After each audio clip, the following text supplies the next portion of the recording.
Excuse me if I could have your attention for a moment. If you are a Boy Scout in the audience observing this meeting to earn a merit badge, if you could please come see me at the end of the dais. If you're a Boy Scout in the audience observing this meeting in order to earn a merit badge, please come see me at the end of the dais. Thank you. If you don't know what a dais is, it means come right here.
Good evening, everyone. Thank you for coming tonight. This March 26, 2015 regular school board meeting number 16 of the Fairfax County School Board will now come to order. Please rise for the Pledge of Allegiance, a moment of silence, and the performance of the national anthem by the White Oaks and Sangster Elementary Schools Chamber Ensembles under the direction of Eric Picciarelli, Mary Wagner, and Diana Chow.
Remember, that's our elementary school. Imagine what they're going to sound like by the time they get to high school. Thank you, parents, for sharing your children with us. We really appreciate it, and thank you so much. And Ms. Schultz would like to make a comment as well. So thank you to my Sangster children, my educators, and my families. Unbelievably proud. Every time I visit Sangster, I am overwhelmed at the sense of community that exists, and especially Principal Rodell. Wonderful. Thank you. Congratulations, students. Yes. They're really why we do what we do, right?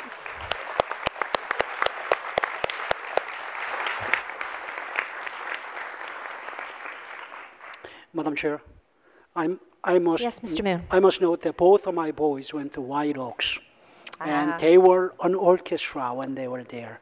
Good job, guys. Yes, wonderful job. A few announcements before we begin tonight's meeting. The board held a closed meeting earlier this evening and certified compliance immediately upon reconvening in the public forum at the work session which preceded tonight's regular meeting. The March 5th regular school board meeting was canceled due to inclement weather. All the agenda items that were previously included as part of the March 5th agenda were rescheduled to tonight's meeting agenda, which includes, for a school board vote, 2 categories of construction contracts.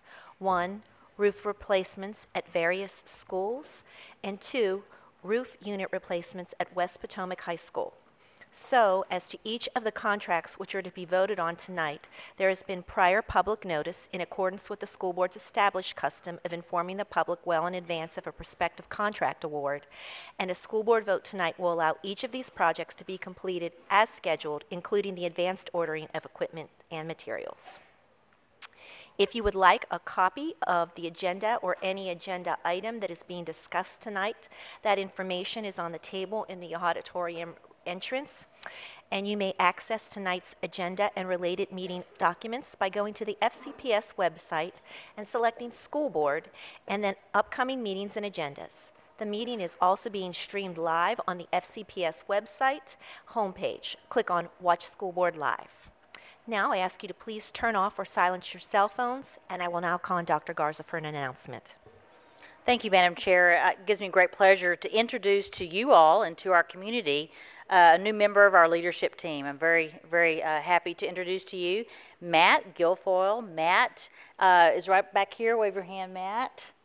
We're very happy to have Matt with us. He just joined our team. In fact, is completing a second week.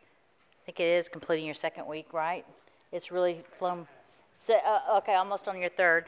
As our new Executive Director for Communications and Community Relations, and he comes to us with well over 15 years of communications experience, most recently from the architect of the Capitol, prior to that with the Nature Conservancy, the U.S. House of Representatives.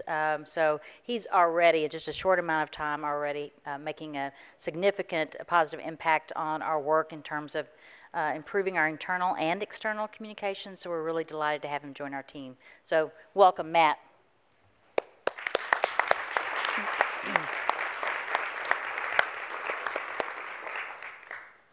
Thank you. Thank you, and welcome, Mr. Guilfoyle. We're pleased to have you with us. Thank you so much. And now I will call on Mr. Lateef for additional announcements. Thank you. Good evening, everyone. The school board is recognizing next month, April, Autism Awareness Month. Autism is a complex developmental disability that affects an individual's social interaction and communication. It is known as a spectrum disorder because it affects each individual in different ways and to varying degrees. Autism Awareness Month, celebrated every year in April, provides an opportunity for families, friends, and local communities to raise public awareness about autism. It is sponsored by the Autism Society of America, the ASA. The theme is, quote, "A Better World for Autism." Individuals and communities can get involved by participating in activities sponsored by their local ASA chapter or by promoting services related to autism. Next month, we are also recognizing Mathematics Awareness Month. Mathematics Awareness Month is held each year in April to increase public understanding of and appreciation for mathematics. Sponsored by the Joint Board Policy for Mathematics. The month's goal is to increase the visibility of mathematics as a field of study and to communicate the power and intrigue in mathematics to a larger audience. The 2015 theme is, quote, Math Drives Careers, a focus on the different careers that rely on mathematics, including examples from individuals who use math in their everyday jobs. We would also like to welcome some Boy Scouts in the audience from Troop 1130 based in McLean, Virginia. They are working on their Citizenship in the Community Merit Badge along with the Communications Merit Badge. Welcome. There they are.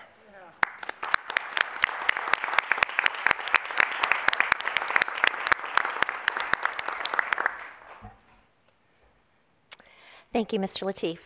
Next, on to agenda item 2.04, recognition of our National Board Certified Teachers. On behalf of the school board, I want to welcome members of our leadership team, the National Board Certified Teachers, and all of your guests.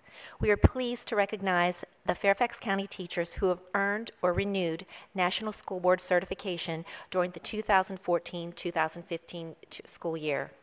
It's truly an honor to pay tribute to each of you for your dedication and contributions to the education of our students as they master the skills necessary to be successful 21st century thinkers and responsible citizens. The success of FCPS is based on teachers being committed to nurturing students by working in partnership with their families and collaborating with colleagues.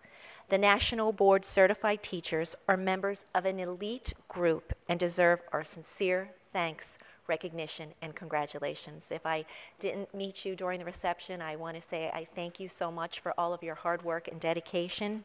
And it is now my pleasure to turn the program over to Dr. Garza, who will help us along recognizing each of you individually. Thank you, Madam Chair, members of the board, and good evening. All of our teachers being recognized for having received this very important and very arduous credential. I know it's really difficult to get this kind of certification, or you may be being recertified. We're very, very proud of you tonight, so we want to congratulate each and every one of you. Each of these dedicated educational professionals make a very positive difference in the lives of children every day in FCPS. But you're also leaders of learners, and I know that you have an effect, very positive effect, not only on students, but your other colleagues in the profession. National Board Certified Teachers develop and demonstrate advanced teaching knowledge, skills, and best practices, and are recognized by their peers across the nation as accomplished educational professionals. Since the program began in FCPS, I'm proud to share that there are more than 468 teachers who have become certified through this program, and we have 294 National Board Certified Teachers who are continuing to teach in our classrooms throughout FCPS. And again, I extend to each and every one of you our congratulations and our admiration and respect for each and every child's life that you impact and for your continued work in our school system. So we thank you and congratulate you. At this time, I'd like to introduce Kathleen Waltz, Director of School Support from Instructional Services, and she will begin our recognition ceremony. So congratulations to all of you. Let's give you a big round of applause.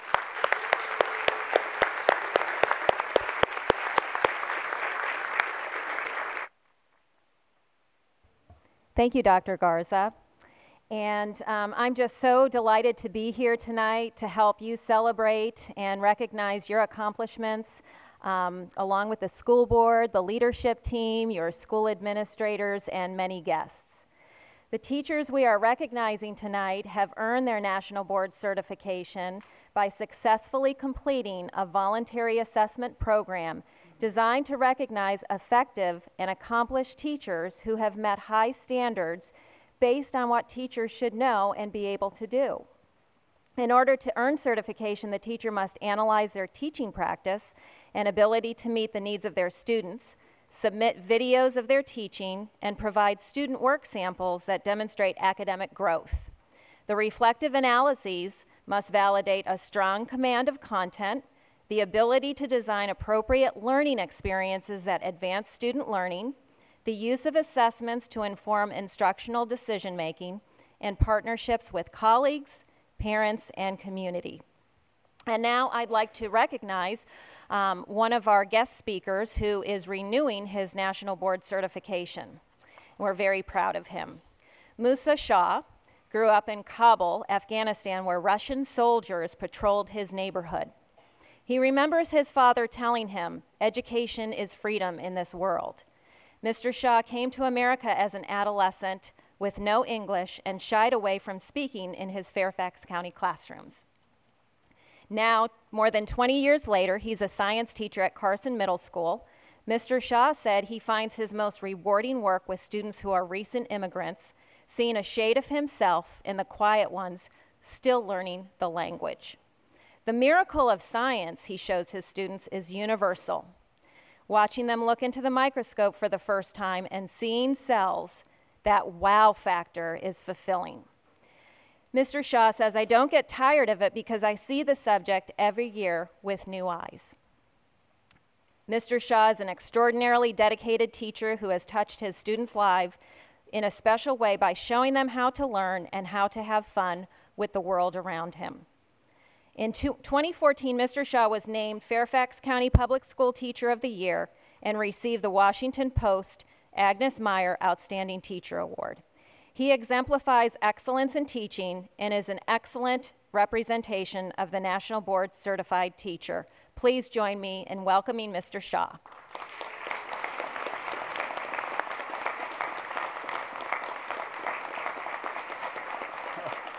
Thank you. Good evening. I'm truly humbled to represent my fellow NBCTs this evening, and I hope I do you all well. An African proverb says that if you want to go fast, run alone. If you want to go far, go together. And together with my fellow NBCTs, our support and colleagues in our schools, our administration in Fairfax County, we are fortunate to go far together. In the intensive process of national boards, we strive to show that as national board teachers, as teachers in general, we are resilient, goal-directed, we are collaborative, critical thinkers, we are lifelong learners. These are the same sort of qualities that we try to emulate and teach our students as the portrait of the graduate. And I am very happy to have worked with many of you here. I hope to continue working in the support. My hope for the future is that any of our great Fairfax County teachers who choose to go through this intensive self-reflection process continue to get the support from their colleagues, administration, and the county, as I have. Thank you very much.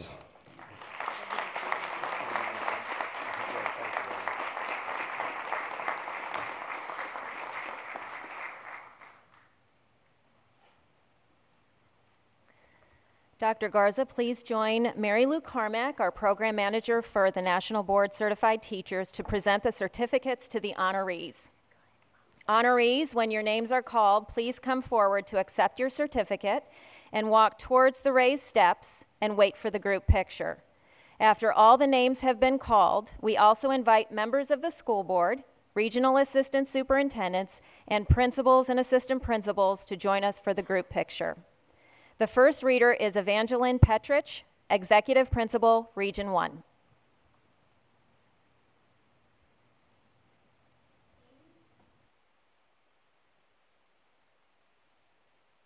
Early Adolescent Science Certificate, Principal Justine Klena. Ruth Moore of South Lakes High School earned the Adolescents and Young Adult English Language Arts Certificate, Principal Kimberly Retzer. The next reader is Fabio Zuluaga, Region 2 Assistant Superintendent. Dr. Garza and members of the board, it is with great pleasure that I introduce these fine teachers from Region 2. We have Mrs. Laura Baylis from Baylis Elementary School. She earned the Middle Childhood Journalist Certificate, Principal Marie Lemon. We also have Mrs. Data Fikes of Ken Gardens Elementary School. She earned the Early Adolescence through Young Adulthood World Languages other than English Certificate, Principal Holly McGuigan. We have Kyle Keene, Mrs. Keene of North Springfield Elementary School, earned the Middle School Childhood Journalist Certificate, Principal Chad McRae. We have Mrs. Mary Werle of Timberlane Elementary, earned the Middle School Childhood Journalist Certificate, Assistant Principal Tiffany Young. Principal Tiffany Young. Thank you. And our next speaker is Deborah Tyler, Region 3 Assistant Superintendent.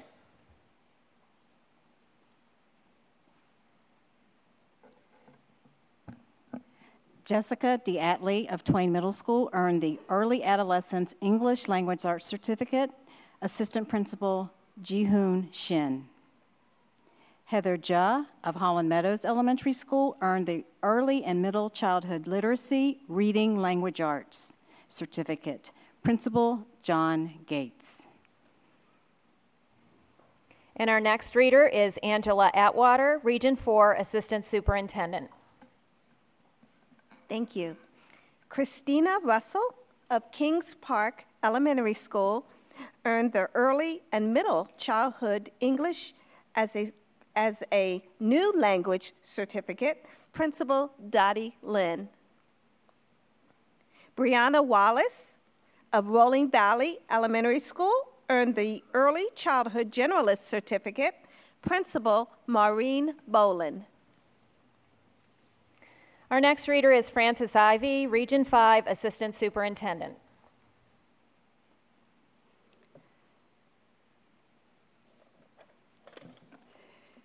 Good evening.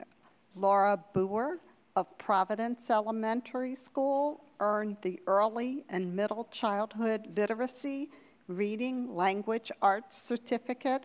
Principal Jesse Kraft.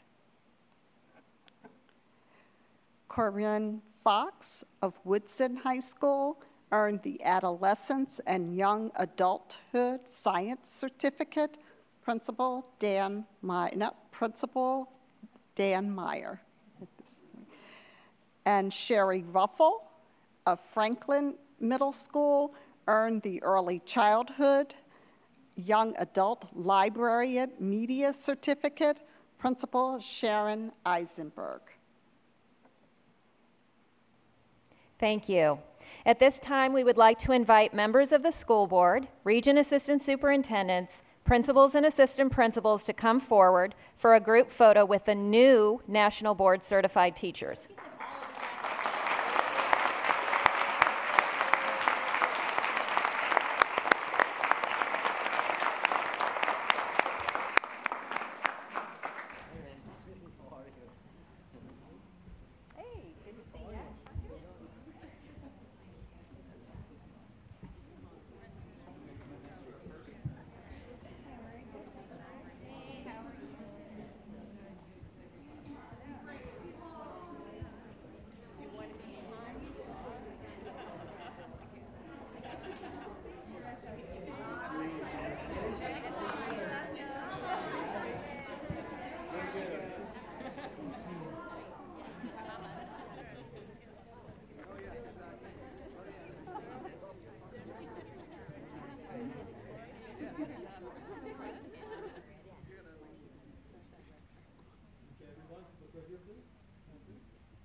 We have another photo opportunity coming up in just a moment, so if our school board members would like to just remain on the risers, we'll be taking another photo very soon. Thank you.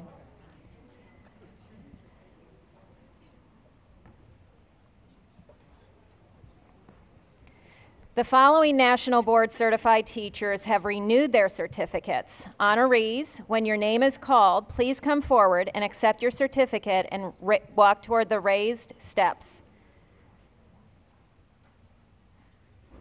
Lydia Dunn of Hughes Middle School renewed the Early Adolescence English Language Arts Certificate. Principal Amy Monticchio. Emily Griffin of Dogwood Elementary School renewed Early Childhood Generalist Certificate. Principal Mie Devers. Karen Harris of McNair Elementary School renewed Early Childhood Generalist Certificate. Principal Melissa Godden. Jennifer Lemp of Instructional Services, Office of Pre-K-12 Professional Learning and School Support, renewed the Early Adolescence Mathematics Certificate. Director, yours truly, Kathleen Waltz. We're very proud of our Jennifer. Bill McGlisco of Annandale High School renewed the Adolescence and Young Adult English Language Arts Certificate. Principal, Vincent Randazzo. Carol Puckett of Mantua Elementary School renewed the Early Childhood Generalist Certificate. Principal, Jan Marie Fernandez.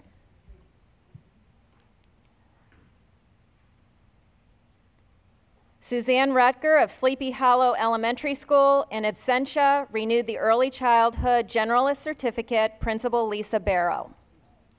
Musa Shah of Carson Middle School renewed the Early Adolescent Science Certificate. Assistant Principal, Stacy Kirkpatrick. Aaron Stamp of Deer Park Elementary School renewed the Early Childhood Generalist Certificate. Principal, Carol Larson. Ann Chrisman of Herndon Elementary School in absentia renewed the Early Adolescent Science Certificate. Principal, Justine Klenna. Erica Wyman of Deer Park Elementary School renewed the Early Childhood through Young Adulthood Exceptional Needs Specialist Certificate. Principal, Carol Larson. Let's give our renewed candidates a round of applause.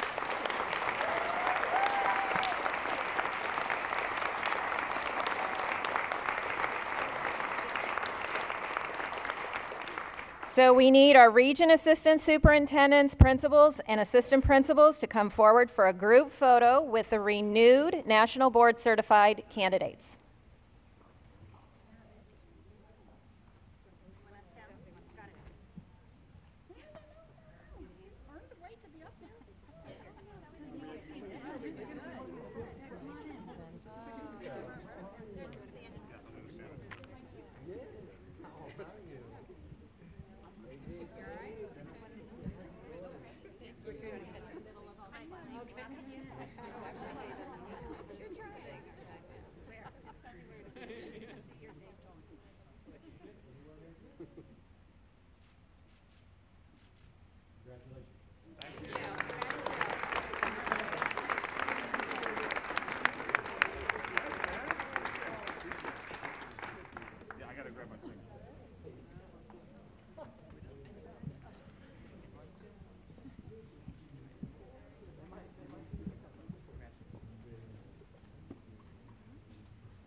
Please join us once again as we congratulate this year's Fairfax County Public Schools National Board Certified Teachers.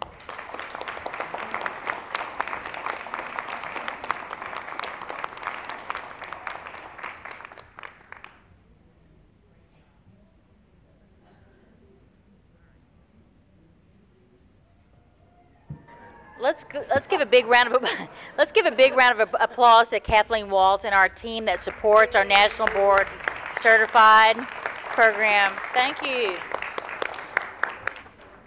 Thank you, ladies. You did a great job. And thank you all and all your families and all the teachers who came out tonight to support your teachers.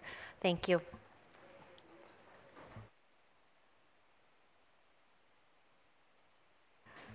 I understand we have Steve Hunt in the audience, a former school board member. Hi, Steve.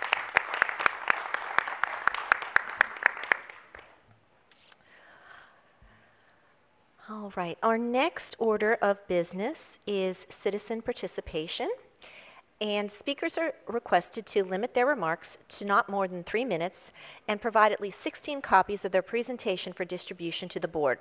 The school board will not hear statements involving issues that have been scheduled for public hearings, such as capital improvement program, budget and boundaries, or personal attacks on any person. Complaints regarding individual students or school-based employees should be directed to the appropriate school principal or other school official. If the concern is a group concern, please consider appointing a spokesperson, and while the spokesperson is speaking, those in support may stand to show their support. Tonight, 10 citizens have signed up to address the board. Connor Doherty, Sam Romasanto, Steve Greenberg, Heidi Doherty, Stephen Hunt, Steve Martinez, Hein Ladia, Michael Dennis, Susan Lee, and George Pacera. And now if we can start with our first speaker, Connor.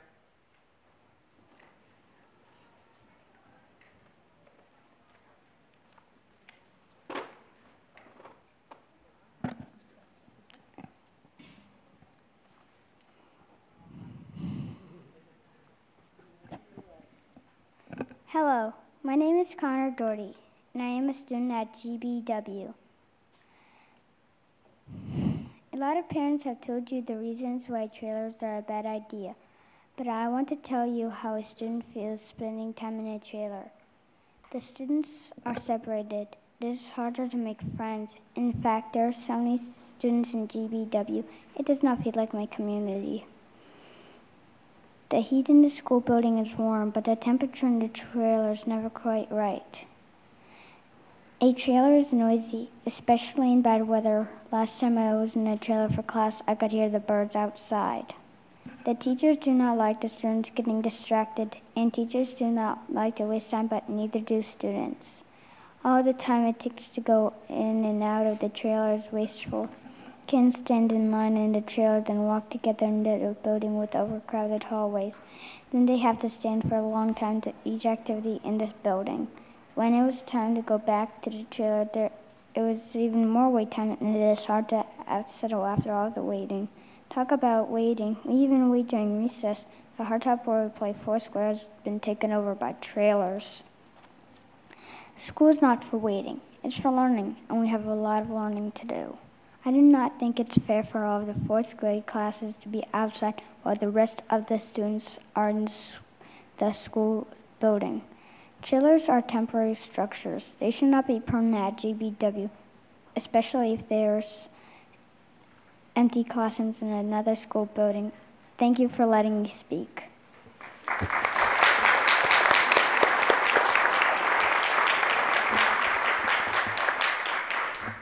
Thank you, Connor.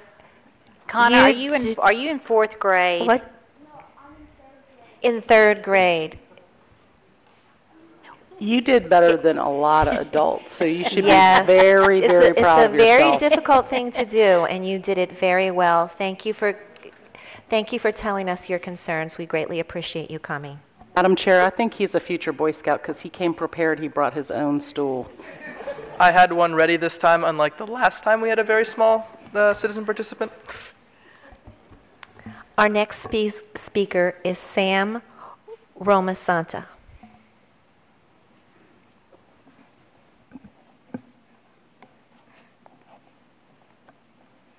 Hi, my name is Sam Romasanta. I'm a fourth grader at Greenbrier West. I've been at GBW since kindergarten, and I love it. It's a fun and excellent school. I like my friends, my teachers, and the learning activities. But this year we have a big problem. Our school is too crowded and it's hurting everyone. We should move 3rd, 4th, and 5th graders to the new AAP Center at Poplar Tree so that GBW is not crowded and because Poplar Tree has enough room for these students. This is better than just moving third graders and some 4th graders. I know kids through GBW and Little League who go to my school even though they live in Poplar Tree. And even though I'll miss them, at least they will all be together.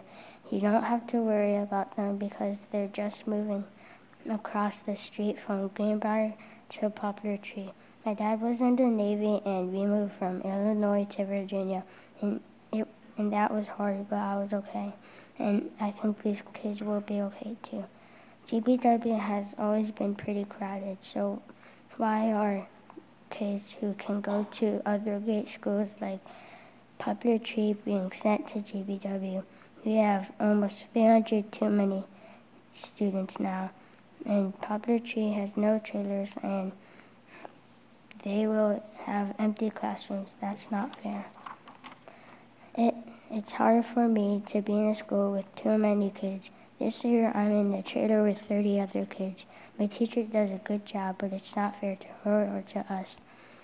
We don't have access to a bathroom because they're inside a building, and we can't even have quiet time to learn because we share a thin wall with another class, plus the noise outside like Chantilly High Schoolers walking and yelling. I hope next year there will be fewer students at JBW than there are this year. My little brother will start kindergarten this year, and I don't want him to be in a trailer. The way to do it is to open an AAP center at Poplar Tree with rising 3rd, 4th, and 5th graders. Thank you.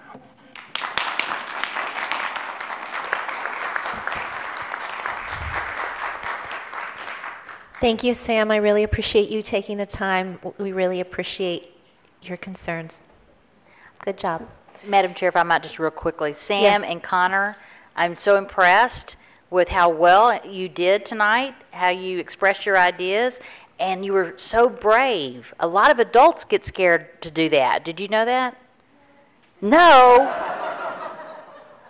So we're very impressed, and appreciate you being here tonight. You've learned a lot about how to make your voice be heard in these important processes, and your voice matters, and what your opinion matters to us. So thank you. Mr. Lateef, you wanted to say something? Thank you. You're not eligible to run just yet. It's a couple years down the line, but may I suggest, keep it on the back burner. Student representative position, I think if you both can come over here as a 3rd and 4th grader, you will be more than confident enough to do that as a high school senior or junior. So if you want to sit over here instead of over there, look me up, I'll tell you. I'll run your campaign in a couple of years. All right, our next speaker is Mr. Steve Greenberg, and I don't believe he has speaking in public phobias.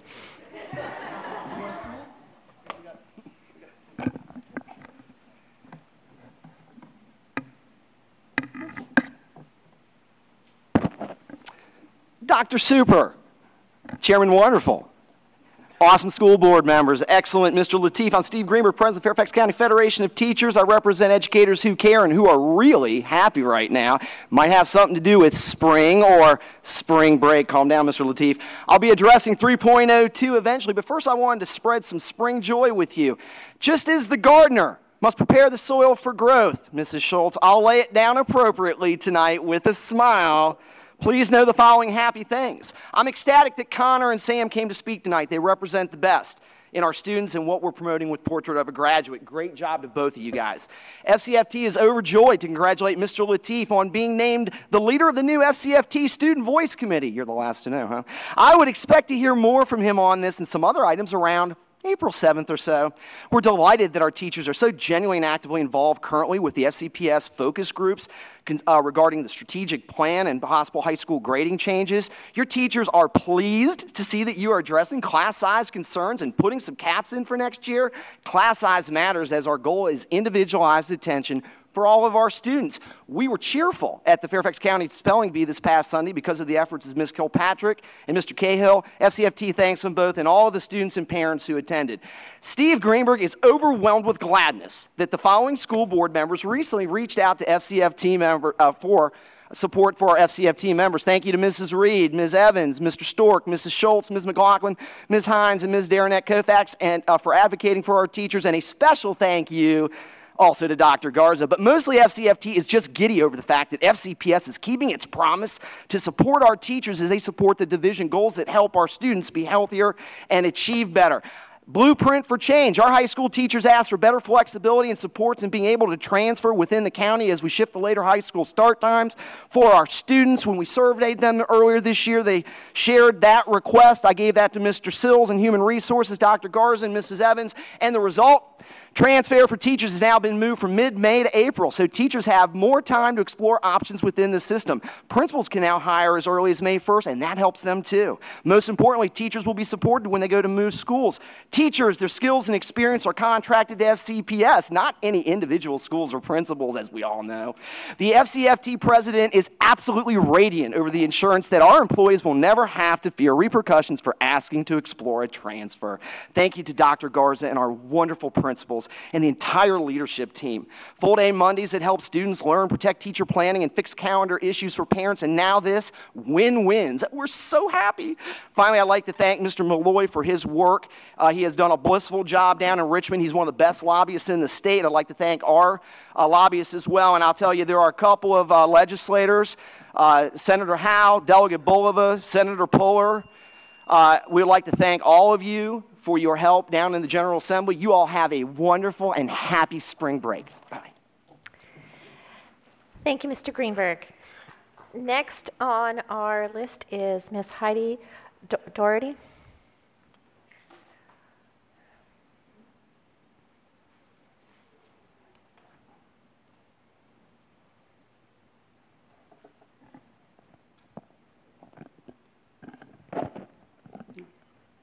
Good evening. My name is Heidi Doherty, and I am a parent of 2 students at GBW. I have serious concerns regarding the impact of our overcrowding issues, and I would like to pose some questions based on the board's sets of beliefs, missions, and vision statement. GBW has a population of 1,140 students, 114 teachers, plus administration and others. I must commend all the staff for a great job they have done for handling our overcrowding issue. With that said, the board needs to be aware of the stress that this has placed on the school as a whole, including students. These are elementary school students and should not be subjected to a stressful environment. How does this lead to a healthful and thriving environment?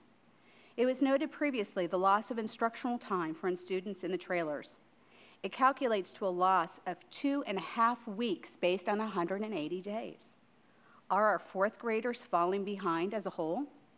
How does this meet excellent education or the quality of education that is so crucial? There are extreme lunch times, safety issues with overcrowded hallways, more safety issues with arrival and dismissal traffic due to the overcrowding. How does this lead to a healthful, enriching, and safe environment? We have a strain on resources with the sharing of technology amongst all the students for prep testing are part of curriculum standards.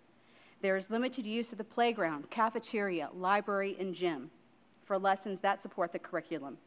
How does this offer well-rounded education and meet the belief statement?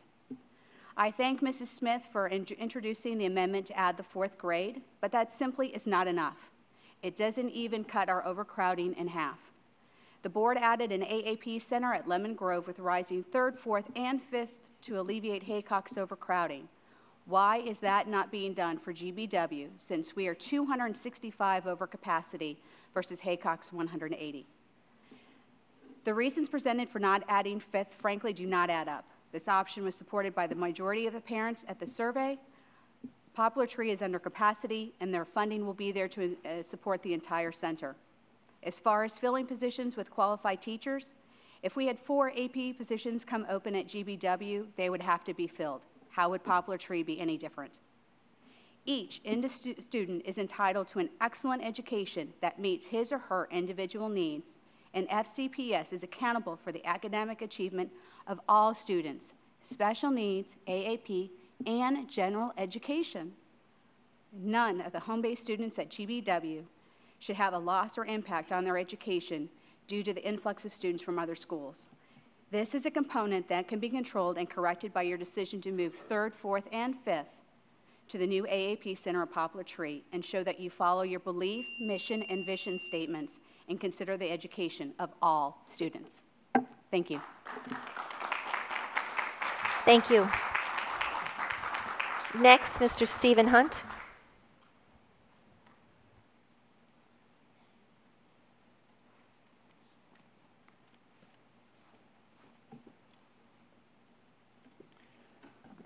Madam Chairman, members of the board, Superintendent Garza, I'm Steve Hunt, United States Navy retired, and I am representing VFW Post 8469. I come to you tonight to ask for your support for School Board Member Elizabeth Schultz's amendment to move the first quarter teacher workday to November 11th. Our post is graced with many amazing members. We have members who fought their way across Europe, throughout the Pacific, at the Bulge, in the skies over Germany, off the coast of Normandy, We have POW camp survivors. One was shot down and survived the POW camp despite being Jewish. He has some stories. We have members who survived the cold of Korea and the jungles of Vietnam. Much of our current leadership served in the current conflicts. One member is a double amputee who returned to Afghanistan and marches with us in the annual 4th of July parade in Fairfax. I stand in awe of what the members of our post have accomplished and the sacrifices they have made for our country. I am honored and humbled that a few days in relative safety qualifies me to be a member of that same organization. They deserve recognition. Our nation realizes that and has set aside a day specifically to do just that, the 11th of November. Always the 11th. There are only a handful of national holidays that have not been moved to the most convenient Monday. With the exception of New Year's, all are days with distinction. The birth of Jesus, the birth of our nation, Thanksgiving, and the day we appreciate our veterans. This should not be just another school day. I know that there are schools that have special events, and it's my hope that much like Martin Luther King's birthday or the President's Day, those events will continue on a day other than the actual holiday. One of the last efforts I made as a member of this very board was to ensure that all schools did something significant to remember veterans on that day. It was not supported then, but now this is an opportunity to ensure that all students in Fairfax County Public Schools know that Veterans Day is a very special day.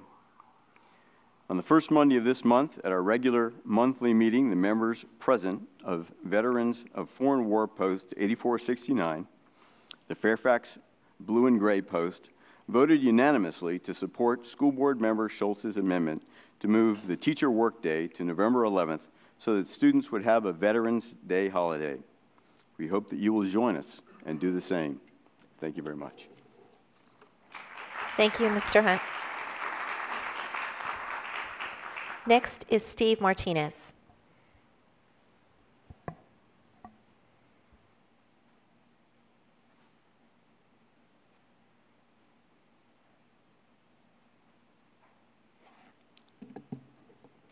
Esteemed board members, staff, ladies and gentlemen, good evening. Thank you very much for the opportunity to provide my thoughts on that very same amendment to the draft 2015-16 school year calendar you are considering tonight. I'm Steve Martinez. I'm a recently retired Air Force officer as well as the father of 2 FCPS students. And I'll give you my bottom line up front on this. While I support the amendment to the school year 2015-16 calendar and its attempt to give students a day off on Veterans Day, I believe it does not go nearly far enough to fully recognize the 11th of November as a holiday for FCPS, as it really should be. I've been addressing this issue related to FCPS not recognizing Veterans Day, a federal and state holiday, as a school holiday on the school calendar for over 3 years now.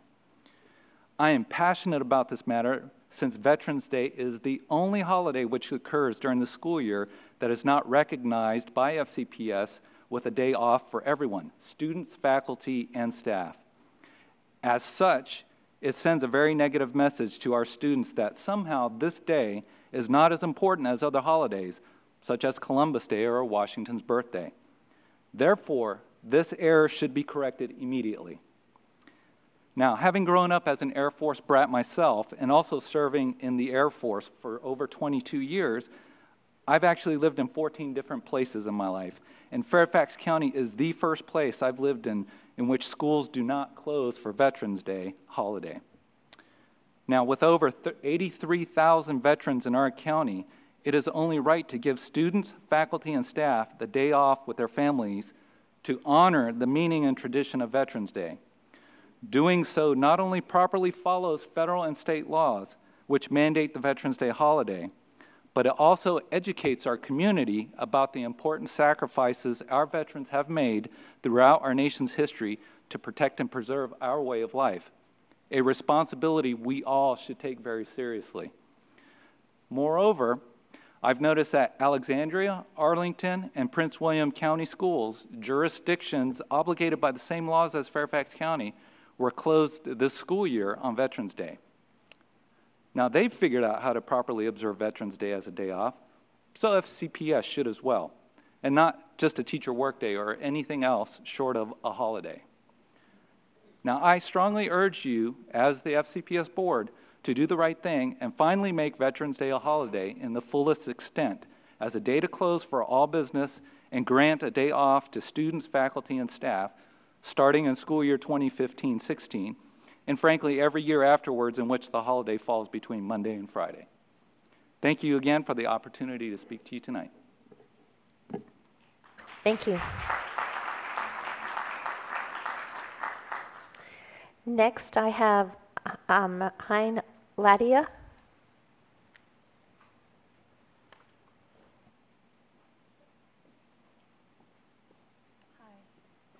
Thank you very much for the opportunity to speak with you today.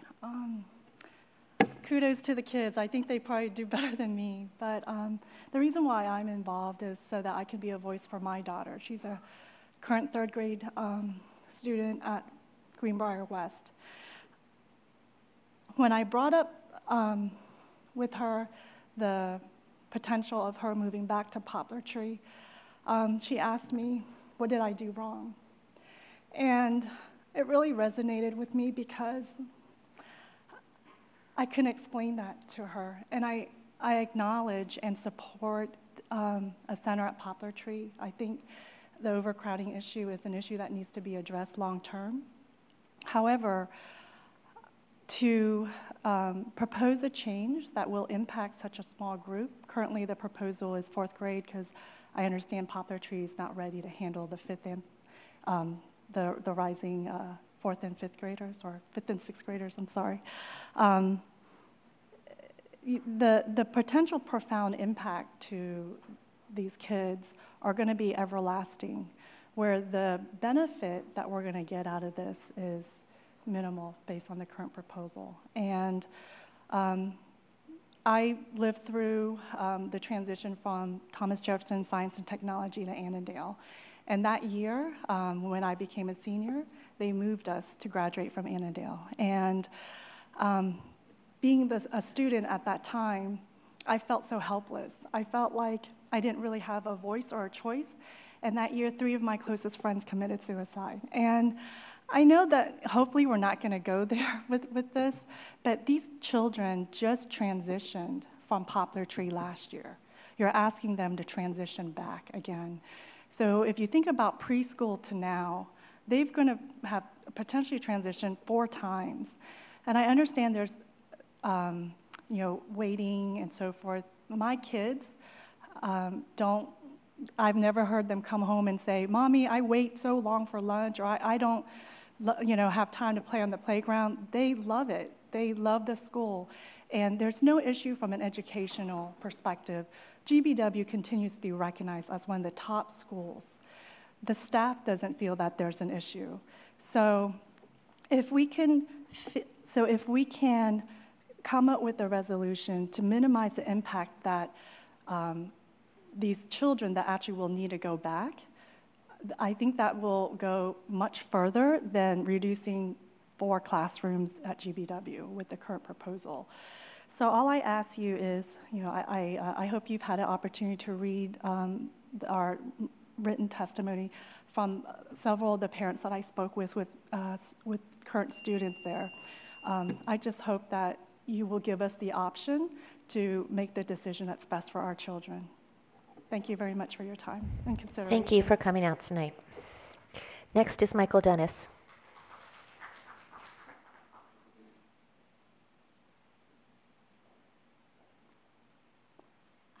I'll be standing in for Michael tonight. Good evening, esteemed members of the school board. My name is Meg Hannon, and I'm here tonight representing Fairfax General Music Educators Association, or FGMEA. This is my 5th year in Fairfax County, each year in a high-poverty Title I school. 3 years ago, I came to Luther Jackson with my 5th grade chorus, and they performed the national anthem for you. This experience changed their lives. We brought them here because their families were not able to provide the transportation. They were thrilled to be live on Channel 21. We then walked across the street to Wendy's, which was certainly the highlight of their evening. Many of my students are immigrants, and music is helping them to succeed in their new country. I'm at a different school now, but it breaks my heart to report to you that at my previous school, chorus no longer exists. It has simply been removed from the master schedule. Music teachers are seeing the effects of new changes in our calendar. At the school level, scheduling regulations are not being enforced consistently. Logistics are driving the creation of our schedules instead of best educational practices in the specials areas. On the county level, music teachers used to have several in-services during the year. We came together with our colleagues and were able to meet, share, and collaborate. Looking at the proposed calendar for 2015-2016, collaboration does not appear to be a priority at all. Principals are given an extreme amount of leeway for how their staff must spend their teacher workdays. And what makes this all so frustrating is that FCPS music teachers want to come together. We want to learn from each other. We want to share the amazing things that go on in our classrooms. But this school year, FCPS actually denied music teachers the opportunity to attend a free professional development session related directly to student assessment. We are not asking for money. We know budgets are tight. All we are asking for is to be treated like the professionals we are and have demonstrated ourselves to be. We need the following: encourage principals to create master schedules that support best practices in the specials areas, consistency in enforcing regulations currently in place across the county, and allow specials areas teachers to receive professional development related to our respective disciplines. Allow organizations like FGMEA to support teachers by providing collaborative and growth opportunities the way our classroom teacher colleagues do in their CLTs. Thank you for your time. Thank you.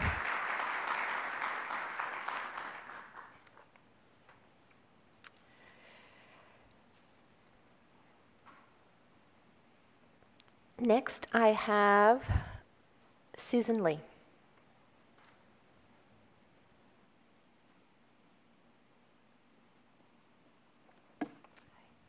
Good evening, everyone. Good evening, Chairman Fairfax, members of the school board, and Superintendent Garza.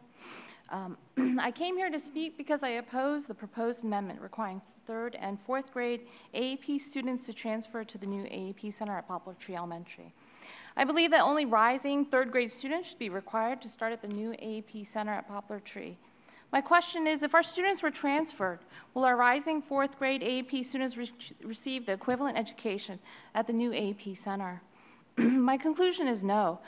The current AAP Center, a program at Greenbrier West, is well established and well recognized in the county. AAP teachers at Greenbrier West have many collective years of teaching the curriculum. The current 3rd grade AAP program at Poplar Tree is a local level 4 program. There's only 5 students in the program that actually qualified for the level 4 services. In the last February 19th meeting, it was stated that, quote, there would be challenges to finding highly qualified staff, and that several of the AAP teachers at Greenbrier West were not interested in transferring to Poplar Tree. As Dr. Presidio and Kathy Smith have stated in the last meeting, it's important to listen to the parents in the community, but I think it's more important to listen to the parents and students most impacted by having to move. According to the parents' survey, a majority, so this is between 42 and 71% of the parents impacted from Poplar Tree, Brookfield, and Cub Run, they wanted to stay at Greenbrier West and didn't want to move to the new AAP Center. Most respondents from Greenbrier West and Greenbrier East wanted the new AAP Center to start with 3rd, 4th, and 5th graders. This amendment we have in front of us that includes 3rd and 4th graders, it doesn't go along with any of these 2 opinions. There's a balance in meeting the needs from students from Greenbrier West and East, and then the students from Poplar Tree, Brookfield, and Cub Run. I think what tips the scales in the decision to make the decision is that the opinions of these children, and these children do not want to move, they want to stay at Greenbrier West. Poplar Tree Elementary School is 96 students under capacity, and the amendment next year would immediately place 128 students into the school. This would 128 rising third and fourth grade students would make Poplar Tree 32 students over capacity. So I'm asking, are we creating an environment for future overcrowding at Poplar Tree? And are we going to be facing this issue at Poplar Tree in a couple of years? We can't keep shuffling students from school to solve this issue, but what we need is more funding. We need more funding to build the infrastructure, and we need more funding to meet the demands of an ever-expanding Fairfax County student population. Please vote against this proposed amendment and send only the rising third grade students to the new AP Center at Poplar Tree. Thank you. And our last speaker this evening is George Becerra.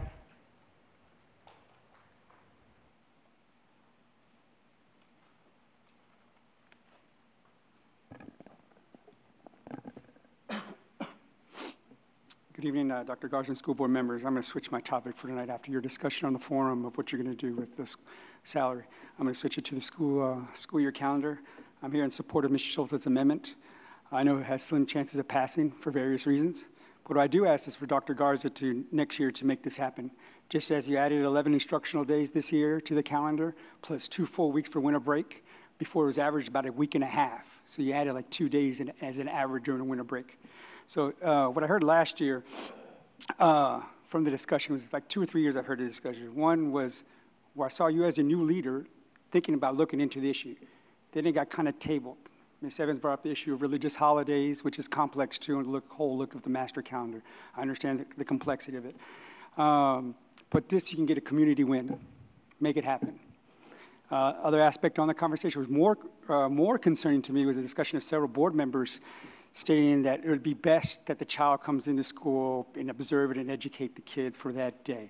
When did you all take the right as a parent to how I educate and observe what holidays that I give to my child on that day when you don't do that for the rest of the days?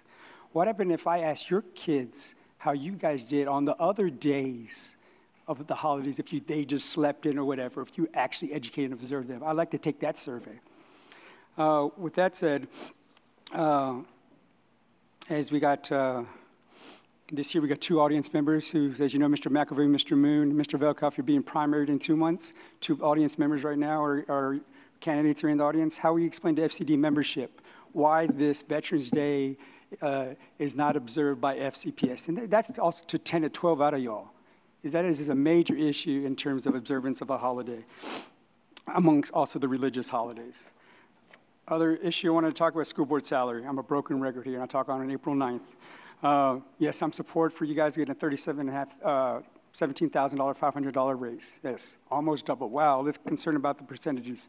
It's $37,500. The Board of Supervisors makes $75,000 now. They're going to $95,000. You guys, $2.6 billion budget. They do $2.3 billion budget. You guys spend all your time in the world in these schools, left and right. It affects your families, your lives, your marriages, everything. People don't see that. You can do your public hearing, which I expect 5 to 6 people.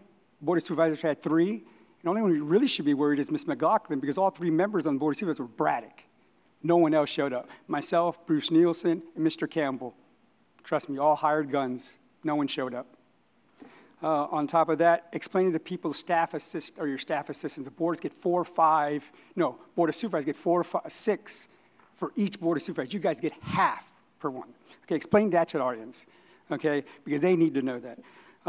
And also in terms of the kit messages, I applaud that effort. Also, and the public hearing, it's a good effort. I understand that that's also Board of Supervisors' public hearing date. So it's not a good situation, but you've been talking about it 3 months already. Thank you very much. Thank you. And thanks to all our speakers who came out tonight. Next on our agenda is an update from the Virginia Assembly, for the Virginia General Assembly, and I call on Dr. Garza to introduce our staff member who will brief us. Yes, I just wanted to first introduce Michael to the group. And I appreciate, Steve, your comments and compliments of Michael. Michael's been doing this for, I think, 15 sessions. Is that right? Yes, ma'am. 15 years. He's been representing us in Richmond. And before he gives us kind of a brief summary of this particular session, I just want to take this opportunity to compliment you and thank you for your the job that you do in Richmond and representing our interests and the needs of our children here in Fairfax County. And I know that you're considered a valuable resource to the delegation, and so we thank you for all that you do. Well, those very kind words. I thought for a minute I was a little nervous that maybe you all had forgotten me. I was a little worried that I had to be reintroduced. We would never do that, Michael. Well, Madam Chairman, Dr. Garza, members of the board, I am pleased to bring you a rather simple task. I'm going to sum up a 45-day session, approximately 200 or so bills affecting public education in 10 minutes.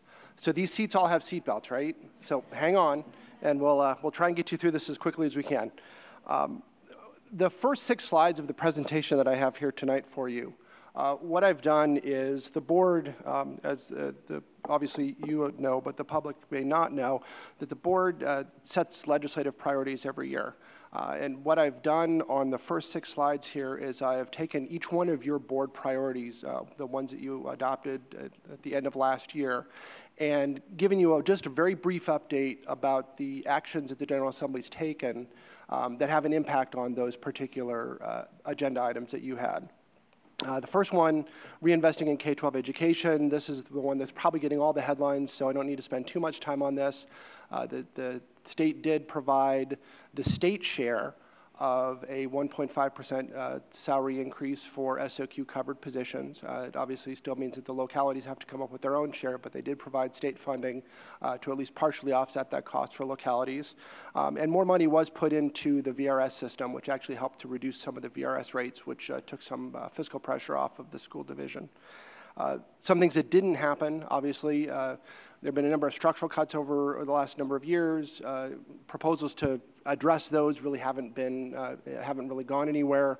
And of most direct concern, I think, to us in Northern Virginia is failure to restore cost of competing funding for our support positions. That was just a little increment of money that the state would give us to recognize the fact that it costs a whole lot more to live in Northern Virginia than it does pretty much anywhere else in the Commonwealth. And this helped to address the additional costs that we face with our staffing here in Northern Virginia. Investing in early childhood education. There was a proposal which is in the budget which will clarify some of the eligibility requirements for the state's Virginia preschool initiative. As far as I understand it, the change in eligibility or the clarification of eligibility doesn't affect any of our currently eligible students. The other thing the General Assembly did do is that in the budget they created a joint commission to look at reforms to the Virginia Preschool Initiative. Wide-ranging, there's no real, it's not clear exactly what their boundaries will be. Obviously they'll look at service, they'll look at funding, they'll look at all those types of issues. And that Joint Commission is supposed to have a set of recommendations prior to the next General Assembly session. So by November 1st, 2015, they should have some recommendations. We'll have a better idea of what's going on with that. Proposals to try and increase funding, change the required local match, so those were not successful. Next is continued reform to standards of learning assessments. You remember from last year, the General Assembly went down the road of actually eliminating a few tests, and this year, instead of eliminating tests, they focused a little bit more on process. There were a number of pieces of legislation that were successful, that have gone through. I've listed a few of them here. The first 3 allowing for the use of integrated assessments, so an assessment may be able to assess more than one subject at a time, so possibly a reading assessment paired with a social science component, those types of things. A little bit of flexibility in when the middle grade SOL administration for the science test. Last year, the legislation was rather prescriptive on when that had to be given, and different school divisions gave that test in different places. So this kind of reinstated that flexibility. And then expedited retakes, as you're familiar, at the high school level, students currently, if they just barely miss a passing score on an SOL assessment, they do have the opportunity to retake it on an expedited basis. They are looking to expand that expedited retake process to the elementary and the middle school level.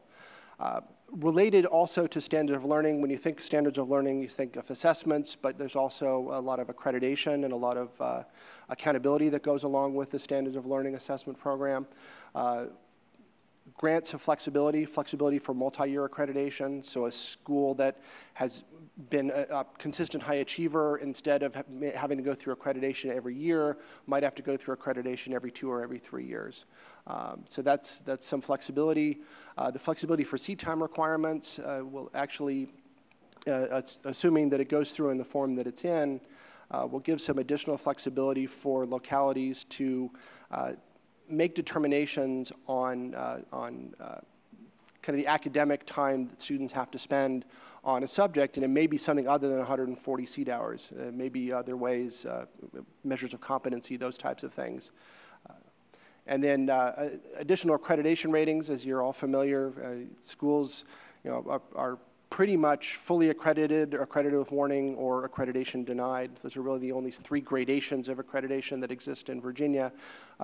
This is asking the State Board of Education to actually come up with some additional gradations, some of which might incorporate growth. So you may have a situation where a school doesn't necessarily reach the benchmark that they're supposed to, but they've made significant progress towards that benchmark, and this would be a way to recognize some of those schools' achievements. Next priority was to expand pathways to graduation. The one piece of legislation that really addresses this has to do with a standard diploma seeker. Standard diploma seekers, as was passed a few years ago, have to fulfill a requirement for career and technical education and receive a credential when they do so. There are some areas in career and technical education, however, that do not have a credential attached to them. This is going to allow some flexibility to still be able to explore those areas and still be able to do something along the lines of a concentration, but maybe in an area that doesn't have a capstone assessment or a capstone credential. A couple of other proposals to grant some flexibility didn't go very far. Flexibility in terms of the personal finance graduation requirement, and some flexibility for late arriving high school transfer students. Neither one of those were successful. One board priority that was successful this year was the repeal of the proposed A to F school grading scale that was adopted a few years ago. This actually was repealed this year. What happened in its place, however, it's not simply a matter of repeal. What happened in its place is that the Virginia Department of Education has been tasked with taking its existing school performance report card, and if you've ever looked at the school performance report card on the VDOE website, you know that it's about 30 pages worth of very, very dense information. It's good information, but it's not terribly user-friendly. So they have been tasked with revamping that to make it more user-friendly, to give better information, to give clearer information to parents, to the community about how individual schools are performing and how individual school divisions are performing. The redesign itself is due July 2016, and then by October 2016, we will start to see kind of an annual rollout of that new system. And then finally, on the board's priority list, you have the idea or the concept of preventing new mandates. General Assembly does have a tendency to send a few requirements down to you every single year, and most of the time those requirements, they do forget to send funding in order to implement them. So that's left to your wisdom. This year there were fewer mandates passed than in previous sessions. I have to give credit where credit is due. I just gave you a few examples on this list of the kinds of issues that were talked about that did not go anywhere. Obviously, a number of these will come back in future years. Some of these, I believe the teacher licensure and professional development in dyslexia in particular is something that's going to be studied by the Department of Education and maybe look at a more comprehensive way of addressing it. But that just gives you an idea of the kinds of mandates that the General Assembly was considering. A few other themes that emerged from the General Assembly session. I mentioned SOL and standards of accreditation reform. Last year you had the elimination of a few tests. This year you had some changes granting some degree of flexibility, but the discussion is starting to change. The discussion is starting to change insofar as the General Assembly is struggling with a balance between the uniformity that the existing SOL system provides, which is every single student takes the same test at the same time. It's very easy to have comparability across school divisions, across subgroups, and everything else. How do you balance walking back from that comparability and granting flexibility?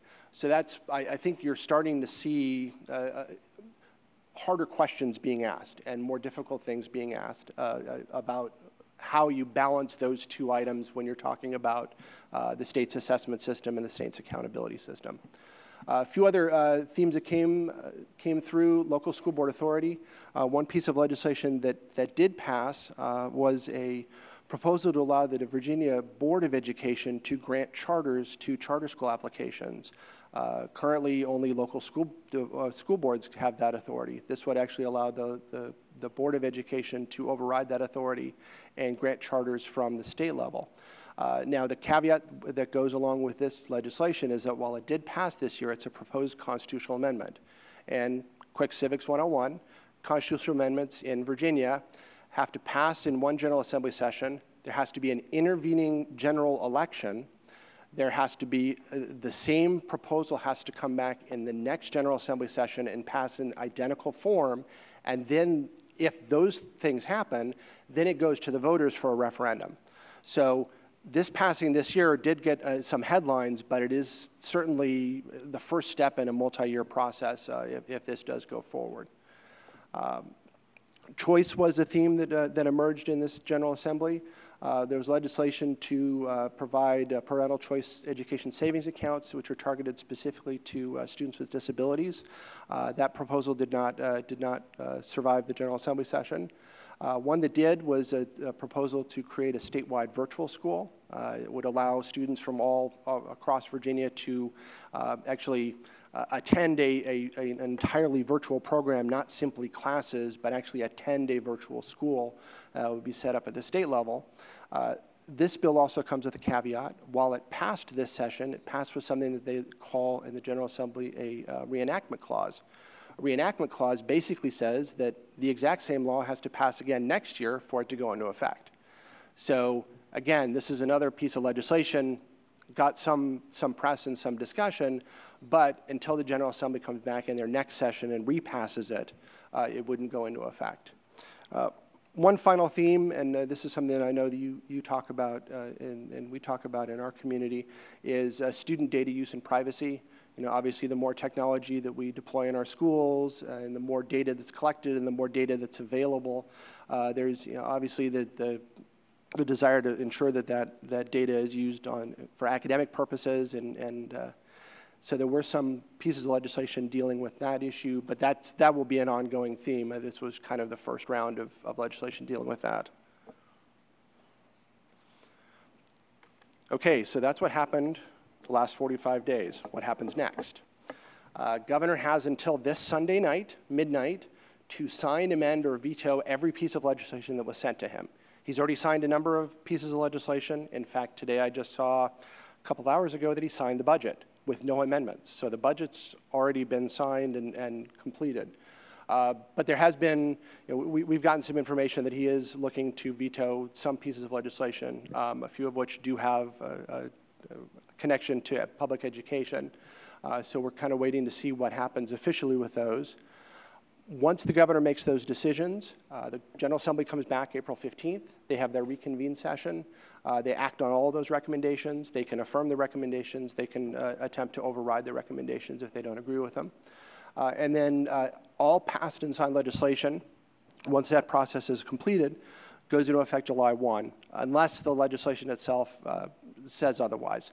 There are bills that have what they call a delayed enactment clause attached to them that it may delay enactment by 6 months or a year, but that's specific to a piece of legislation. By and large, every piece of legislation that passes and is signed by the governor goes into effect this July 1. And then on the horizon, lest you think things get boring once the General Assembly ends their session, I'm here to dispel that notion. The SOL Innovation Committee, you're aware that Kim Dockery is a member of the SOL Innovation Committee. This was set up last year as part of SOL reform. They are looking at some of the same issues, some of those pieces of legislation that I showed you dealing with SOL reform this session came out of discussions that were had by the SOL Innovation Committee.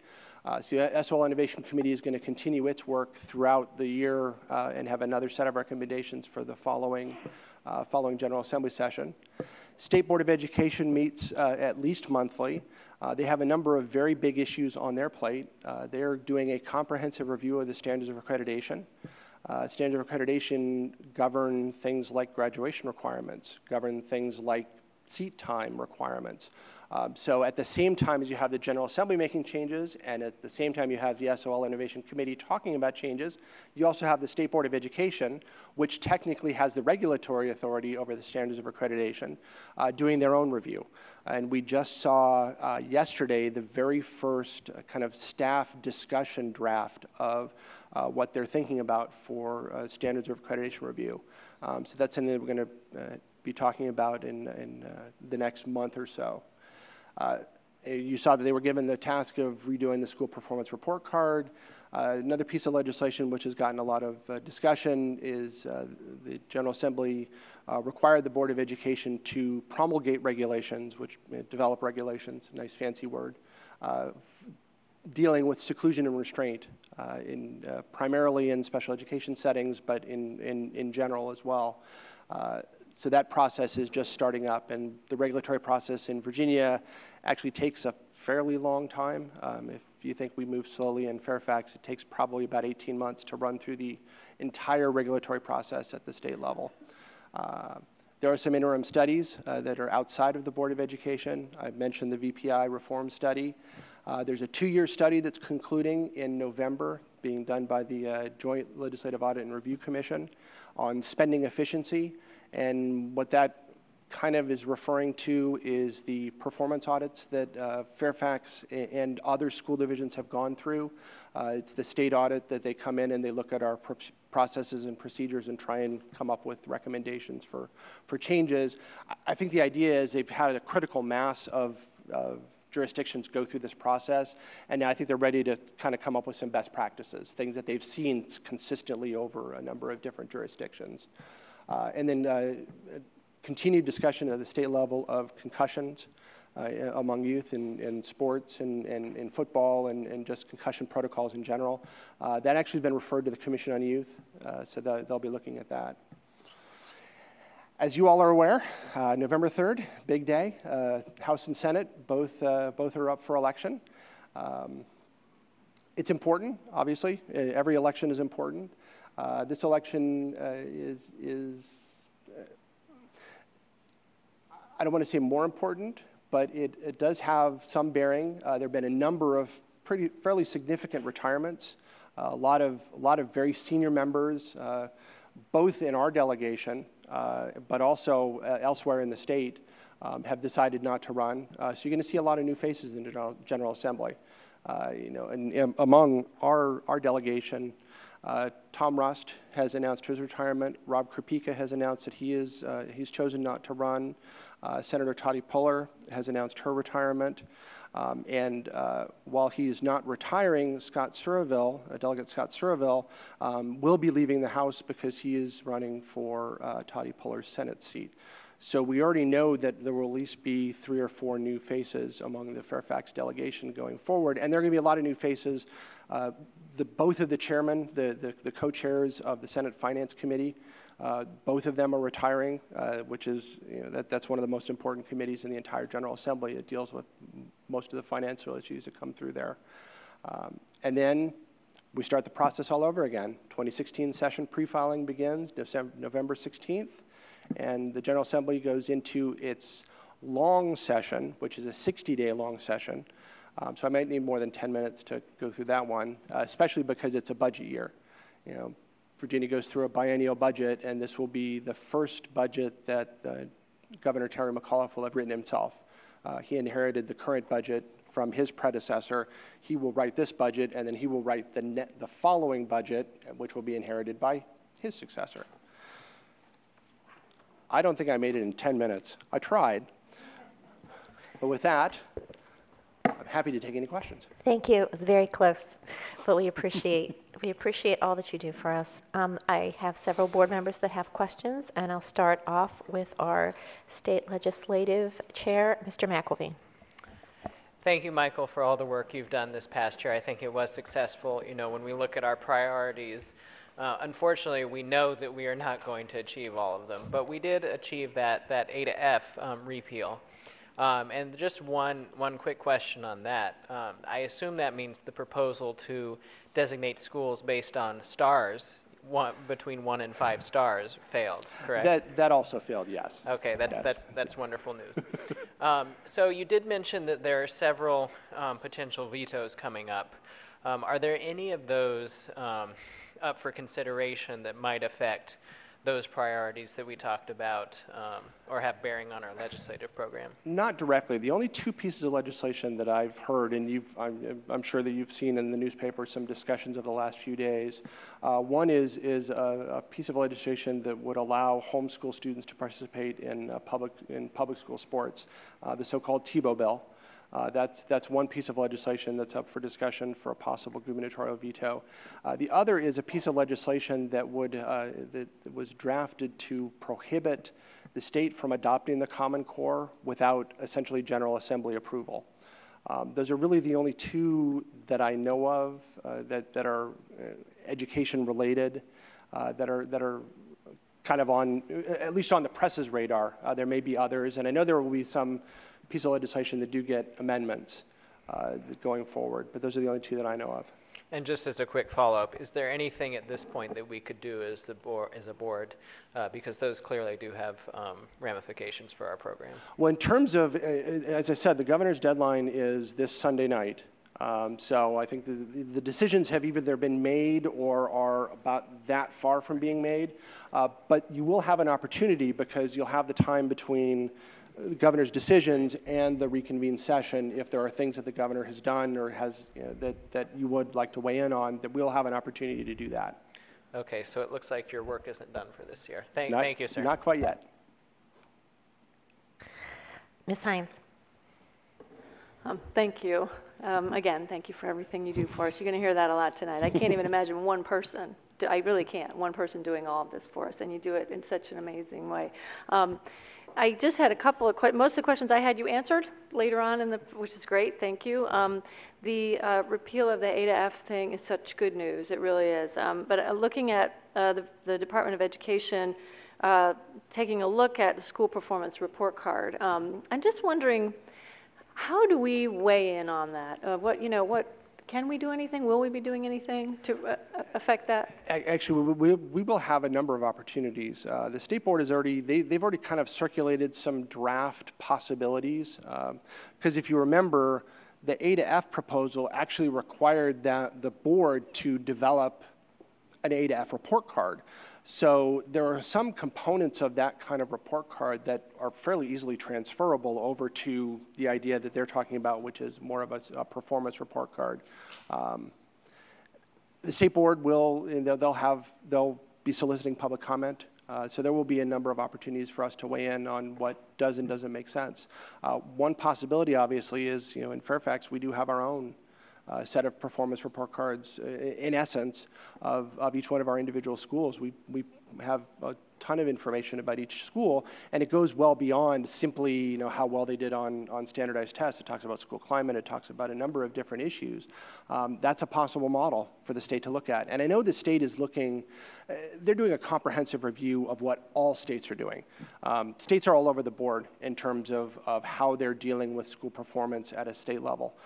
Some actually have adopted an A to F system and have gone forward with that, but others have done kind of dashboards, interactive dashboards. There's a lot of different approaches, and I think the state's just trying to determine what the best route is, and also with a mind to their deadlines, which are in legislative terms relatively short. Thank you. So just one other question. On the charter bill, the local control of charters, it's HJ 577, I think you put up there. Could we get a voting record for our representatives on that? I mean, can you tell me now? Or because it's going to come up again, I would like us to have the opportunity between now and November to let those folks know what we think. We actually, on the Office of Government Relations website, we actually track every single piece of legislation that we follow. Anything that has anything to do with public education, we do have posted on our website. And if you go to that website, you can pull up the vote on that in committee. You can pull up the vote on that on the floor. There actually were two pieces of legislation dealing with that issue, one of which came out of the House, one of which came out of the Senate. One of the two actually did fail. Someone changed their vote as the process went along. But yeah, those records are very easily available. Okay, thank you. I'll find it. Thanks. All right, next I have Ms. McLaughlin. First of all, I want to say how pleased I am with the progress on concussions. As the mother of two football players, one of whom sustained a concussion just this year that was pretty impactful on him for several weeks of school instruction.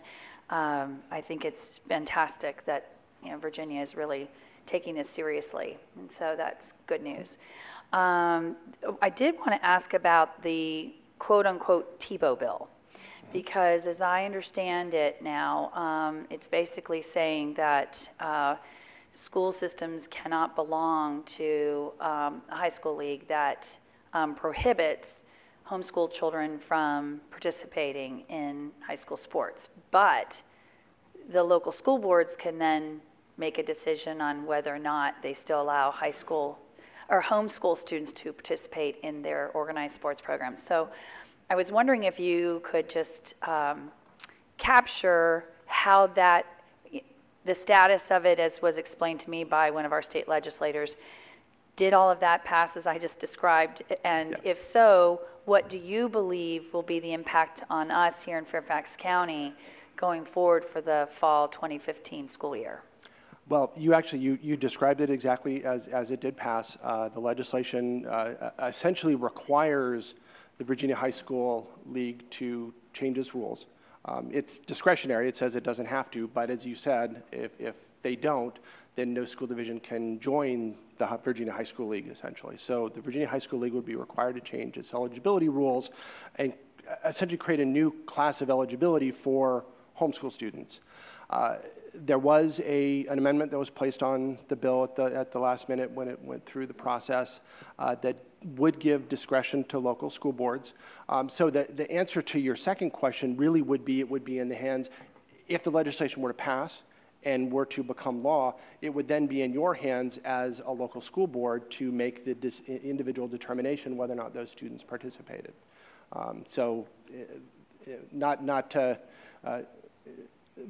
That's essentially how the legislation stands right now. So assuming it were to pass and were to be signed into law, then it would come to you all for your determination. So you just said something that was why I made the inquiry. It has not officially passed at this point? No. It has passed both the House and the Senate, but it is in front of the governor, and the governor has the final determination about whether he wants to sign it, amend it, or veto it. So what I was describing earlier was the press chatter that we've heard over the last few days, that this may be one of those pieces of legislation that he does choose to veto. But he hasn't done so yet. It's still in front of him. So I would very much appreciate that once you do hear anything on that. I think that is one of the laws that very much could affect this board and the decisions we make about our athletes. So I'll look forward to hearing as soon as you hear. We'll have the information by at the very latest midnight on Sunday. Thank you, Michael. You're very welcome. Next, Ms. Schultz. Yeah, just very briefly, and it doesn't really matter, but the flexibility on the delivery of the science, was the background, the science SOL, was the background, I mean, what led to that and what are the implications for us? Are we truly going to have flexibility in when we deliver it based on the needs of the students, or? The flexibility that was granted, the way the legislation that came out last year, when they reduced the number of assessments, they were rather prescriptive about the specific grade level that you had to give the science SOL. It turns out that different school divisions had different protocols. Some were giving it in 6th grade, some were giving it in 7th grade, So the some were giving it in 8th grade. flexibility, then, I'm sorry, so that's what I didn't understand. Yes. Flexibility is based on the grade, not the time of year. Correct. So, I was hoping that maybe we would, because the colleagues, why I'm asking this is because we're starting so much later than so many school divisions. I was hoping that we would be given the flexibility to have it later so that we would have an equal amount of time under the King's Dominion law to teach our kids. So that's not.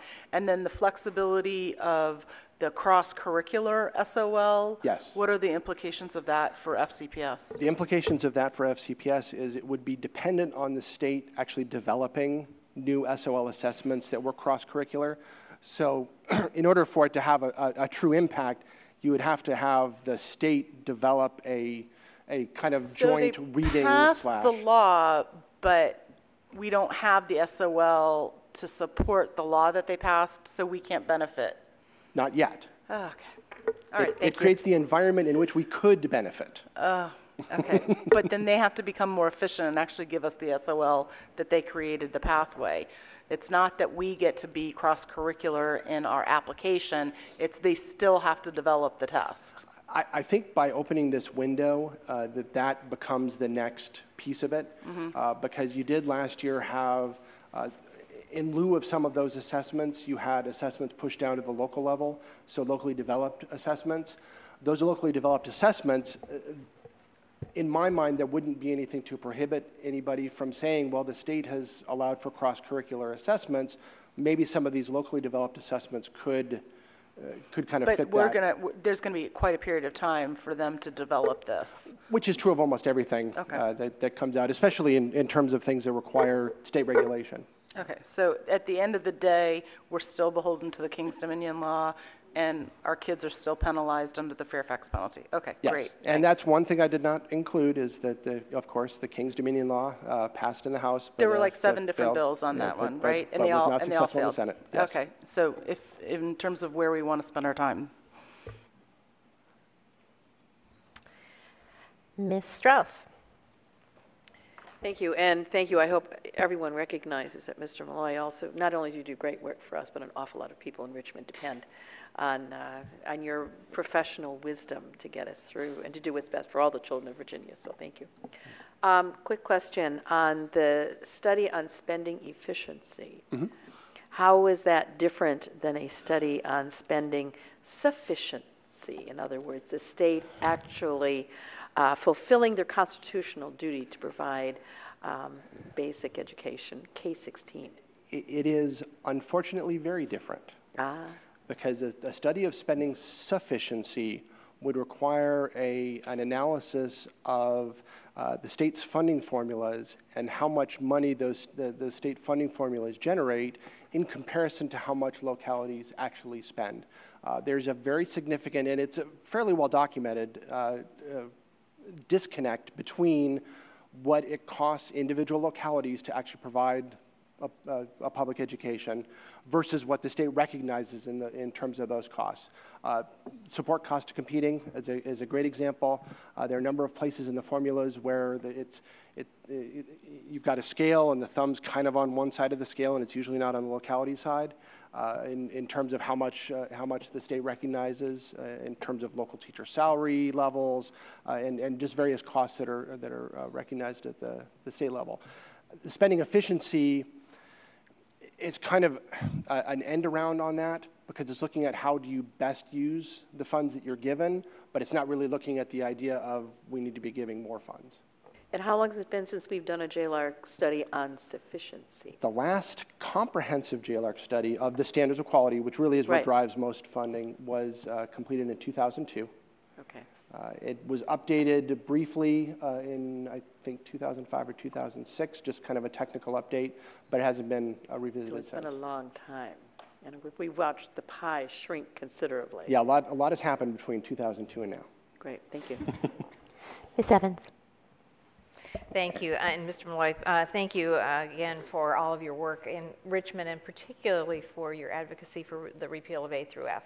I think that was a huge win for common sense and for our schools. So I'm delighted to hear that that alternative did not get anywhere either. So we'll have to be very watchful about what the Department of Education does with what they've been tasked with doing.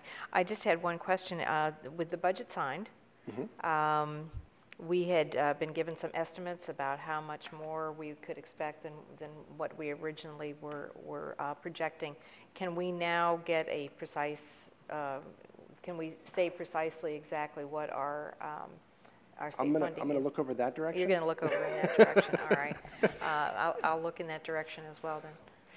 The information that we shared at the March work session then is exactly correct, which was a $4.7 million increase in revenue due to the compensation supplement. There was a $0.8 million decrease in revenue related to the VRS rate decrease, as well as a basic aid offset. And then lastly, there was a $6 million decrease in expenditures due to the reduced VRS rate.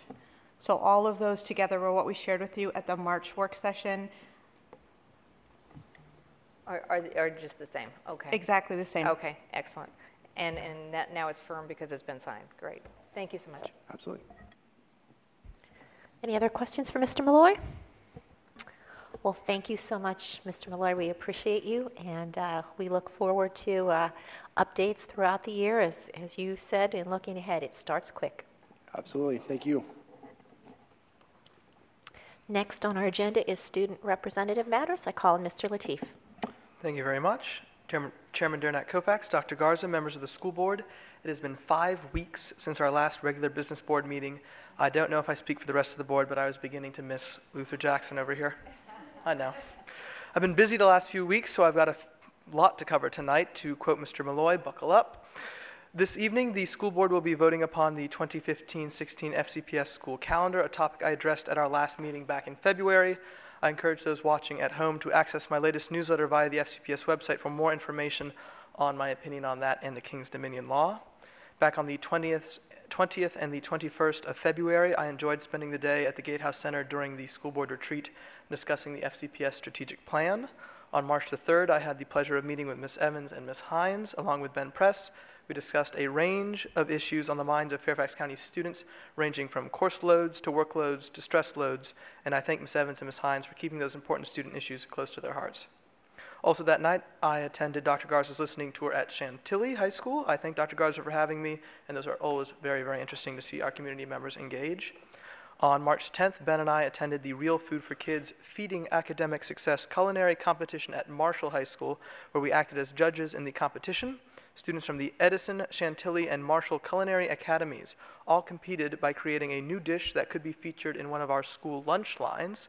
I congratulate the students from the Marshall Academy, whose Oriental grilled chicken salad with sesame ginger dipping sauce won the first place prize unanimously, and it was very tasty.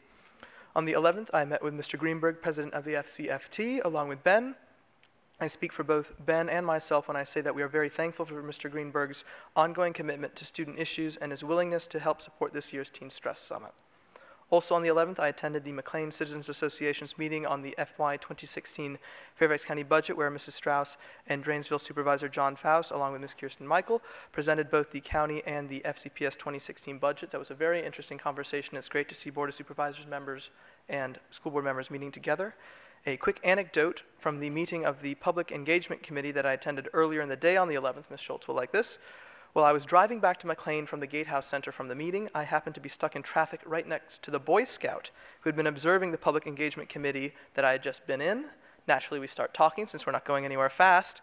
And I learned that the scout, Mr. Bobby Dubas, a senior at Jeb Stuart High School, by attending that Public Engagement Committee meeting that afternoon, earned his final merit badge needed to reach Eagle Scout status, and that was the very day before he aged out of the Boy Scouts. So yes, he cut it close, but he did it.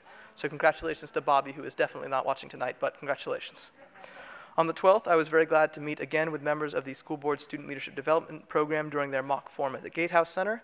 The topic they ended up deciding on involved adding the Islamic religious holiday Eid, along with the Jewish religious holidays Yom Kippur and Rosh Hashanah, to our school calendar. The students will discuss the topic further during their mock work session on April the 27th. On the 16th, I spent 8 hours at the Gatehouse Center during the school board's aptly named all-day work sessions. Great conversations all around, but I think I can happily go the rest of my life without ever hearing the term omnibus motion ever again. I will live a happy life. Last Wednesday, I was at Hayfield for the penultimate SAC meeting for this school year. I thank Ms. McLaughlin and Mr. Marty Smith for attending, along with Dr. Dee Dee Baylor, who talked about our upcoming second annual community conversation on teen stress. That's taking place on May the 9th at Hayfield. Last year, we had a great conversation, and it was actually planned in 6 weeks. This year, we're taking a lot more time, and I expect it to be even better. This past Sunday may have been one of my most enjoyable days as student rep. Since most of the school board was in Nashville for the National School Board Convention, Mr. McElveen and I had the honor of presenting all the first place awards at the 60th Annual Fairfax County Regional Science and Engineering Fair that was held at Robinson. I was amazed by the ingenuity and creativity of our student researchers, and I'm sure the next generation of scientific pioneers are among those who participated in the fair. It was absolutely amazing. This Monday, I attended a very interesting lecture at Woodson by Mr. Frank Bruni, New York Times columnist and author of the new book, Where You'll Go Is Not Who You'll Be, An Anecdote to the College Admissions Mania. It was a fantastic presentation and conversation, and I encourage everyone to take the time to watch the video of that night after it's posted online. This morning, I was at Cooper Middle School, my old stomping grounds, attending the Real Food for Kids Teen Taste Sensation tongue twister event along with Ms. Strauss before heading over to South Lakes for one of my third quarter school visits. I thank South Lakes for hosting me. We had a great conversation, and they gave me their entire leadership class period to speak. And I'll be heading to South County, Westfield, and Annandale next month. Now, something I would have shared at our last meeting had Mother Nature not canceled it. Although the odds are nil that they are watching tonight or will ever see this meeting, I would like to thank the student leadership class from Warsaw Central Public High School in Warsaw, New York, who reached out to me asking what it was like to be a student representative to my school board, since they were interested in advocating for the addition of a similar position to their school board in New York. That was a few months ago, but then I got an email earlier this month saying that they had successfully convinced their principal to recommend to their school board, it's a very small district, only one high school, that a student representative position be created. So good for the Central Warsaw Board of Education. Student voice is very important no matter where you live. Lastly, on a personal note, I am very thankful that my college admissions process has finally come to an end. I am pleased to announce that I will be attending the University of St. Andrews in St. Andrews, Scotland, starting this fall. Although St. Andrews is around 3,500 miles, I believe it's that way, Fairfax County will always be my home, and you can bet that I'll be back. If any members of the board of the FCPS leadership team, or Ms. Goddard, or the clerks, or anyone who works at the Gatehouse Center, really, who I have interacted with, happens to be in Edinburgh, look me up. Finally, I promised many of my friends this week that I would ask the school board and Dr. Garza all, please, if you could give us next week off. That would be wonderful. I hope that you accept my recommendation. Thank you. Thank you, Mr. Lateef, and congratulations on your acceptance. I know it's a big, long process, and we wish you well, and you may have some board members that visit you, you're not sure.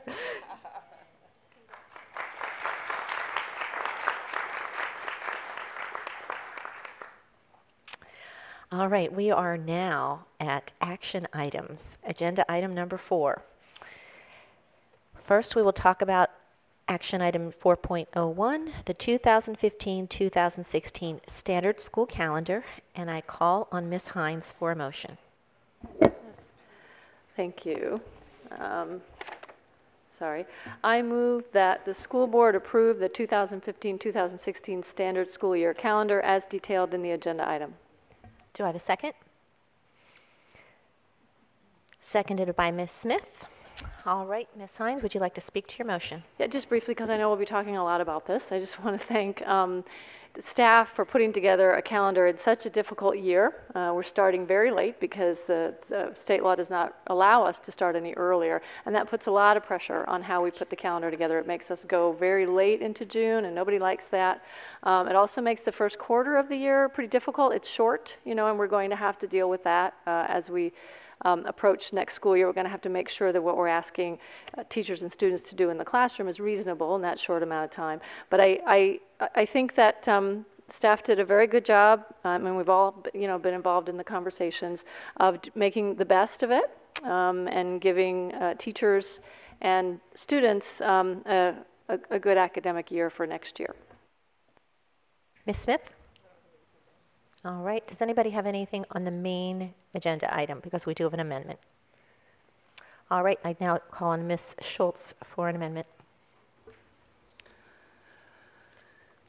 I move that the school board approve the 2015-16, I move to amend the main motion by A, designating the end of the first grading quarter as Tuesday, November 10th, instead of Friday, October 30th, and designating Wednesday, November 11th, as a student holiday and teacher work day instead of Monday, November 2nd, 2015, and B, designating Friday, June 24th, 2016, as a teacher work day instead of Monday, June 27th, 2016, and designating Friday, August 28th, 2015, as a school planning day for teachers instead of Friday, June 24th, 2016.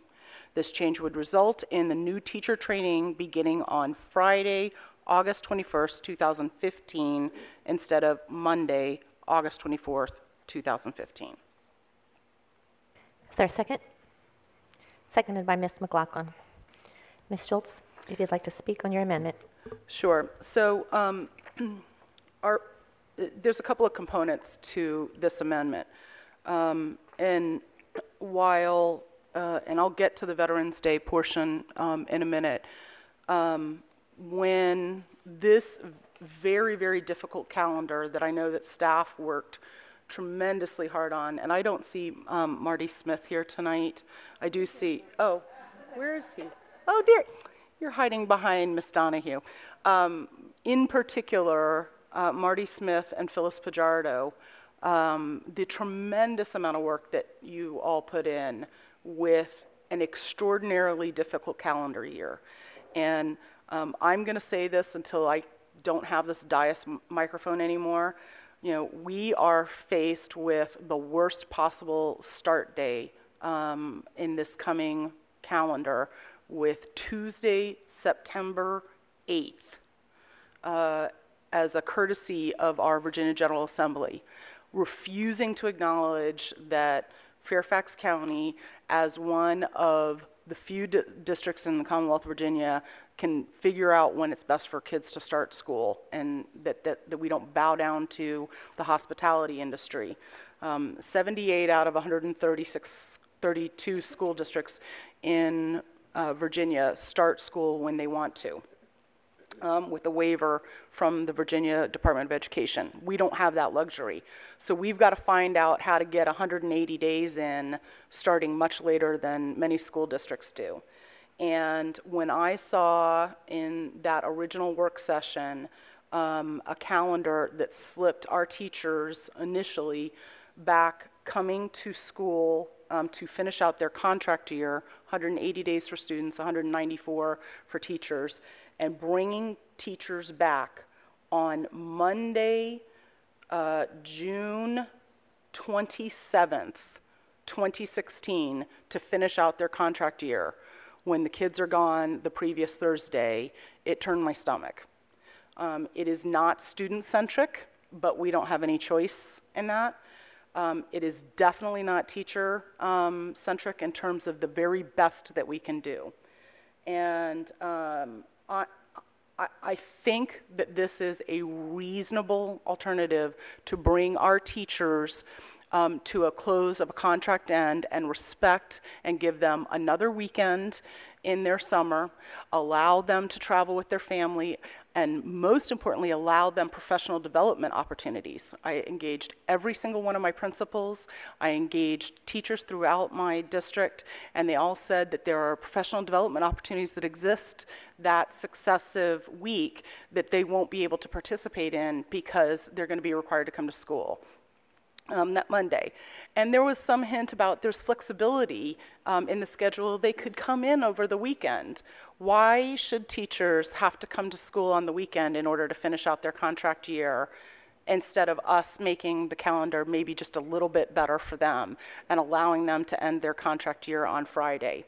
In addition, the principals and the teachers said that having professional development time up front at the beginning of the year gives them the most ability to be responsive to and be prepared for students in the classroom.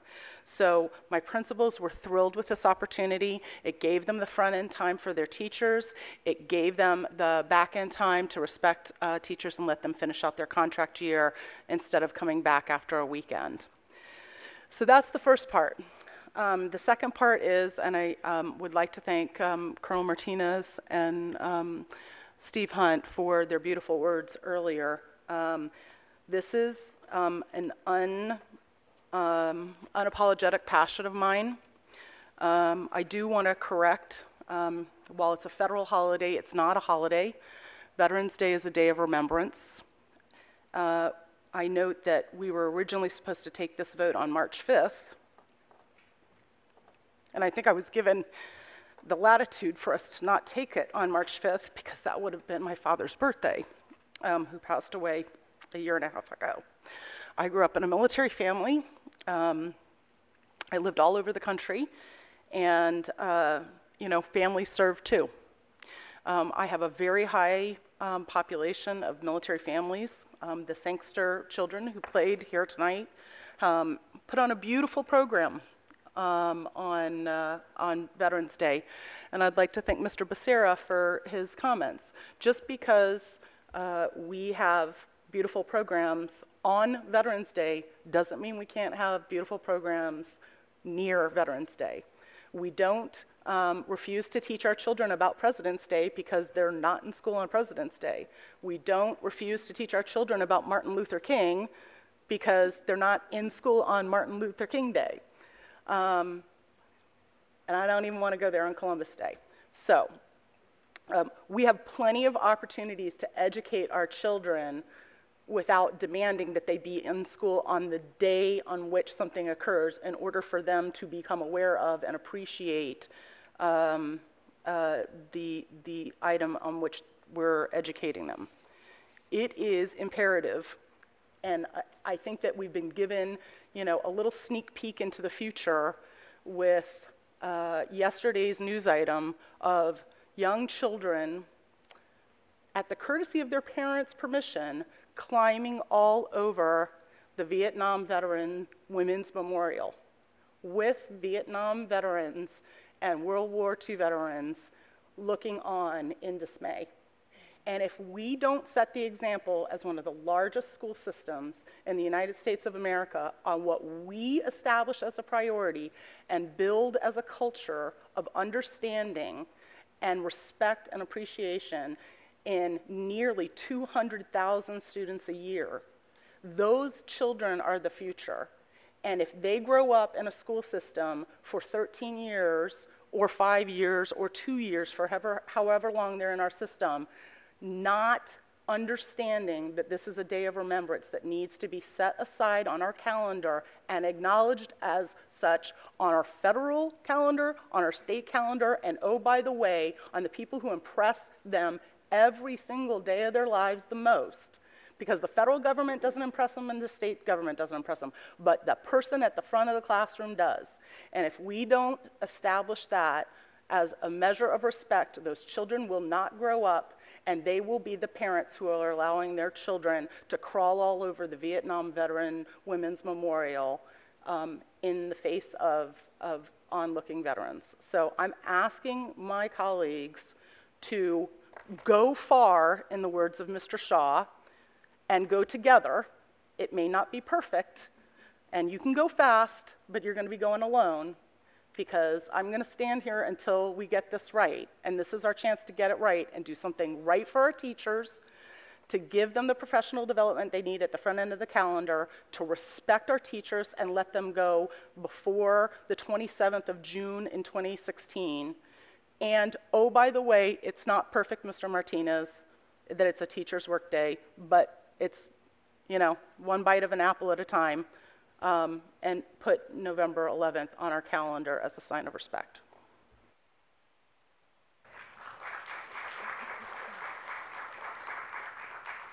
Ms. McLaughlin. I first want to echo my appreciation, as Ms. Schultz did, to our two speakers tonight. Your remarks were powerful and extremely compelling, and made my remarks tonight all the more easier to passionately support my colleague's amendment here tonight. Without trying to completely repeat the point she's made, I do think it's very important to note, beyond what I think is the most compelling, and I'll speak to that in a minute, but the bottom line is we are going to end up with her amended calendar. We have a more balanced school calendar for our students and our teachers' instruction. By doing it this manner, your quarter breaks end up being 43 days, 47, 47, and 43. And as the mother of high school kids, I can tell you it helps to have those balanced calendars with each quarter. And so I think that is a wonderful improvement there. I also think about our teachers and how we know as parents it can be tiring working with kids. And so imagine you've got 150 of them at the high school level, and you hit the end of June and you're ready to start refreshing yourself as well. And so I appreciate this opportunity to allow them to begin their summer break on a Friday of June 24th. But most importantly, to the issue of honoring Veterans Day. My great-grandfather served in World War I. My grandfather served in World War II in Korea, and my father and his brothers are veterans who also served during the Cold War era. It is extremely important in everything that this country has gone through, and I think about the formative years of my three sons. They don't know a world where we haven't really been at war, and to really look at how we can, as a county, help create a deeper understanding. We live in the shadows of our nation's capital. As noted earlier tonight, over 80,000 veterans here in our area alone. Yes, we can do great programming in our schools, and I've heard that, and again, I've been a parent in Fairfax County Schools now for over 14 years. I get all of that. It does not take the place of us joining the surrounding public school systems here in Northern Virginia who honor this federal holiday. And as Ms. Schultz and others have said, a day of remembrance. So given all the other great things that come from this amended calendar, but most importantly, the purpose behind it, which is to honor Veterans Day, I really do hope my colleagues will think about the benefits of this amendment, that it's not about keep doing the status quo. And I really will look forward to hearing those who see it differently. And I hope that you will all speak up, whether you support this amendment or not. But I think it's important for all of us and the public to understand the merits of your position on which way you'll vote tonight. All right. First, I have Ms. Smith. Thank you. You know, I was happy we got the amendments out early this year. I think the board did a good job to get the amendments out in time to share them with the public, and I was fortunate that I had a couple of PTA meetings. So I shared the calendars with the public, and I'm going to talk about the amendment and the difficulties with the dates in November. And these were the reasons that the parents that I shared this with didn't support this calendar. We've grown a tradition in this community near Election Day that we have Monday and Tuesday off and we have a 4-day weekend. So when you think about the practicality of people coming to school, having a day off and coming to school, it really doesn't work for attendance. So in that week of November, you would have school on Monday, no school on Tuesday, and go the rest of the week. And then the following week, you have school on Monday, an early release on Tuesday, Wednesdays off, and then you come in Thursday and Friday. And one of the things that we looked for when the board asked for a change in the original draft of the calendar was to have more continuity of instruction in November. And as with the other part of the calendar, as much as I didn't like for teachers to have to come in on Monday, I think it creates more stress to have to come in Friday, a whole week before they'd have to come in. So in a way, they lose a weekend. So I will not support the amendment for that reason. Ms. Hines. Thank you. And I do appreciate Ms. Schultz bringing this up every year. I know that we'll talk about it every year, and it's important because clearly it's important to a lot of people in our community. There are strong feelings about this, I think, on both sides. One of the things about Veterans Day that may be different from other days that we observe is that here in this area we do have so many veterans and we have so many service members who are currently serving. And because it is a work holiday for them, they can come into schools, and they do, and they can celebrate, and they can be celebrated in person on that day. So I feel like it is a little bit unusual. I understand, again, that there are, strong feelings on either side, but I've seen it as a teacher. I have seen schools use that opportunity very well to honor our military service members and veterans, and it probably would be a good idea for us to as a school system, celebrate that somehow as we get around that day, so that we could just make sure that that we know all that's going on in the schools on that day, that we are not just missing that holiday. And I think the problem, and Mrs. Smith mentioned this as well, there are also sort of conflicting messages and concerns about the changes in the calendar that would have to be made. I mean, I think for teachers, trading a day at the end of June for a day, the Friday before in August that they're supposed to come back, is not, from what I've heard, is not universally popular. I mean, and neither one is they're going to be happy with, for sure. But there, in many schools, there's also a tradition where, when you have that sort of last day, and it's over a weekend, after a weekend in June, many principals will allow teachers to, get their work done over the weekend and then have that day off. I remember, at least in my experience. Now, it's not ideal, it's not, but I think I would rather have that opportunity as a teacher than have to come back the Friday before in August, because they're already giving up a week in August that most people are on vacation in order to prepare for the school year. So this is not easy. I do appreciate the conversation, but I think given the difficulty of putting this calendar together, I can't support the amendment. Ms. Strauss.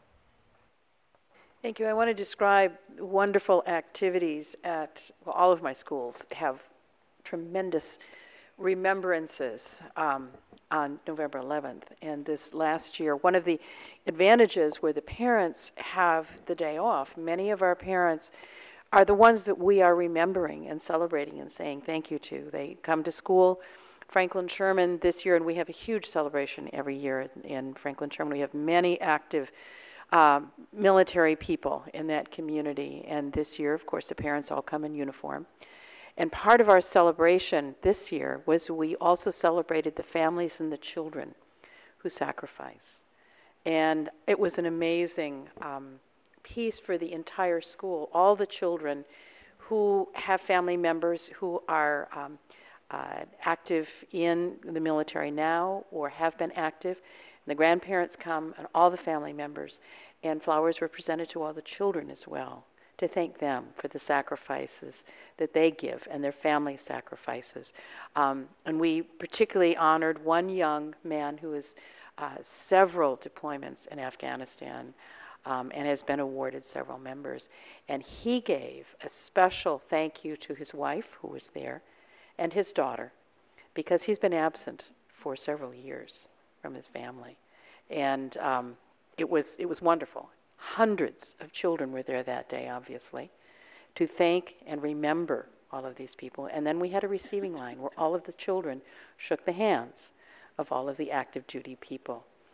At McLean High School, we have a special memorial garden that has been installed as a partnership between the school and our American Legion Post.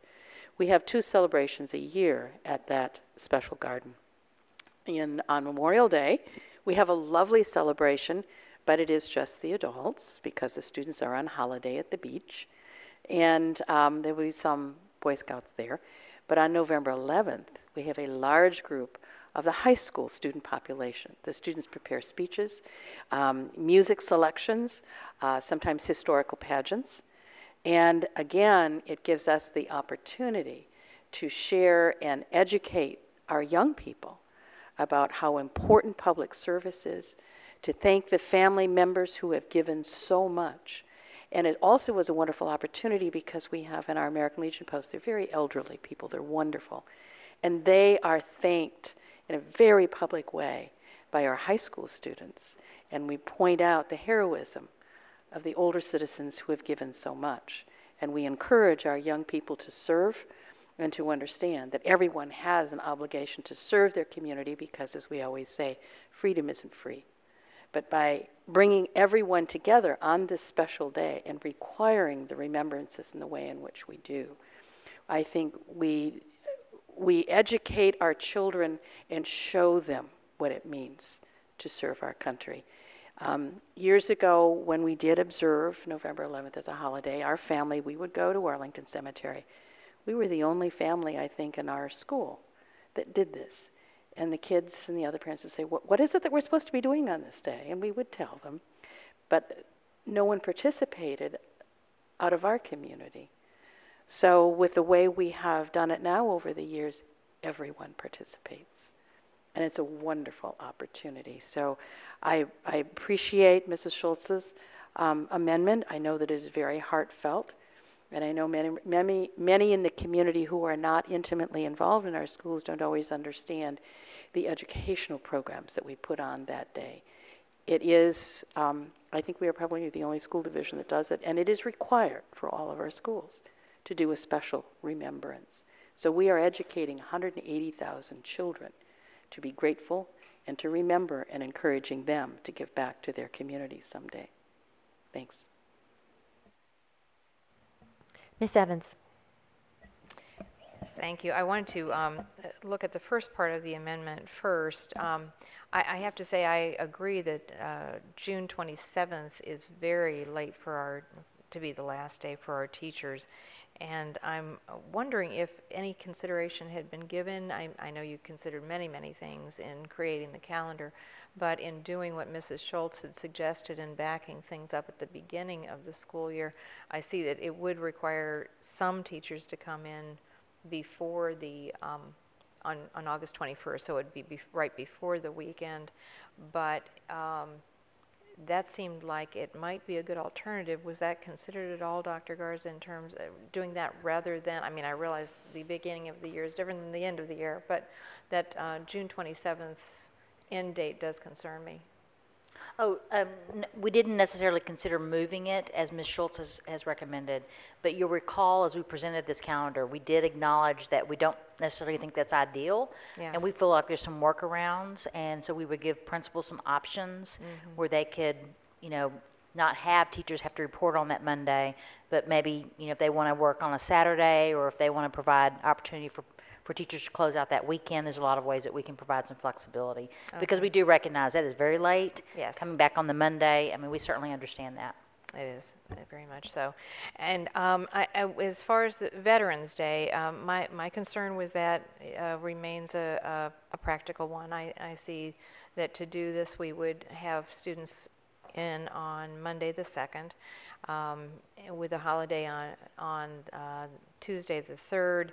We would have 3 of 4 weeks would be very broken up in November. I had a concern with the original calendar that was brought to us about how broken up the calendar was for students, and I don't think that's best for their education. And I was very pleased when Dr. Garza brought us back a revised version where the calendar was a lot more consistent in that month. Having said that, I do understand the passion behind that and the the desire and the passion behind our need to honor all of our veterans. It's certainly an important value.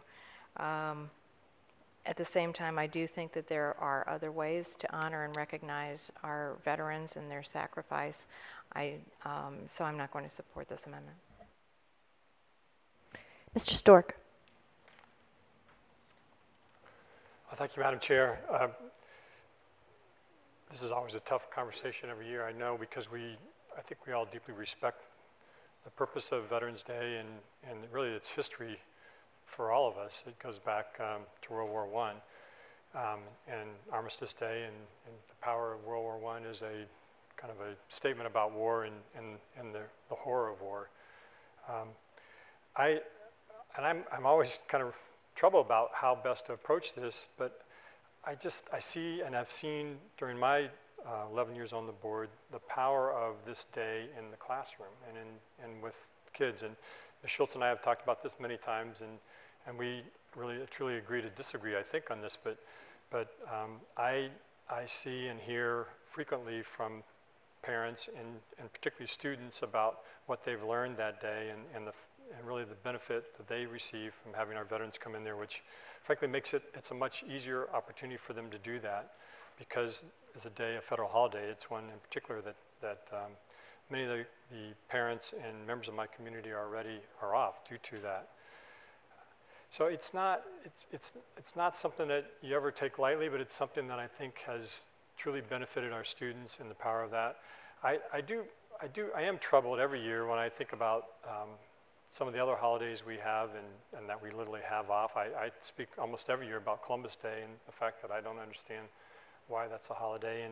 And every year the explanation seems to be more, well, it makes for a 3-day weekend and people like to have soccer tournaments. I'm sorry, that's kind of what I hear. So that troubles me far greater, and frankly, to have that as a comparison to Veterans Day is even more troubling. But I've so far found in my constituents, and at least my Mount Vernon constituents' letters and emails to me have reinforced the value and the purpose of that day in the classroom for so many kids. And if you go to Fort Belvoir, you particularly can see that, and I've done that sometimes in the past. So look forward to attending again this year and having those dialogues and recognize that we have to absolutely make sure that the children learn from that day and what the veterans and what their sacrifices and experience have been all about, because as a child that was powerful to me and I think important part of my development as well. So thank you. Ms. Reed. Thank you, Madam Chair. I appreciate the amendment and the intentions of what Mrs. Schultz were trying to do here. I have a few questions. Did we get a sense for what the teachers and in particular thought about this? I know you mentioned that you talked to some of your principals. I know I didn't get very many comments at all from anyone in the community. But did you get teacher input in particular?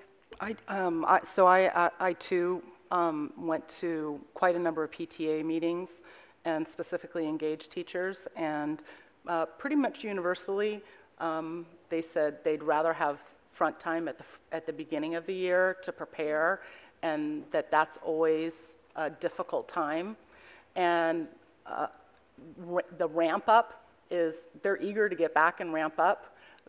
They're eager to leave as well at the end of the year, and the notion that somehow, even if it's with flexibility, that they should have to close out their year by either coming in on a weekend or coming in on that following Monday, they kind of, they were not happy about that.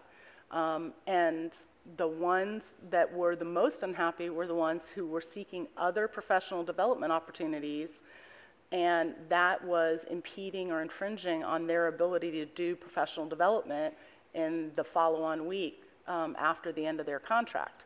So pretty much universally, and I took quite a bit of time engaging teachers at all different levels, not just elementary, middle, and high school.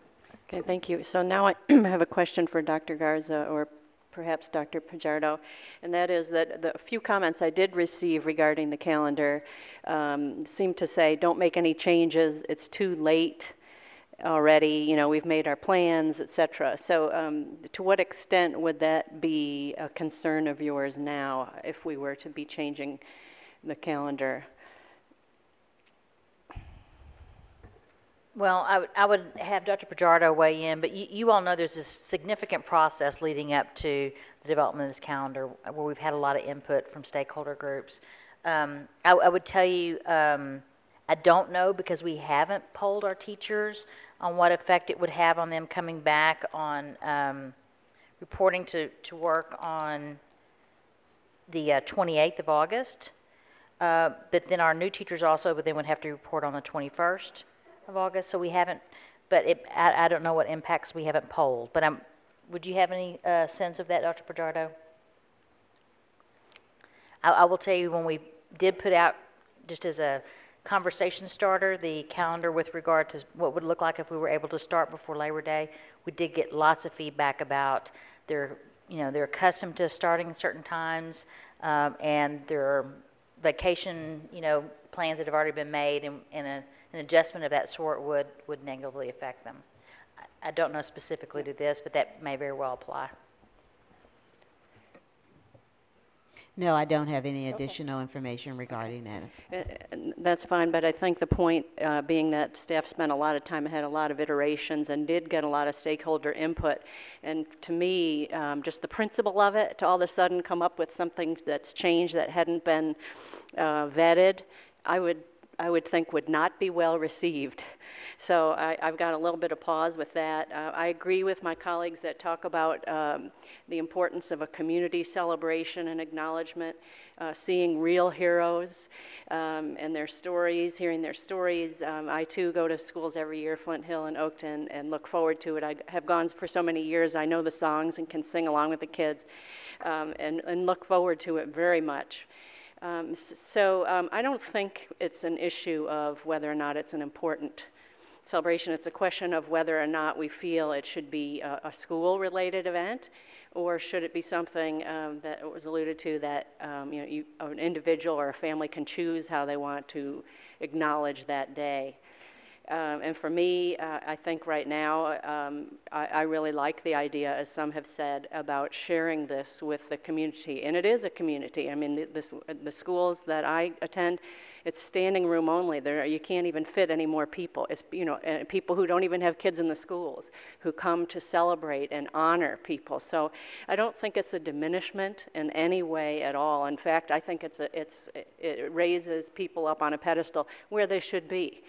So, and last but not least, though, in terms of the principle of it, if we were, in fact, to consider a student holiday for a day such as Veterans Day, then I would advocate that it should not then be a teacher work day. The students could get off, but it's not important enough for the teachers to get off. So I'd have a problem with that, too. But I do think that these issues that you've raised with the Veterans Day, as well as with the calendar and some of the issues that were raised about the balance of the quarters and other issues, I think that it might be a good place for us to start when we look at next year's calendar and engage people in that debate early on. But at this stage of the game, it gives me great pause to make any changes. But I very much appreciate the amendment. Thank you. Mr. Moon. Thank you, Madam Chair. I am not going to be able to support the amendment this time. And I am not going to repeat what other board members have said, but just a couple of points. As Mrs. Ree alluded to, one of the elementary schools that I have always enjoyed visiting on the Veterans Day is a Flint Hill Elementary School. It brings me so much emotion. There are a lot of things to learn, even from students when I visit there. I even recollect a few years ago, Mr. Gibson, who used to represent Hunter Mirror District at the time, and I were invited to sing national anthem, and then kids and family, and then community members seeing school board members joining celebration like that. There was a very personally touching moment for me and Mr. Gibson at the time. And on June 27th, I would hate to see whether it's June 27th, which is Monday, or August 28th, which is Friday for teachers to come in. But between those two, I think with the June 27th, I think we have some options to be a little more creative than August 28th, where teachers have no other choice but to come in on Friday. And I would hate to see them coming in. They could certainly be able to enjoy one more weekend during summer before they really have to start working hard for the school year.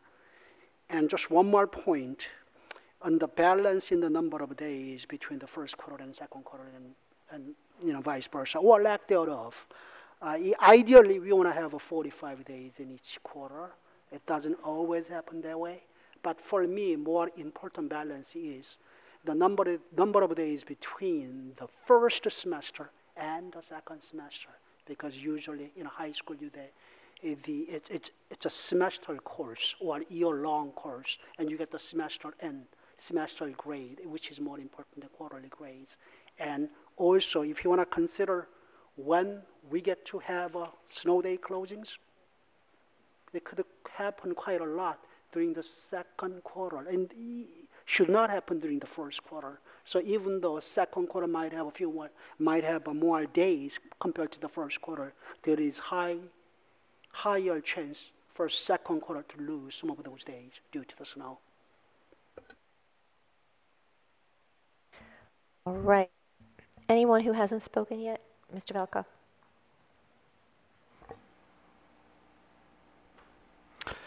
I thought Mrs. Reed gave an excellent summary of the issue here. There's issues of the sheer impracticality of changing the calendar at this point. And Mrs. Smith also pointed out the issues of just the fragmented month of November. I agree with Ms. Hines. The fact that schools are open and veterans are actually off on that day gives them an opportunity to come into the schools. And as Mrs. Strauss described, there are many, many wonderful programs. So I'm not going to be supporting the amendment. All right, I have two go-backs. Ms. McLaughlin. So I would like to point out that when we talk about the teacher workday and what would happen in the flexibility if they don't have to come back that Monday in June, they could just finish it out that Saturday. Well, the same goes for this proposal.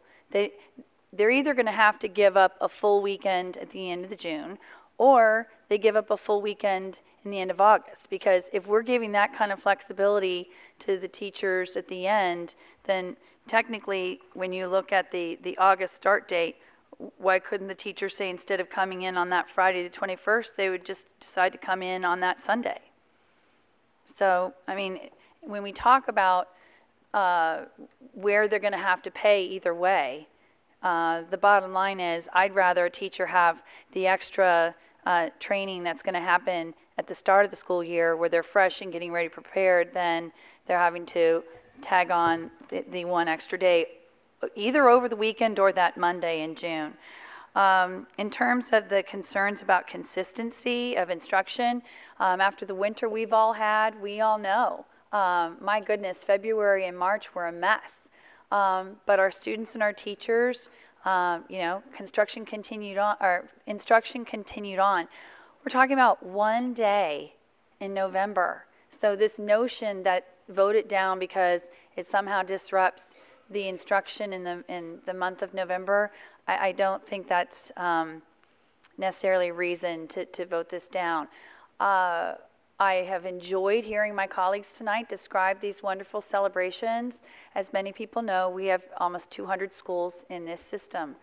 And I don't know that I've heard this type of across the board depth of celebration across our 200 schools for the way that we're honoring Veterans Day. And I think it's great if we can continue to have that type of recognition, but as was noted by our speakers, you're welcome to do that the day before or the day after, but still honor this day.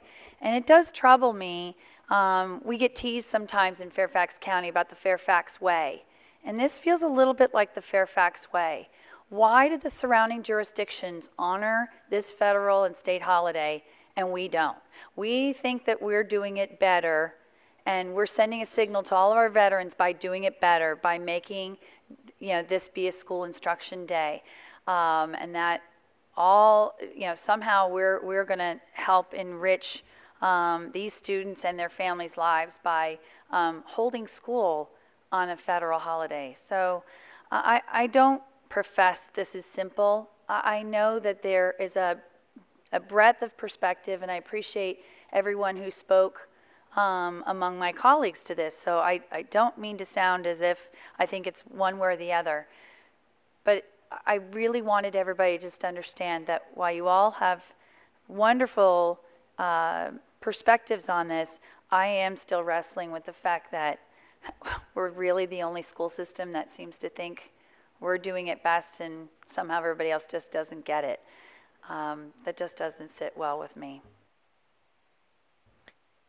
Ms. Schultz. Okay. It's clear that this is going to go down, but it's going to go down with me having a go back.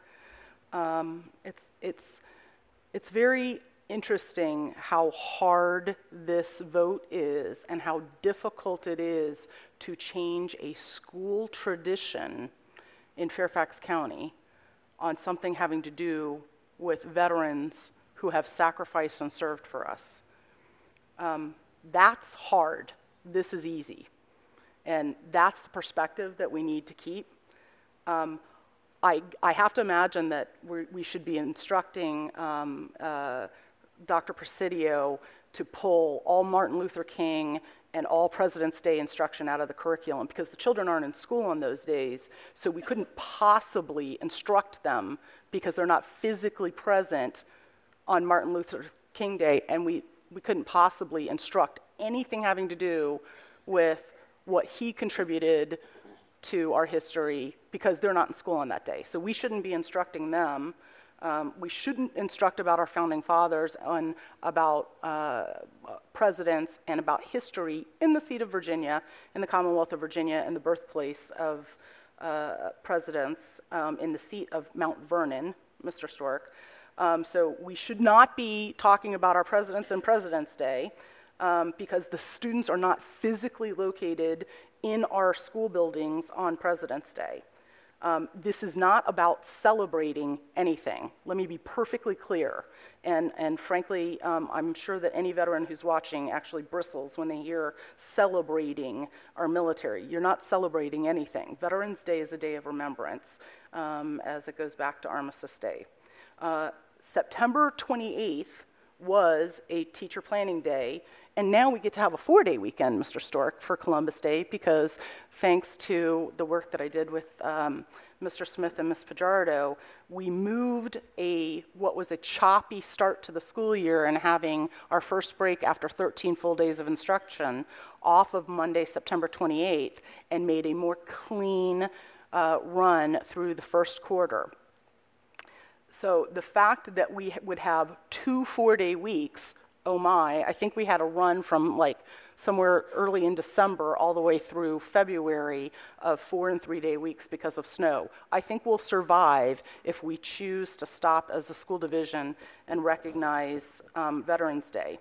If not this year, when, Ms. Reed? Because this is the 4th time I've heard, you know what, it's too late this year. We'll do it next year. We should look at the calendar next year. We should figure out a way next year to look at putting the Veterans Day on. If you don't do it now, you're never going to do it, because now you have a really good reason to do it, which is to respect the teachers. Asking our teachers to come back on Monday, June 27th, 2016 is not the best way that we can do this. And there is no calendar to change. We're not late in making changes to the calendar because tonight is the calendar. This is the vote. We haven't published a calendar and committed to it and said, everybody go make your plans. We've posted it. We had March 5th snowed out. Otherwise, we would have had the vote on March 5th and the same discussion March 5th. But this is our time to set the calendar for next year. It's not late. It's exactly on time when it was supposed to be. So we're talking about balancing out quarters that if we vote the standard calendar, which is how you all are going to vote, you're going to have a 37-day first quarter and a 53-day second quarter and a 47-day third quarter and a 43-day fourth quarter. That is as choppy and up and down educationally as it gets. Instead, we could have a 43-47 first and second day, first quarter, second quarter, 43 days for the first quarter, 47 days for the second quarter, and then 47 days for the third quarter and 43 days for the fourth quarter.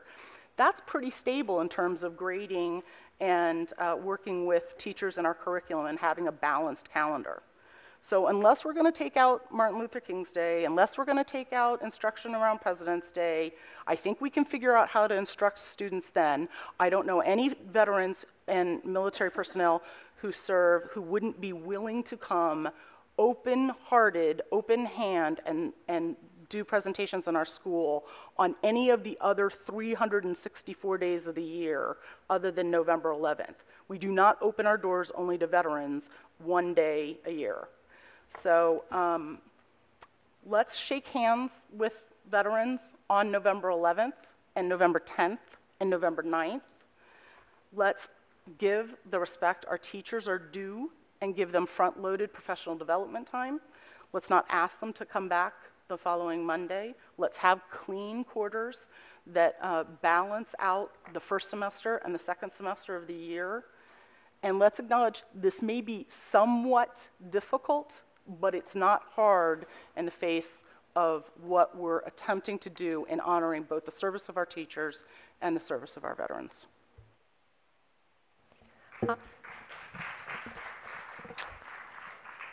Mr. McElveen. Thank you, Ms. Darnat Kofax.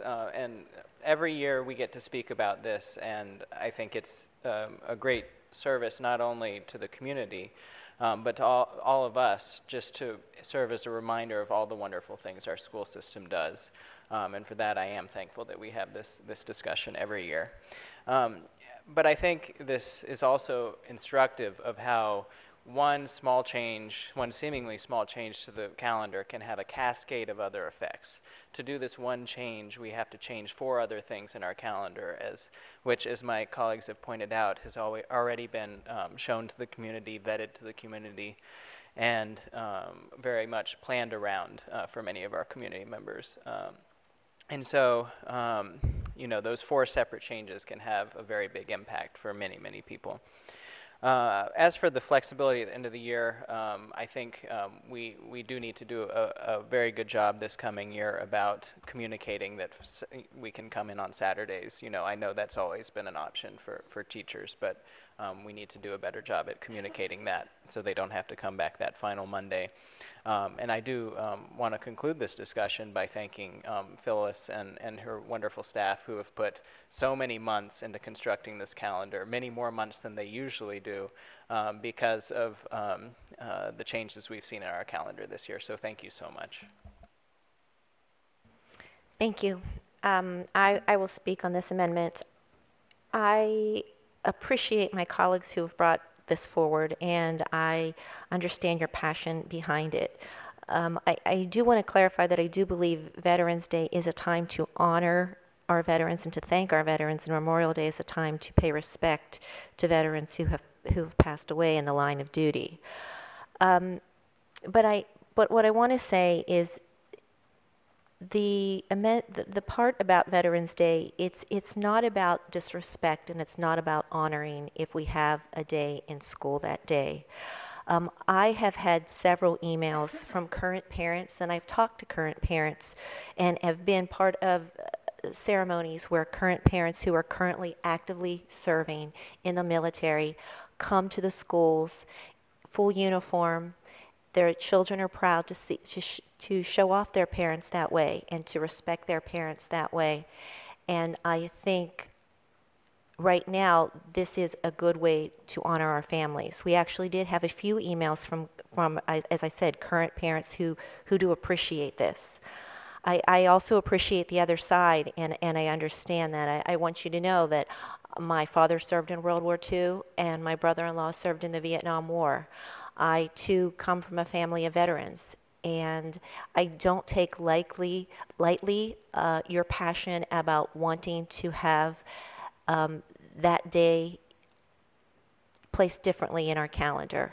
But at the same time, I again respect my colleagues, and I respect all of you for talking about this bravely tonight. And I invite the community as we go forward to talk to us about what your thoughts are, because right now what I'm hearing from my community is that we appreciate this day in the classroom to honor our veterans, to invite parents who are currently actively serving our veterans.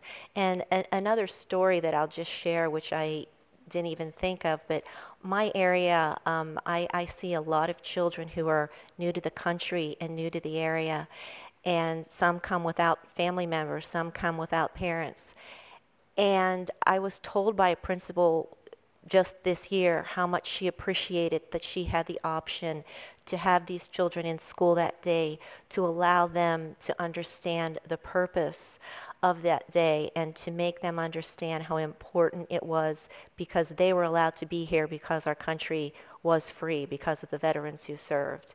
And I think that's something that we don't always think about. So I just wanted to share that story, but I will not be supporting this amendment, and I will be ready to take a vote.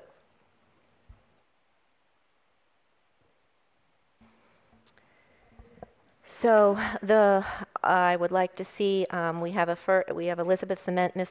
Schultz's amendment, and Ms. McLaughlin seconded. All those in favor of the amendment? Ms. McLaughlin and Ms. Schultz. All those opposed? Mr. Moon, Ms. Reed, Mr. McElveen, Ms. Hines, Ms. Smith, Ms. Daranak Kofax, Mr. Velkoff, Mr. Stork, Ms. Strauss, and Ms. Evans. The motion fails. Back to the main motion as amended. Oh, I'm sorry. Back to the main motion. I'm sorry. That the school board approve the 2015-2016 standard calendar as detailed in the agenda item. All those in favor? Mr. Moon, Ms. Reed, Mr. McElveen, Ms. Hines, Ms. Smith, Ms. Daranak Kofax, Mr. Velkoff, Mr. Stork, Mr. Strauss, Ms. Evans. Opposed? Ms. McLaughlin and Ms. Schultz. The main motion passes.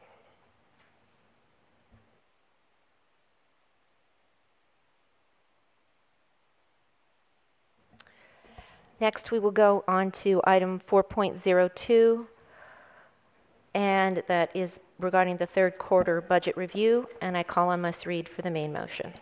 Thank you, Madam Chair. I move that the school board approve revenue and expenditure adjustments as reflected in the FY 2015 third quarter budget review and as detailed in the agenda item.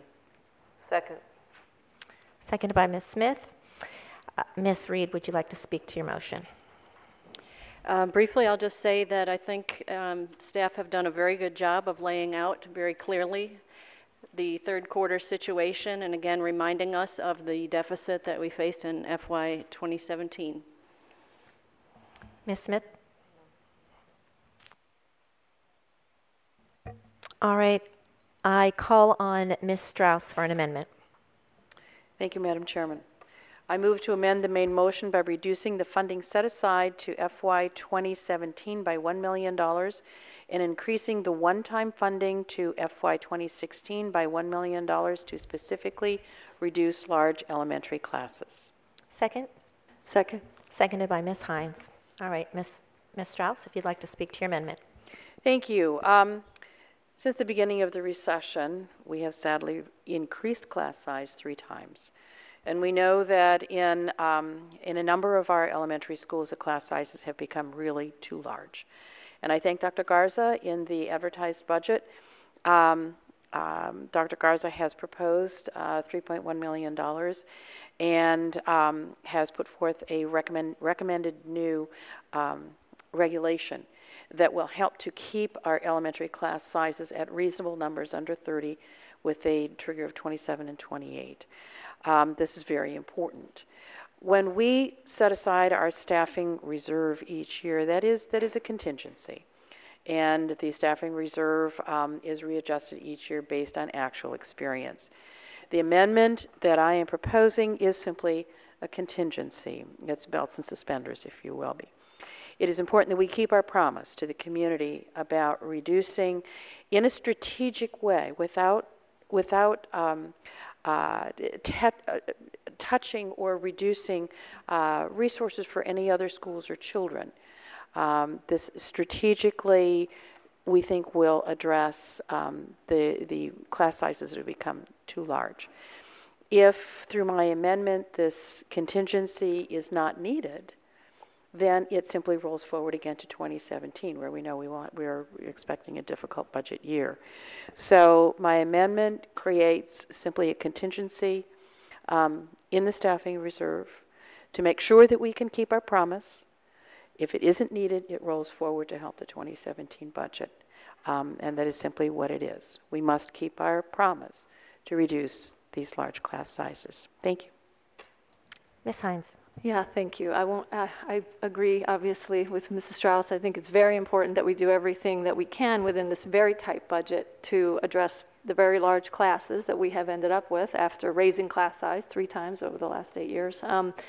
Unfortunately, there's no room in the budget right now to actually reduce class size across the board, which is what we would love to do, but that's costs about $17 million for every average half a child, as I understand it. So this would be a way of giving a little more of a cushion, if we need it, to the money that we're already trying to set aside to address large classes. I am worried that we may need it, just looking at the way numbers are going, and we never seem to need less than what we think we need. We always seem to need more. We got down pretty far in our staffing reserve this year. I think tighter than we've been in a long time. And so we know that we just don't have any tolerance here. There are no margins in the staffing formula right now, and really in our budget right now. So this is an effort to just put some money there that will be earmarked for these large classes. Again, if we don't need it, then it rolls forward to 2017. Borrowing from fiscal year 2017 is very painful, but this is it's a choice of evils, basically, either way we do it. But we have made a commitment to addressing large class sizes, and I think this will allow us to fulfill that commitment. So I appreciate Ms. Strauss's amendment. Ms. Schultz. I will not be supporting the amendment. Ms. Strauss used the word strategic. I think it's anything but strategic. Using one-time funds to put into a contingency plan that have no real attribution to actually bringing down class sizes. We had a forum earlier tonight. There's a work session that's about 2 weeks before the end of the budget session. If we want to be strategic, we need to have the information. This board had the opportunity to vote on a follow-on motion that I had to the advertised budget, asking for a report from the superintendent on why we have 1,026 classrooms in our elementary schools that are at 20 and under.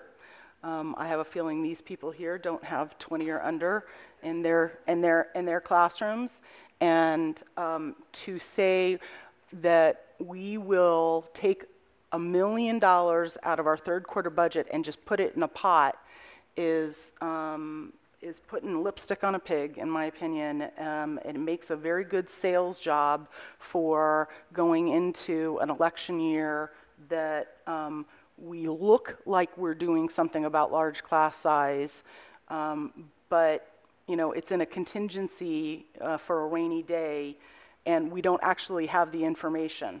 8 out of the 12 people sitting up here voted not to even ask the superintendent for the data on why we have 1,026 classrooms at 20 and under. Fortunately, Dr. Garza and her staff are producing that information for us anyway, but for us to take something that's labor and say, we'll buy 1 year's worth of $1 million labor, maybe, and put it in a contingency pot, maybe, and we don't know how it's going to be used because we don't have the data, because 8 out of the 12 of us voted not to get data is, I think, anything but strategic. It's knee-jerk. I'd rather roll the money forward, and if fourth quarter comes and we get down to the end of the budget and we've done some real assessment based on real data that staff is going to produce for us after we have a work session, and we talk about where that money is going to go, and we talk about what's going to happen to teachers who we say we're going to hire for a year, but then we're going to let you go because magically in a year large class sizes are going to suddenly go away.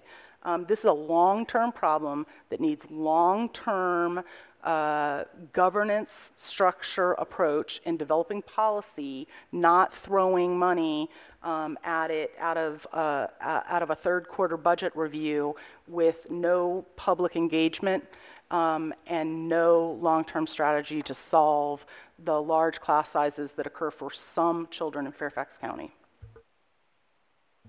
Ms. McLaughlin. So I think my comments are going to start more with a question for either Dr. Garza or Kristen Michael. One of the things I understand that the Board of Supervisors have asked this school board to be extremely mindful of is one-time funding. And in this case, looking at this proposal, what gives me pause is the language that says this would be for one-time funding.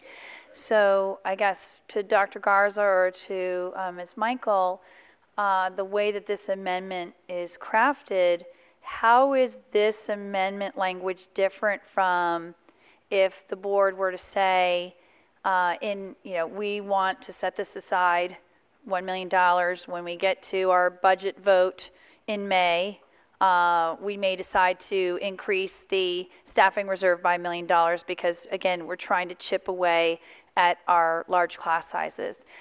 Because my greatest concern with this amendment is that language of one-time funding. Because as I understand it, then what we're technically saying is we could hire people and tell them a year later, well, that was only one-time funding, so thank you, but here's your pink slip. So did I shape my question clearly enough to ask the difference in language and what we're doing here? Yes. So this amendment is using one-time funding from third quarter, and it's adding positions to the staffing reserve that are only one time. So they'll only be funded in FY16, so we're not adding to our ongoing liabilities. When we look at the staffing reserve in terms of hiring people and letting them go, each year the staffing reserve is allocated out to schools on a one-year only basis. Right, and then if the school's enrollment grows into those positions the next year, the schools would qualify for them by formula, so the teachers then would remain. I might also add that we did, with your approval, we added one-time money to the overall work that we've been doing around class size. There was, and there currently is in the advertised budget, $3.1 million that in the budget to address larger class sizes. That is ongoing money, but in addition to that, there was an additional $800,000 that was put in at mid-year budget review. That's one-time money. So this, I believe, Ms. Strauss, would be similar to what was done at the Yes. mid-year. Yes, exactly. It would mirror exactly what we did at mid-year. So I guess the second part of my question had been, in doing this, are we sending a signal to our funding authority, the Board of Supervisors, that even though they've counseled us to try to not fund, take recurring expenses and make, fund them through one-time funds, are we creating a conflict for ourselves? I really saw this amendment as recommending using one-time funding for a one-time allocation, so I don't see an issue there with the Board of Supervisors. Thank you for that clarification. Mr. Volkov.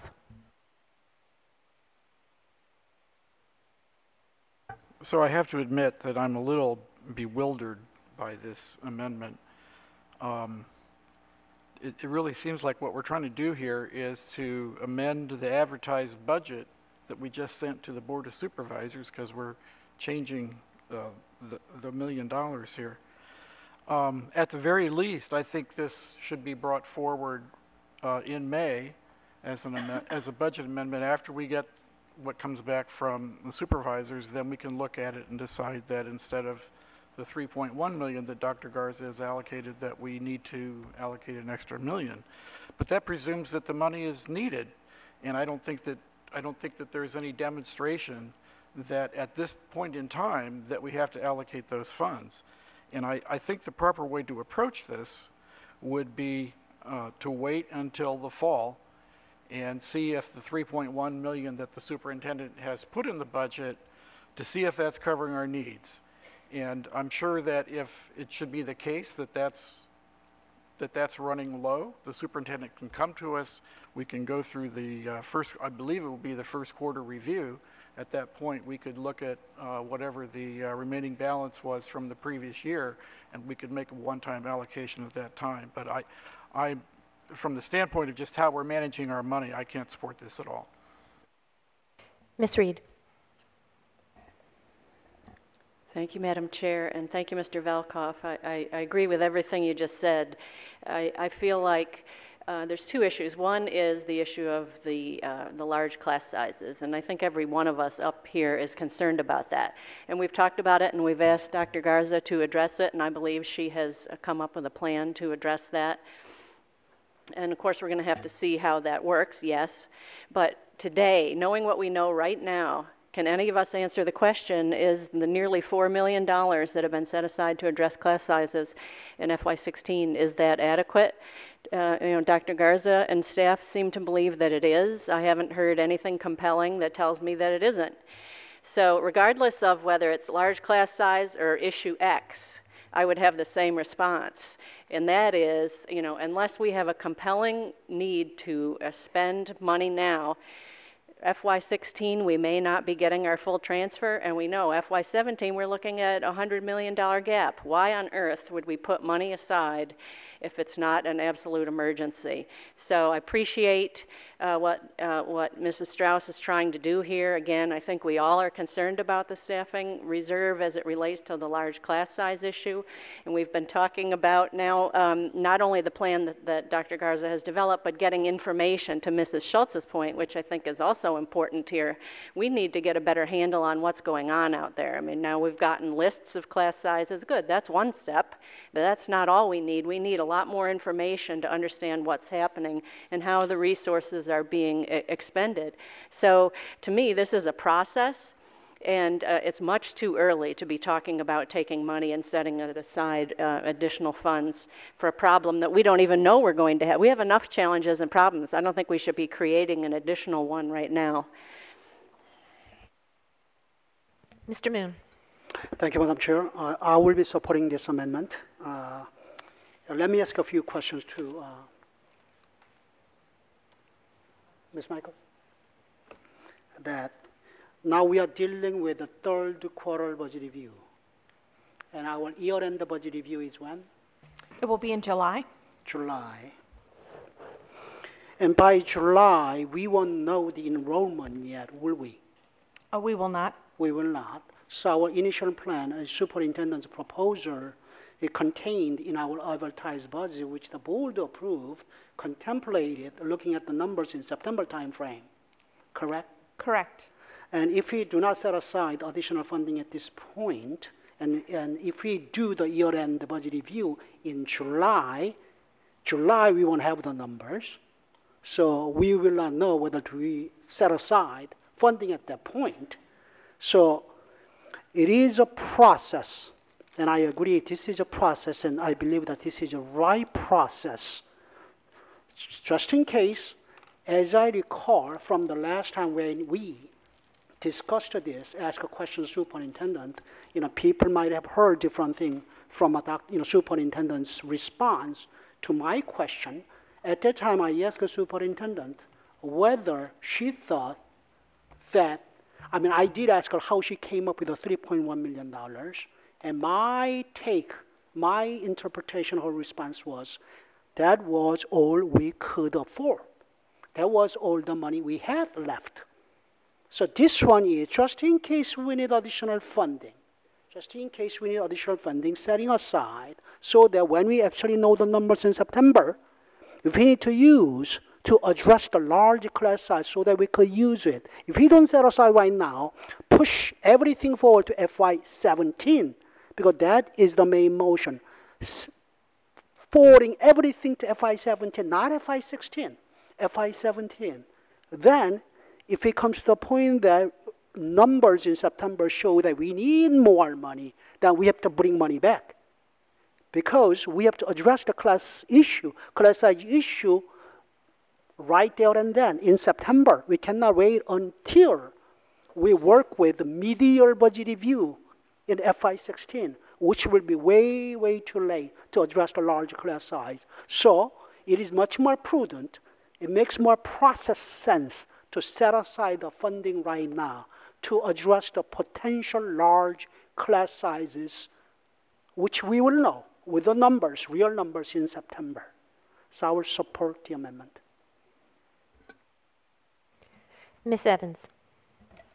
Yes, thank you. I have gone back and forth on this amendment, looking at its intention, which certainly is a very, very worthwhile intention of lowering our class size where it's gotten out of hand. At the same time, I am, with Mr. Velkoff and Mrs. Reed, I'm looking at the fact that we have not yet determined what exactly the impact of the $3.1 million that we just approved, or is it a total of 4 because of the 800,000? All right, so we already have $4 million dedicated to this, and in the end, I think that it's important for us to see what exactly the impact is. We're going to have a work session in May on class size. We're going to have that discussion. We're going to see what the impact of the new regulations are, and at that point, we can see just how far is the $4 million enough to cover it? Is it not? Do we need more? Is there any chance we need less? Probably not. I also do want to follow up, and I will do so with our budget people, on the answer to budget question number 17, which talks about just exactly how the staffing reserve was used in the past year.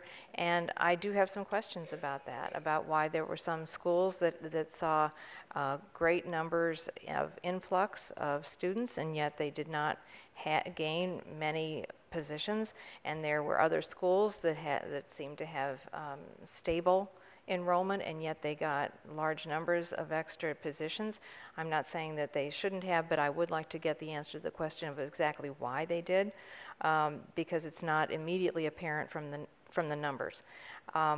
So with that, I think I believe this is premature. It's not to say I wouldn't support it at a later time, but when we are at year end, for example, we will have gone through the FY16 budget, we will have approved it, we will have approved the $4 million in there, and I think if we want to do this, if we feel it's necessary, we will have had the conversation about the new reg and what impact it will have, and that would be a better time, in my view, to take a look at this again and see if we need it then. Ms. Smith. I do appreciate what Mrs. Strauss is trying to do with this, because we have had a focus on trying to correct some of the problems that we've had with the effects of raising class size because of our lack of revenue to cover that. But you know, when I focus on the third page of the agenda item, and I look at the amount needed to maintain the FY 2017 beginning balance level with the FY 2016 advertised budget, it's $27.8 million. We're only putting in almost $4 now. We're $23.8 million short of meeting that piece of what we need for beginning balance that we build into the budget. This is the appropriate time to decide what to do with this money, but for me, we have to show restraint. You know, I appreciate the idea if we're short. We do have other budget reviews that we could look at this and see if we need more funding, but with the money we've set aside and with the bigger picture stepping back of where our resources are, I think it's more prudent for us to put that money aside so that we can start to build what we need to have for the beginning balance. So I understand the advocacy, but I can't support it right now. Mr. McElwain. Thank you, Mr. Nat Kofax. I am happy to support this proposal, and I think Mr. Moon laid out the argument very clearly, so I won't repeat what he said. But as we're looking to institute class size caps this coming year, I do believe we need as much flexibility as possible. And as stated, if it's not used, it can go back into the general fund for 2017. Previously, there was a remark that 8 of us had voted against a staff report, or voted against requesting a staff report on class sizes. But the reason we voted against that is precisely because staff was already providing us that report on class sizes. So I thought that needed to be clarified. And finally, I would just add that, yes, this may be putting lipstick on a pig, but the community has loudly and clearly told us that they want a pig with lipstick on it. So I think it's critical that we take this step, and I want to thank Mrs. Strauss for doing so. Mr. Stork. Thank you. I too have kind of gone back and forth with this amendment, and you could definitely kind of argue it's premature because we'll obviously have a time with the 2016 budget approval to approve it. But my kind of final logic on this is that, number one, if it's not needed, meaning that we don't have a need to reduce class size and therefore pull money out of the staffing reserve, then it won't get used. But if we do need it, it's there, and we've made a clear statement about what this board is committed to, which is we're not going to have excess class size. And so that, in the end, I come back down to, I'm going to make that commitment, whether it's now or at the 2016 budget approval. I'm going to make that same commitment, as I don't want insufficient funds to deter us or deter really the superintendent from ensuring that our class sizes are kept to the commitment that we made just a few weeks ago, or I guess a month or so ago. So I don't view this as an expenditure so much as a commitment to the class size changes that the superintendent has presented to us, and ensuring that we follow through and we make good on that. And therefore, those kinds of actions can be taken early in the school year. We don't have to wait for that, and therefore the disruption that occurs when you add teachers into a school would be minimized. So I don't see this as so much an expenditure as maybe an insurance policy, a commitment that's clear on the board's part that we're going to make sure that our class size changes, our maximum class size changes are followed through on, and we're going to make them happen. So I will be supporting the amendment. Thank you. Ms. Strauss for a go back. Okay, just one last go back. In timing, it will be too late to address this at year end. If we are going to increase the contingency for this, this is when to do it. And I guess I will respect whatever decisions are made. But we have made a promise, and this is something that is also important to the community. I represent many of the schools that have class sizes that are too big. I also represent some very high need schools. And I do support strategically helping the too crowded classes without destabilizing or taking resources away from my other students in my other schools that are very, very needy. And I believe that this is an approach that I think enables us to keep our promise at the time when I think we need to set this aside. If we wait until year end or September, it is too late. And by the way, in September, we have no mechanism for adding additional funding. There simply is no mechanism to do it. So it is either at this quarterly review, and it is only at this quarterly review where we can actually take money from the current year, which is FY 2015, in order to set this aside. We cannot set this aside at any other time. Just as at mid-year, we did the same thing out of the mid-year. We set aside $800,000 as a contingency, as one-time funding. And remember, in the staffing reserve, it is one time every year that staffing reserve is established. It is, in essence, contingency. Staffing the hiring of teachers in place in schools is done by formula and regulation. It is not simply, it isn't money under the rug. So there have been years where we've exhausted the staffing reserve. We have this year. There have been other years where we have returned staffing. I believe in 2012, we did not use the entire staffing reserve as one-time money. It then is returned to the budget and then can be pushed forward again. So if we are going to add some additional funding, in some of the schools where these class sizes are too large, we've had a very hard time anticipating what the actual enrollment is going to be in September. That has been the case in many of the schools in my community where they have had classes that are too large. We try our very best to anticipate what those needs are going to be, and it has been very hard. And if we wait until September to try to find more money, there is simply no mechanism by which it can be done. And at that time, we are then going into reserve, and we are in fact then competing with high need schools according to their formulas. And I don't want this to be in competition with our high need schools.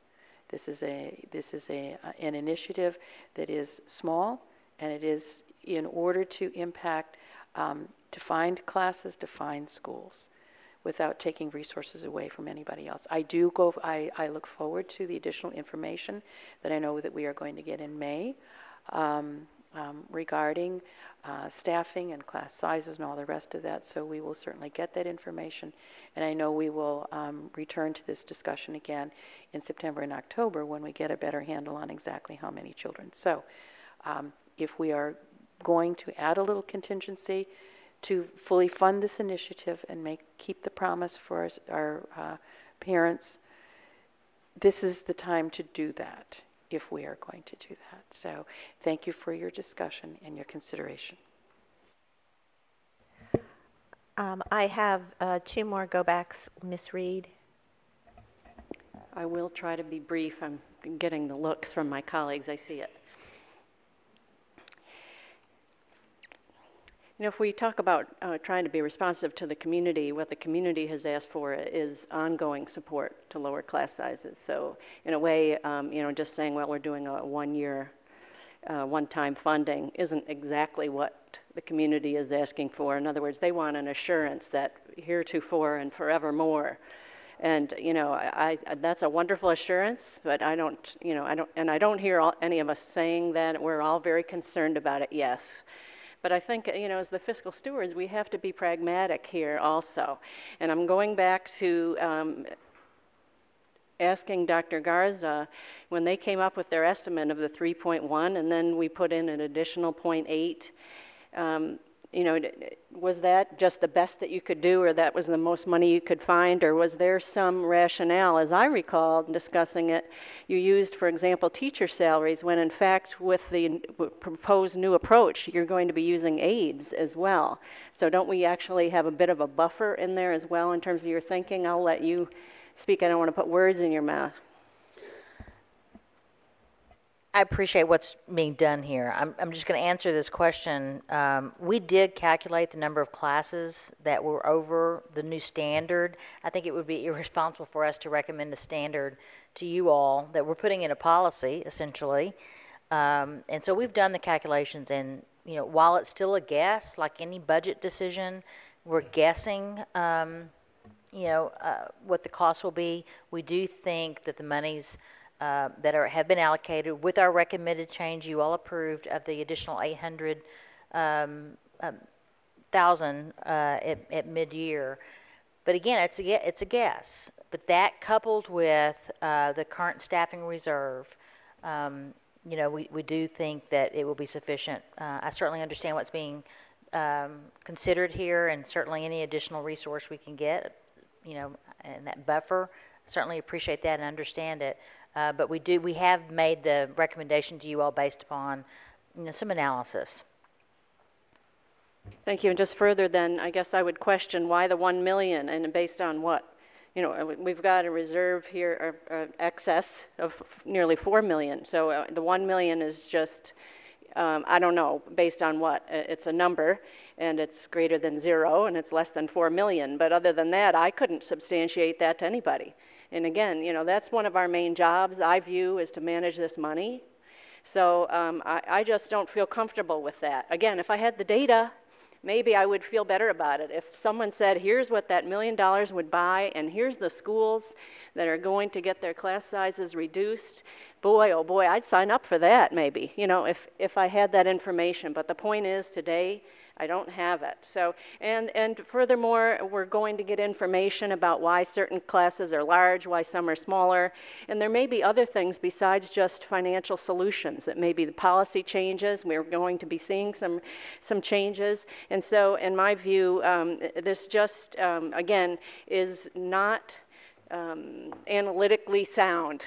It isn't the way to do business, and again, we're managing $2.6 billion, and that's not to say that I don't care about large class sizes, and I'm already anticipating some people are going to come back and say, oh, you know, judging us, for those of us who don't feel comfortable setting aside money that has not been explained to be necessarily needed, I'm assuming some people are going to come back and say, well, you don't care about class size. And I hope they don't do that, because that is not what we're saying. You know, if you want to say, boy, you're a conservative spender and you're really watching those dollars, okay, I'll take that. Ms. Hines. I wish we could choose what our detractors say about us. That would be good. Because I'd write that all too. I get, you know, I appreciate that this is difficult. You know, why $1 million? It is a bit of a guess, but that's kind of what insurance is. Oh, and Ms. Strauss can answer that. Go ahead. Very quickly, by what I am proposing, we are creating a reserve of about 50 positions. There are 58 schools that struggle in this category. There are currently 40 positions. This would raise it to 50 positions to assist 58 schools. Okay, thank you. That helps. Yeah. Again, it is a little bit of a shot in the dark, though, and we know that. And the reason for that is that we won't know until September, honestly, the reality on the ground. We won't. So if we could say now, if there were data that we could pull from September back to now and show it to you all, well, we would do that, right? But we don't have that data because it's a crystal ball, right? So, and I like Mr. Stork's word that he used, which is insurance. And I'll tell you why I want insurance for this, because for the last 3 years, I've been talking to my constituents about this, and every year, I think that we've done something that will fix the problem. And every year, it doesn't fix the problem. It's not enough. So every year at this time, we say, oh, I think we got it now. I think we've got something that'll work. And I go to my constituents and I say, we're good. We're addressing this problem. And then September rolls around, October rolls around, and we have not fixed the problem. It's just as bad as ever. And so as we're looking in a crystal ball, trying to solve a problem, I want a little extra insurance here. You know, I think 50 positions for 58 schools, thank you for clarifying that, is little enough, you know, actually for addressing this problem. And the idea that it's one-time funding, I think, is confusing for people. It took me a minute to realize why we do this, and I appreciate Kristen and Michael explaining it to me a couple times. It's just that our staffing reserve is always one time because it's sort of a contingency. It says, well, we have staffed according to what we anticipate will be our needs, but we know that that will change. And so we have this one-time funding. Now, if we didn't grow every year as a school system, we would see people destaffed at the end of the year. But the reality in Fairfax County is that we grow so much every year that everybody who's hired under the staffing reserve has a job the next year, but pretty much, as long as they do a good job.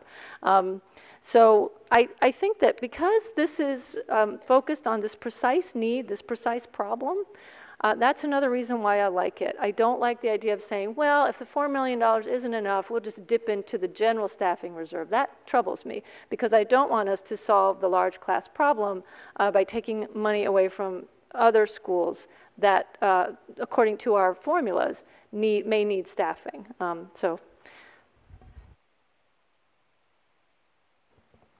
Anyone else? All right, Dr. Garza.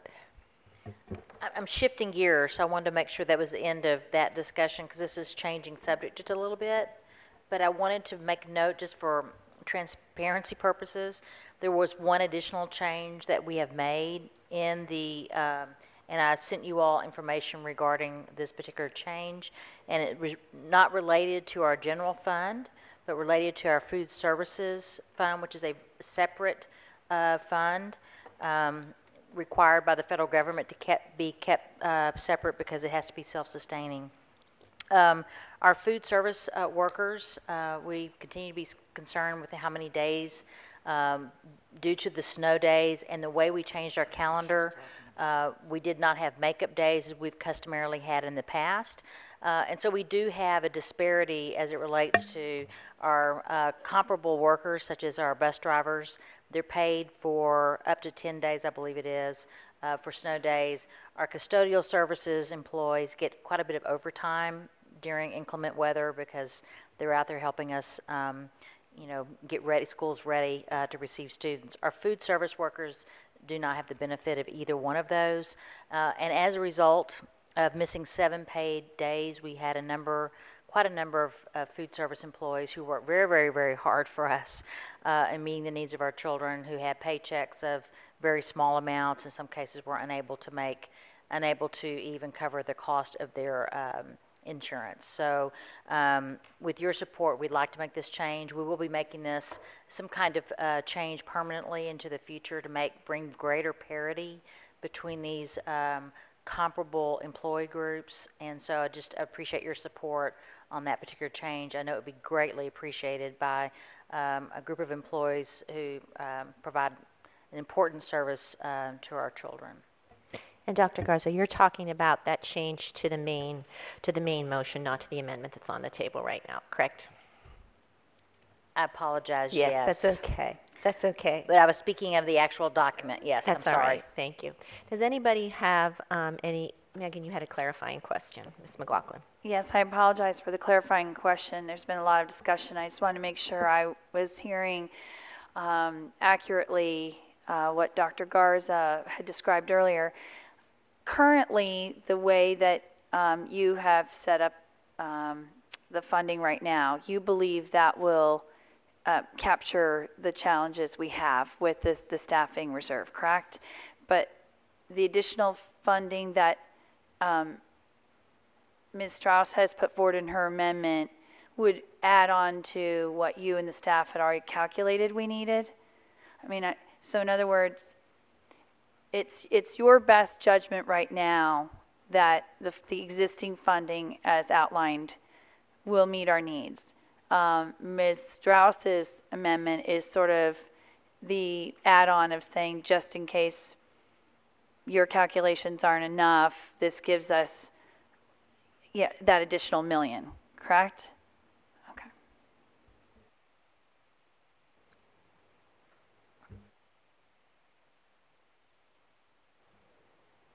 I'm not sure you were asking the question, as I stated earlier.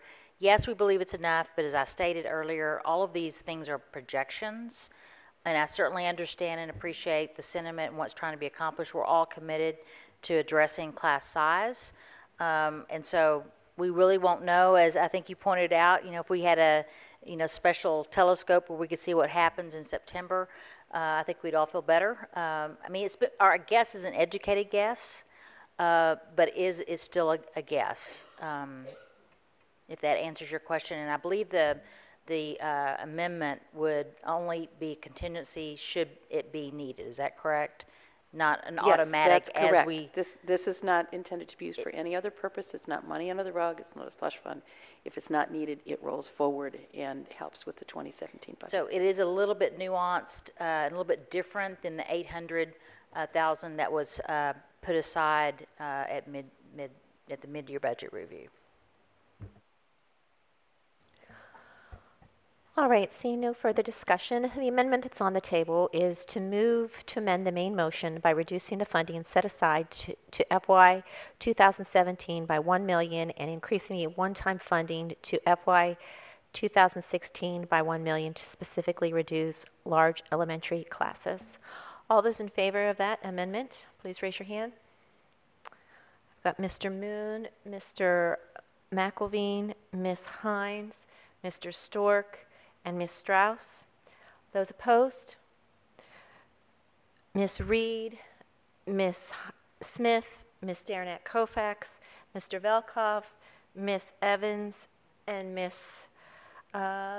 Schultz. That's you. 1, 2, 3, 4, 5. And Ms. McLaughlin, you were okay. You voted no correctly. All right. So that motion fails. That amendment fails. And I apologize for messing you up. So what I said earlier about food service workers, just pretend it was placed right here. Okay? Thank you. Insert Dr. Garza's comments. And is there any other discussion on the main motion? Ms. Schultz. So I just want to specifically thank Dr. Garza for her previous comment, which just got inserted here. If my colleagues remember, I had a budget amendment around this at exactly this time last year to remunerate our food service workers, who are the only ones who are treated differently. Our bus drivers do get pay for snow days. It's built into their contract. Our janitorial custodians do get pay for snow days. It's built in. And I'm glad I don't have to fight for a budget amendment and take up another hour to get a no vote like I did last year. And that we're going to have the people at the very, very bottom who are probably working to pay for health care with their part-time jobs taken care of without having to do it through the board. Thanks for taking care of it operationally. That's progress. And we intend to fix it permanently, so we won't have to do this every year or put some kind of caveat so we can cover these kinds of circumstances. All right, thank you. So the main motion, as first made by Ms. Reed, is behind us for the public to see and for all of those. So I will not be reading it again. All of those in favor of the main motion as stated. And that vote is unanimous.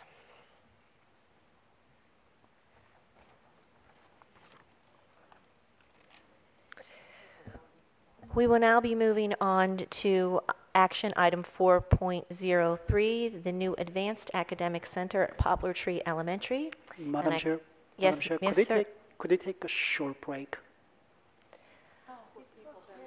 I think the people, I think you can take your break on your own and on your own time.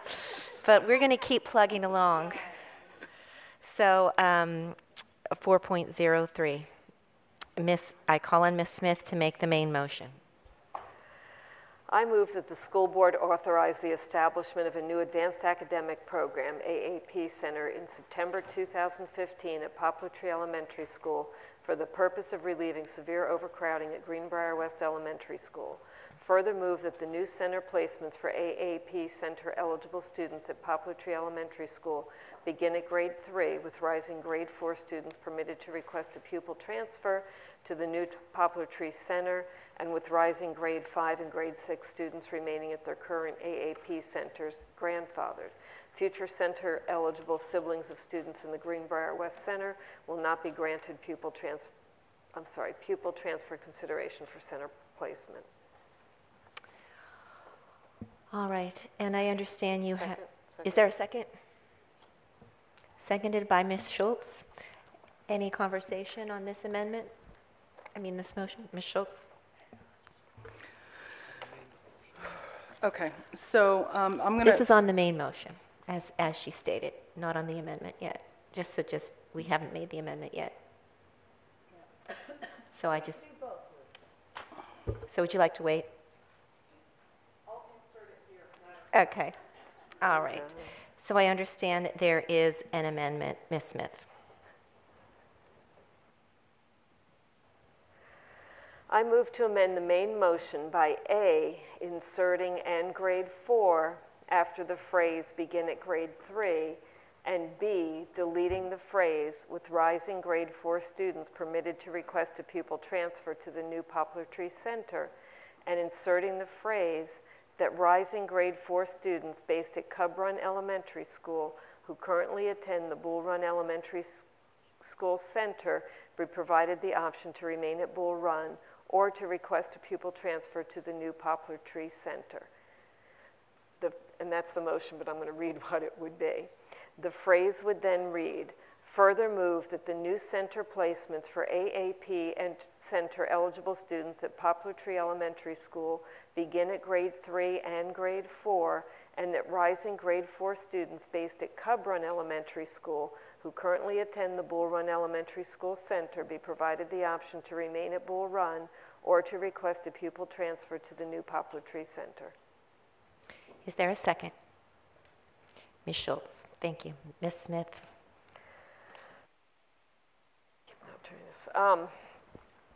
You know, this is probably one of the most difficult things that we do as a board, to look at moving students between one school and another school. And, you know, I've gone to PTA meetings, I've talked to people in the community, I've talked on the phone, I've answered emails. And the reality of what you find is, depending where people sit and what their viewpoint is, they have a different perspective.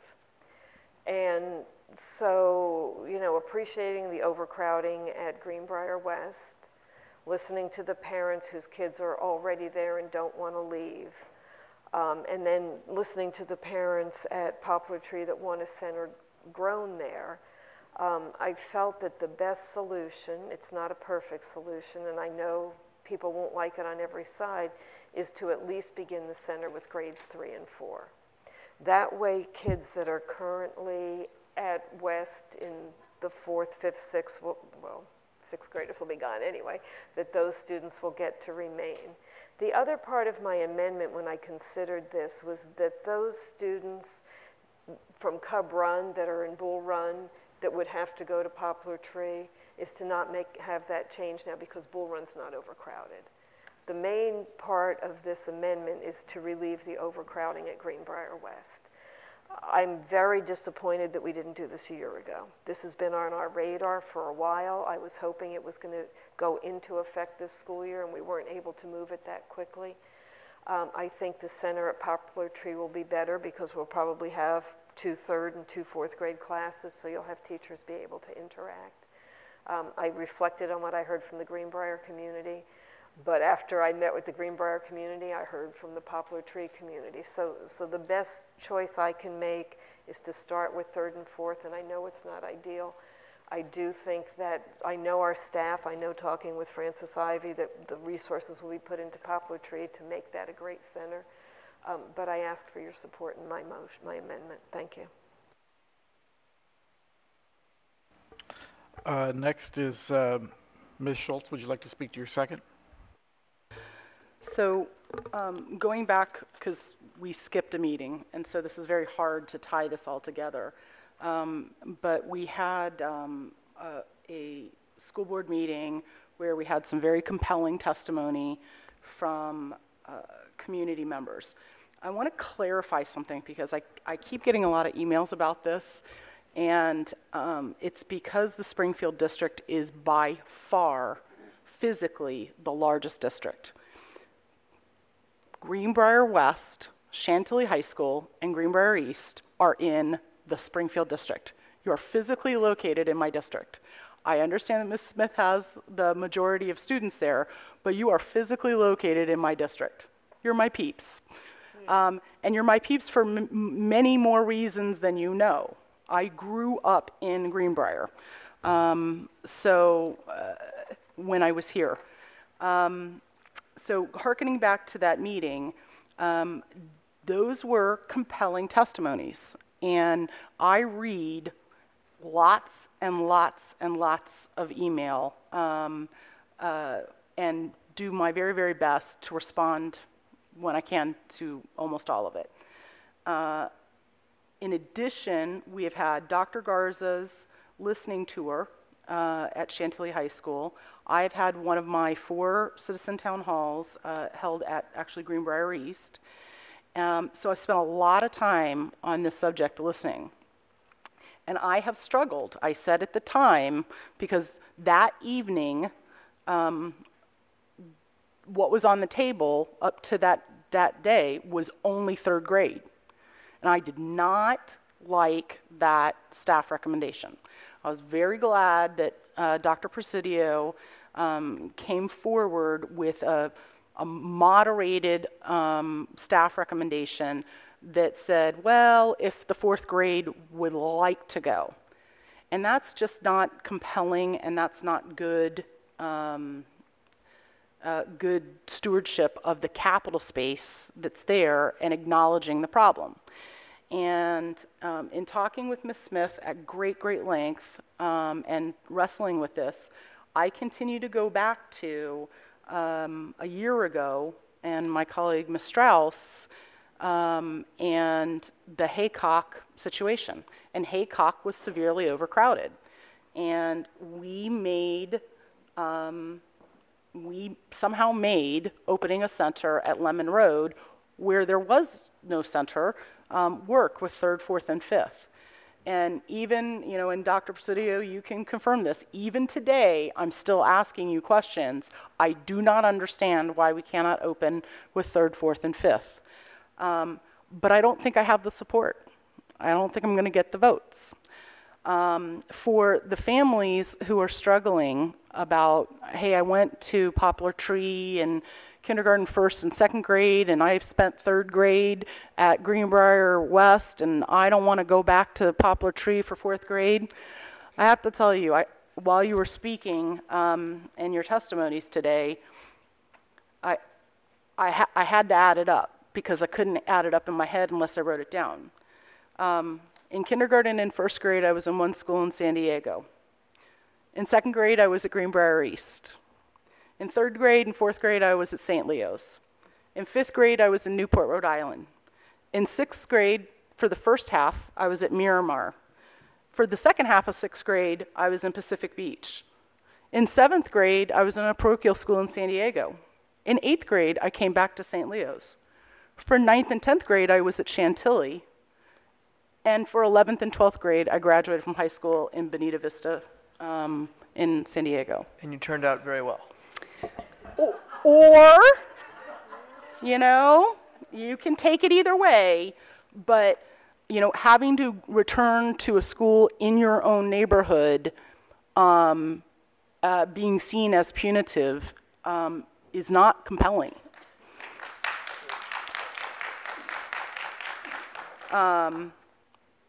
And it's a great school. And after I moved out of Greenbrier, after many, many, many years, my family moved into Poplar Tree. So I struggle. If I felt that staff and Ms. Smith would say, absolutely, we can do it, no problem, pish posh, I would have gone down in flames. But part of what we do up here, and a lot behind the scenes, is try to find the very, very best solution in often incredibly difficult circumstances. And knowing that this is a beginning, and you get about 128 slots, just like later start times. We're not finished with later start times. I'm not happy with where middle school wound up. I'm not happy with elementary schools that start at 9:20, but we have to start somewhere. And I called that first night the Goldilocks Amendment because it's not everything and it's not nothing. It's not too little and, not in my opinion, but in others, too much.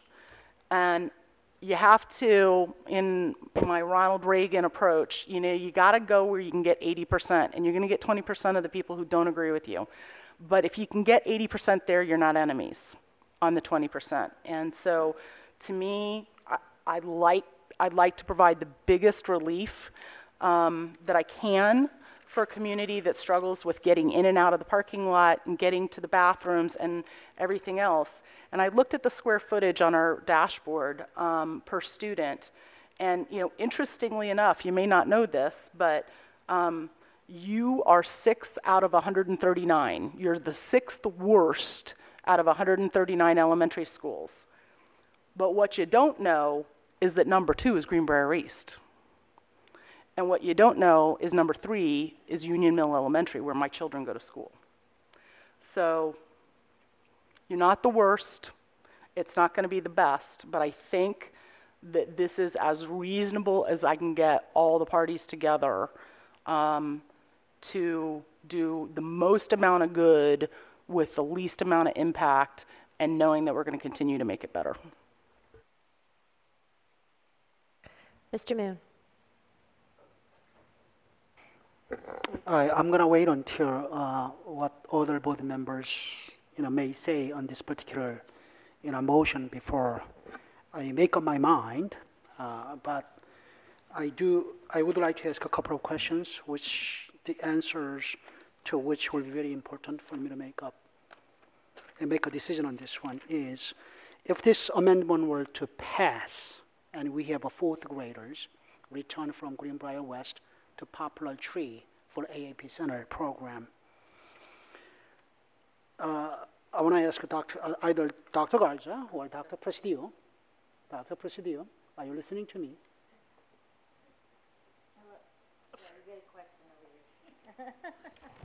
I apologize. I was that's having a okay. sidebar. I haven't finished my question. Yes, Dr. Presidio. How confident are you that a fourth grade AAP program, center program at Poplar Tree, will be as good as Greenbrier West?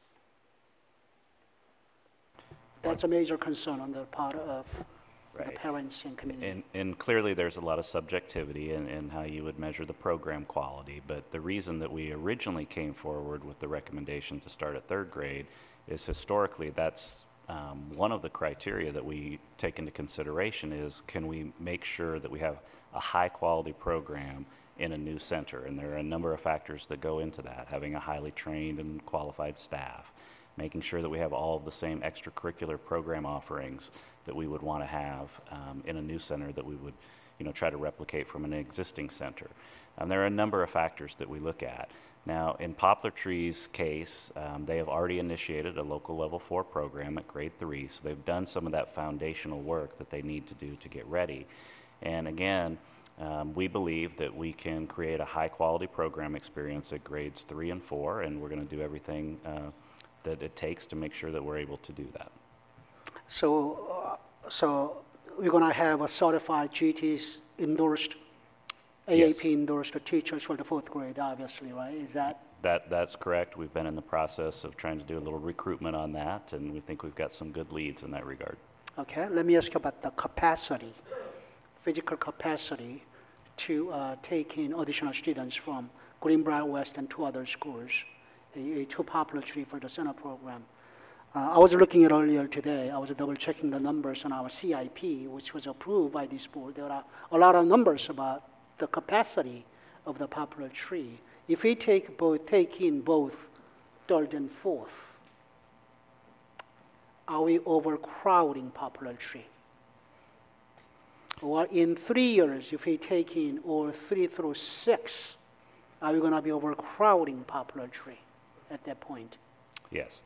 So again, once the program fully develops and is at grades 3 through 6, we would project that we are going to be over capacity at Poplar Tree.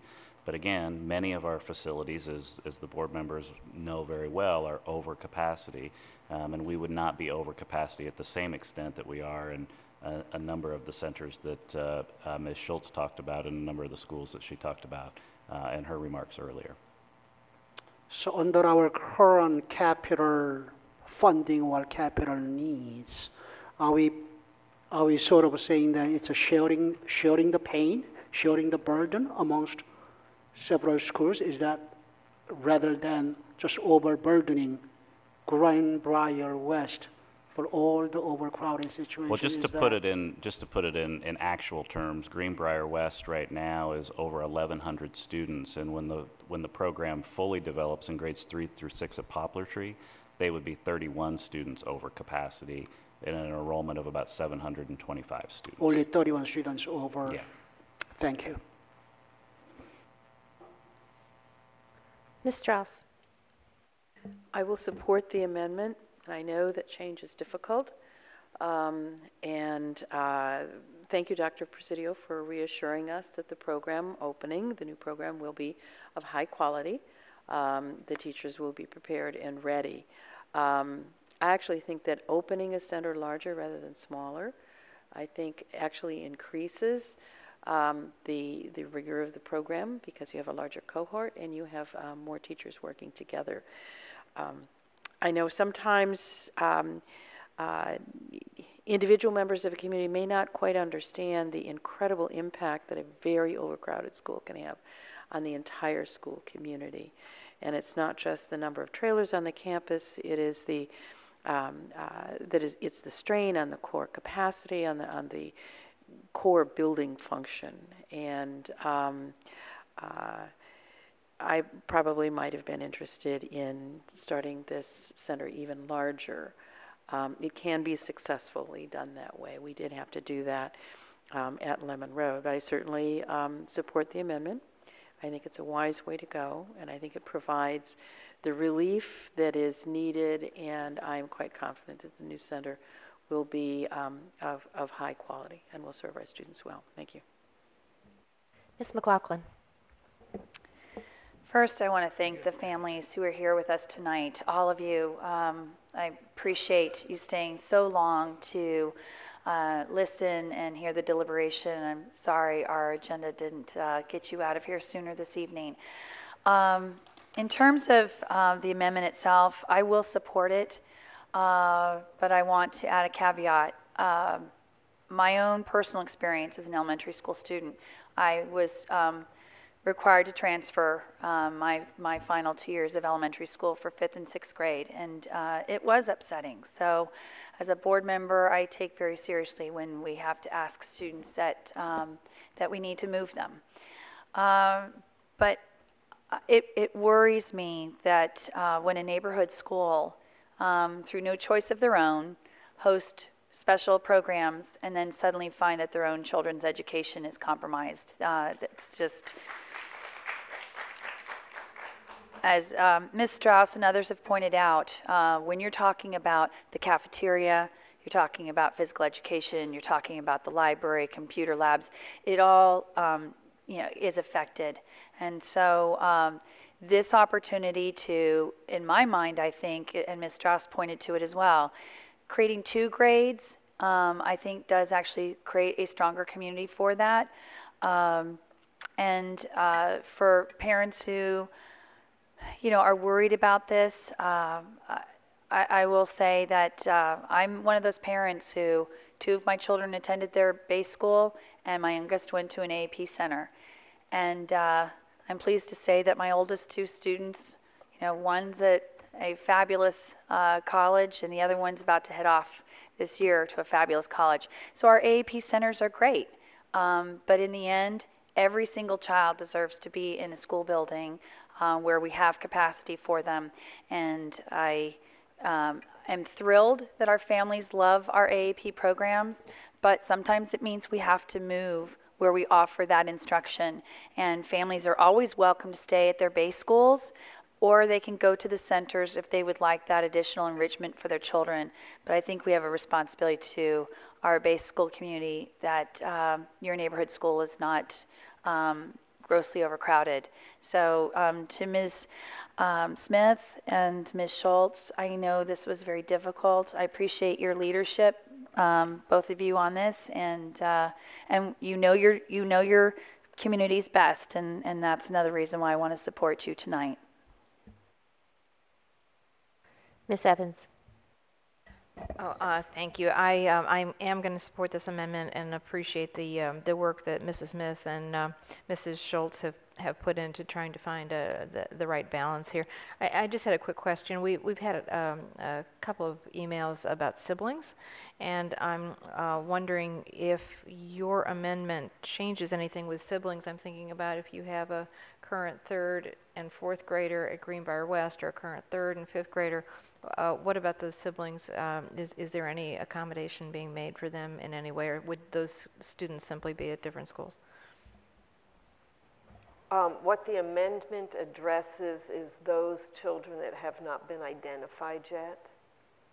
So say there's a 2nd grader, and they would get identified for 3rd grade, and they have a sibling left there. That child would not be permitted to go to Greenbrier West.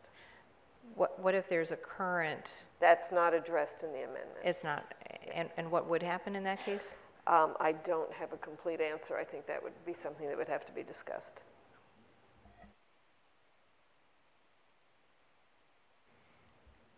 Ms. Reed, are you complete yet, Ms. Evans? Or would you want it? I think perhaps, if I could get the Okay. answer that.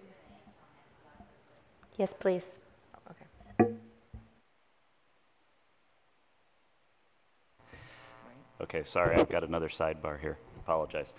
So a couple things I think to take into consideration here. I don't believe the amendment addresses sibling transfer. So the original proposal here, the original motion, would say that siblings would not be granted guaranteed status to attend the center of their sibling, that they would have to attend the new center. So in this case, if a student in 4th grade, for example, attended Greenbrier West, their sibling qualified at grade 3, they would need to attend Poplar Tree if Poplar Tree was their base school and that was the center assignment. However, there is a caveat to that.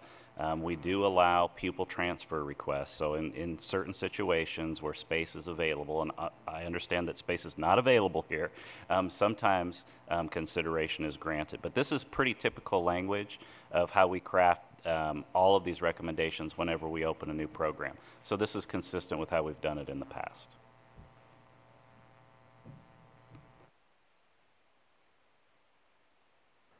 All right, Ms. Reed. Thank you.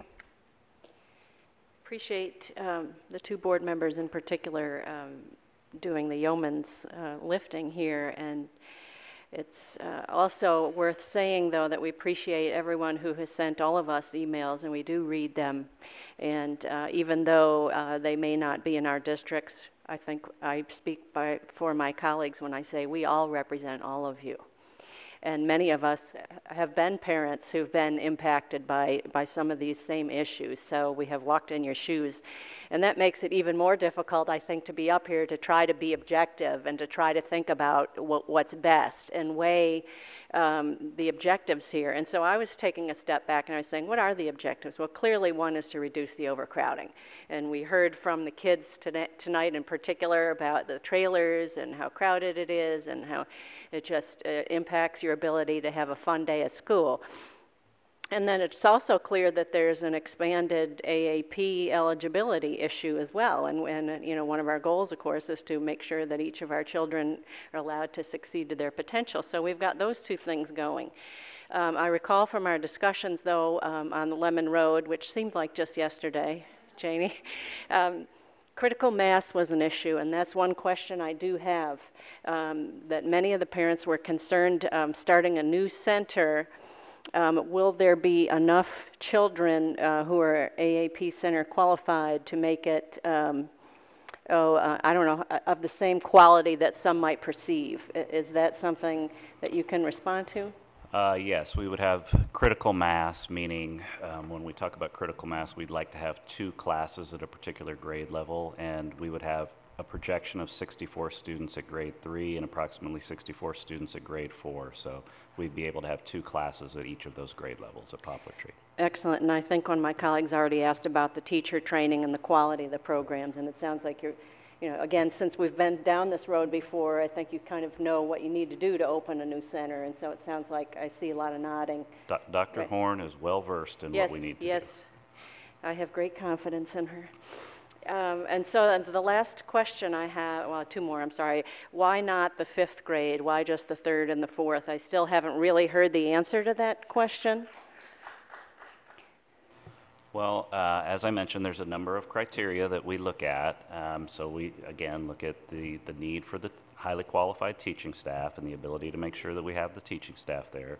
We look at all the extracurricular programs. So there's a lot of criteria. The one thing that I haven't talked about, that I did talk about in the previous presentation when this was a new business item, is one of the things that we really try to be responsive to is, what are the parents' interests and requests? And again, I think Ms. Smith has done a really good job of stating that, depending on the community that you live in, you have a different set of priorities perhaps in terms of what you would prefer to see happen here. But when we surveyed our parents, the parents that would be the ones impacted by the move, meaning that they would move out of the Greenbrier West Center, responded at a rate between 43% and 71%, saying that they would like us to start at grade 3 only. So again, it's very difficult. We take a lot of different factors into consideration, but that is one of the factors that we look at.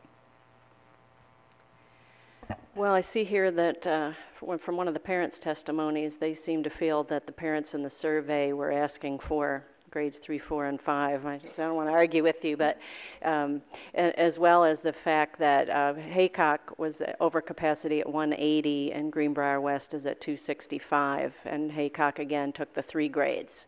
So not knowing the schools, but just looking at the information here, it still kind of begs the question in my mind.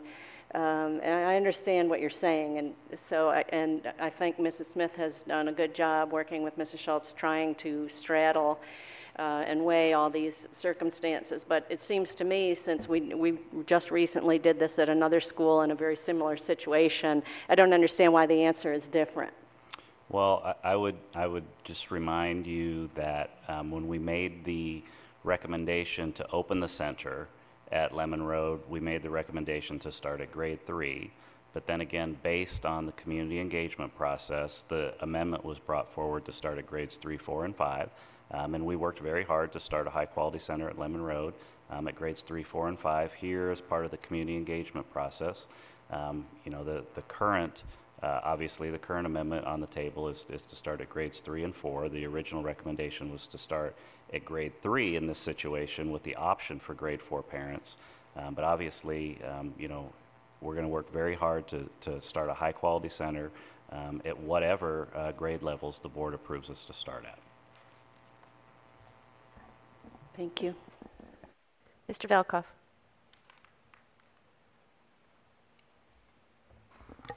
Thank you. So the case for relieving the overcrowding at Greenbrier West is obvious, and it became clear when this first came out that the third graders only was not going to be enough. Since then, and so you know, we heard very extensively, I think, that evening from especially the Greenbrier West community, and they were well represented again this evening. But we've also heard, gotten a lot of emails from the Poplar Tree parents who are concerned about coming back to Poplar Tree. And there seem to be 2 arguments that they've raised. One is, it was alluded to earlier here, the disruption to the students of having now gone to Greenbrier West for a year, that they're going to go back to Poplar Tree. And then the second is concern about the quality of programs. So I'd like to speak to both of those issues. I guess I'll start with the quality of program. Just knowing who we've got working for us here in FCPS, I have complete confidence that you folks can staff the school with a very effective program. So I understand that, you know, if I'm a parent of a student at a school that, of course, I'm very happy with, I'm concerned about the change. But I think, I predict that those folks are going to look back in 2 or 3 years and realize that they got a very good education for their students. The other question about the disruption of changing schools, and I think I want to tread on this one a little lighter than it was tread on earlier, because it is a concern to be changing schools. And let me just compare 2 situations. So if you're going from Poplar Tree and then to Greenbrier West, and then let's say then you were going to Bull Run Elementary School, that would be a lot of disruption for a child, and I'd have trouble approving a change that actually made a kid go through you know, 3 different schools like that. But in this particular case, you know, the parents and children most affected are in Poplar Tree, and I think a good many of them have gone through K through 2 in the community with kids, and so their experience, I think, is going to be essentially returning to a number of their peers that they knew from just 1 year ago. So I think, you know, I think that we're going to get through that. And by the way, I'm a member of the community, and both my girls went through Poplar Tree Elementary. I think that Mrs. Smith's amendment finds the right balance in addressing the overcrowding, but also meets the concerns of both communities about halfway, and I'm very happy to support it. Mr. Stork. Thank you, Madam Chair. I just really wanted to kind of reaffirm much of the conversation this evening, but I particularly wanted to thank Ms. Smith and Ms. Schultz for the process that they followed. I think it's exactly what needs to be done in this kind of situation. There's a template here where you have overcrowding, you have an AP center that you can move students. It's never easy, of course, but it's a process that can be followed, and I know we've followed it before Lemon Road, and I think there'll be some other ones in the future that we're likely to follow that for. And again, I think the process that they've used in engaging the community and looking for options to try to address kind of all the different parts of this while still really addressing the core issue here, which is the overcrowding, and needing to make sure that is dissipated as soon as possible. So I just want to thank them both and appreciate the process, and of course I'll be supporting this. Any other comments? I have Ms. Smith for a go back. I appreciate everybody's comments. You can see that the board is very engaged and concerned about this. One of the messages I want to make sure the community gets is that I truly value the different perspectives you come from because you know your children.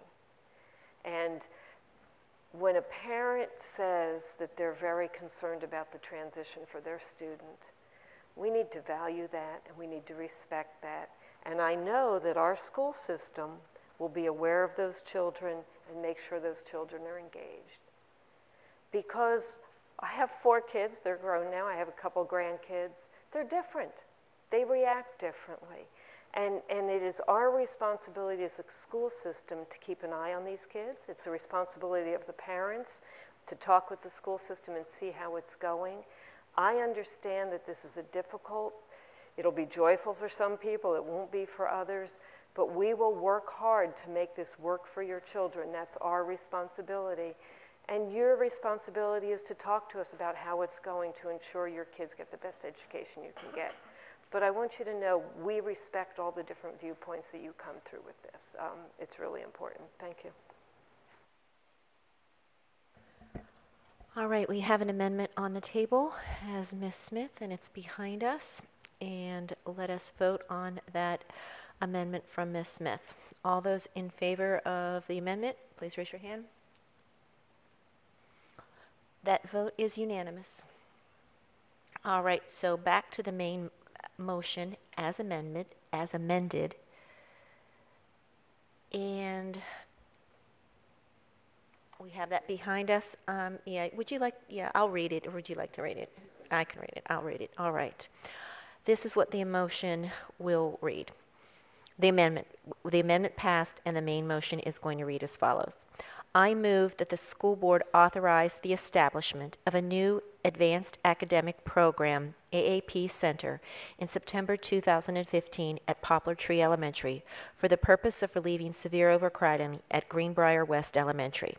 Further move that the new center placements for AAP Center eligible children at Poplar Tree Elementary School begin at grade 3 and grade 4, and that rising grade 4 students based at Cub Run Elementary who currently attend the Bull Run Elementary School Center be provided the option to remain at Bull Run or to request a pupil transfer to the new Poplar Tree Center. And with rising 5th grade and 6th grade students remaining at their current AAP centers, meaning grandfathered. Further, center-eligible siblings of students in Greenbrier West will not be granted pupil transfer consideration for center placement. All those in favor? That vote is unanimous. Thank you. We move on to action item 4.04, the audit plan, and I call on Mr. Moon for the main motion.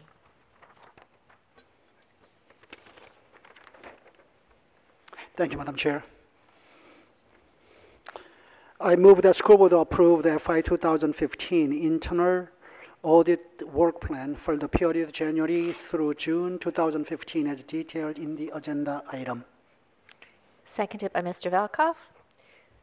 Mr. Moon, you may speak to your... Thank you. Just briefly, as we all remember that the last time we adopted a audit work plan for this school year was only to cover from July to December on an interim basis. Now we have to cover the rest of the year.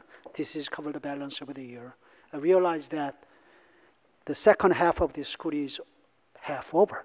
So this is basically a covering the remaining few months of the school year. Having said that, some of the works that will be done by our audit staff contained in the proposal will not be all completed by the end of the school year, will be continuing until the next year. If you look at the internal audit work plan that's on the board doc, you will see that the audit will include a construction audit, contract management, time and attendance, and business process and turnover audits. Those are regular audits we have always been doing. And the school activity funds audit, which we always do every year. And then we'll also do asset management audit and claims management audit. But for the first time, we are including a report from Office of Program Evaluation. And this is something new that we are doing as a board. And audit committee had first a discussion about this at the last audit committee meeting, that the board will get a presentation of staff's evaluation of our math curriculum, and that will be done at the April work session. Right, Mr. Velkoff.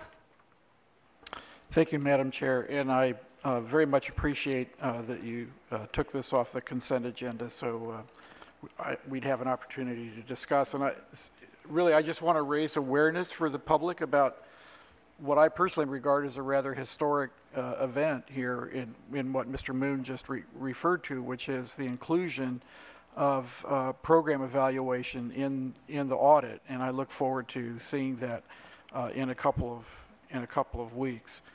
And I just I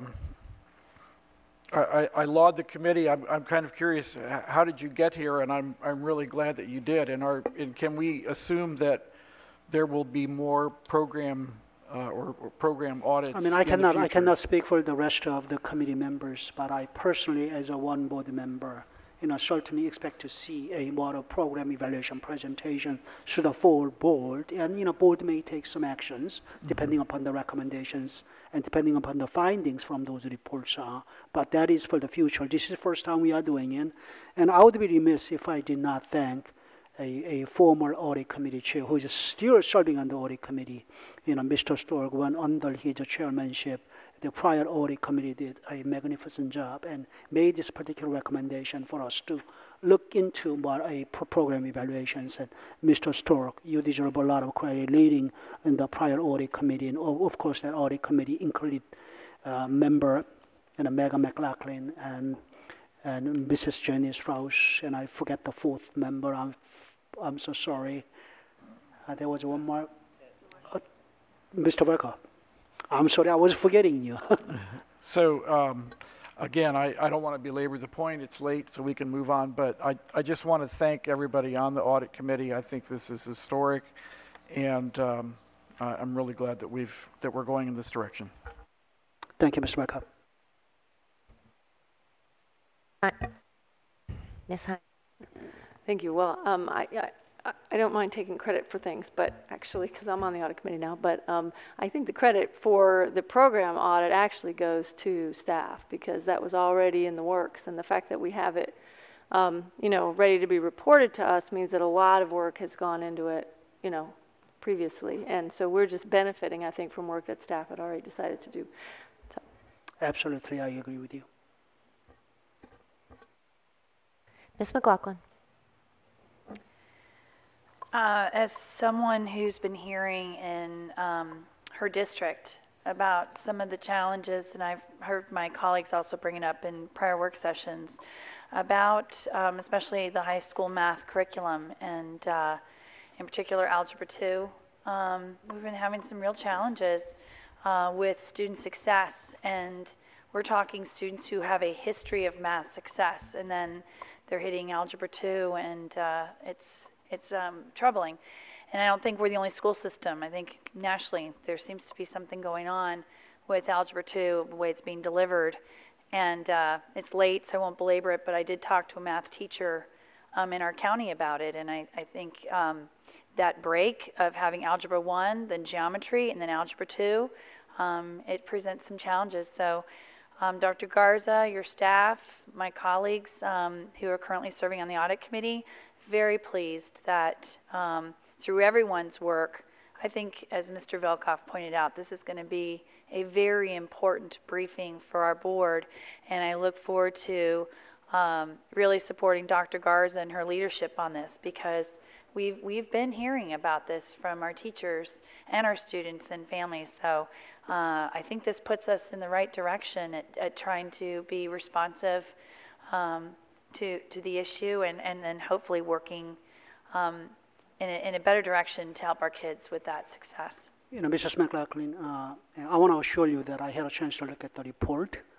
and you will get that, for the April work session. But staff has done a good job, and you will see many good recommendations in the report. You will like the report. Of course, work must go on. To Mr. Velkoff's point, because the audit committee has expressed interest in expanding the scope to go beyond just financial audits, but really more effectiveness kinds of work. We will be recommending to the audit committee for consideration by the full board eventually periodic large scope evaluations that would come to the audit committee and then to the full board. So potentially up to 4 on an annual basis that have wide, significant impact system-wide and essentially large dollars associated with them as well. So I think it's a great step in the right direction for in the coming years. This is a new approach. So we think, 3 to 4, you'll have the opportunity to prove it, I think in the coming months for the fiscal year 16 audit plan. All right, any other comments, questions? All right, the main motion is behind me. All those in favor? The vote is unanimous with Ms. Schultz away from the table.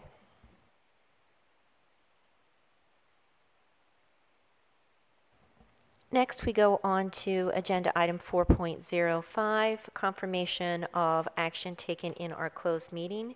This is the portion where we confirm any action on issues that were discussed. These issues may include action taken regarding student disciplinary matters. Board members have discussed each individual case, and at this time will make several motions to confirm the recommended action. I call on Ms. Strauss for a motion. Oh, Ms. Smith, I apologize. I move to deny the school reassignment appeal of a student who possessed weapons at school and to confirm the disciplinary decision of the division superintendent. I second the motion. Seconded by Ms. Strauss. All those in favor? That vote is unanimous with Ms. Schultz away from the table. I call now on Ms. Strauss for a motion. Thank you. I move to deny the school reassignment appeal of a student who inappropriately touched another student and to confirm the disciplinary decision of the division superintendent. Second. Seconded by Ms. Hines. All those in favor? Mr. Moon, Ms. Reed, Mr. McElveen, Ms. Hines, Ms. Smith, Ms. Daranak Kofax, Mr. Velkoff, Ms. Strauss, and Ms. Evans. Opposed? Abstain? Ms. McLaughlin and Mr. Stork? Abstain, and Ms. Schultz is away from the table. I'll make that motion. I call on Mr. Moon for the motion. I move to excuse from attendance at school certain students identified in closed meeting pursuant to Virginia Code Section 22.1-254B1. Seconded by Ms. Schultz. All those in favor? Mr. Moon, Mr. McElveen, Ms. Smith, Ms. Daranack Kofax, Mr. Stork, Ms. Strauss, Ms. Evans, and Ms. Schultz. Opposed? Abstentions? Ms. Reed, Ms. Hines, Mr. Valkoff, and Ms. McLaughlin. The motion passes. And I call on Ms. Strauss again for a motion. Thank you. I move that the employees identified in closed meeting be dismissed from employment and that a recommendation to revoke the Virginia teaching license of the same employees be forwarded to the Superintendent of Public Instruction. Second? Second. Seconded by Ms. Hines. All of those in favor? That motion is unanimous.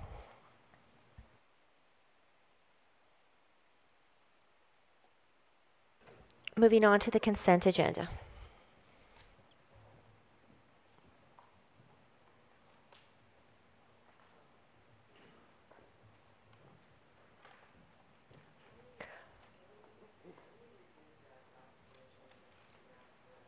I'm sorry, Ms. Goddard, a moment, please.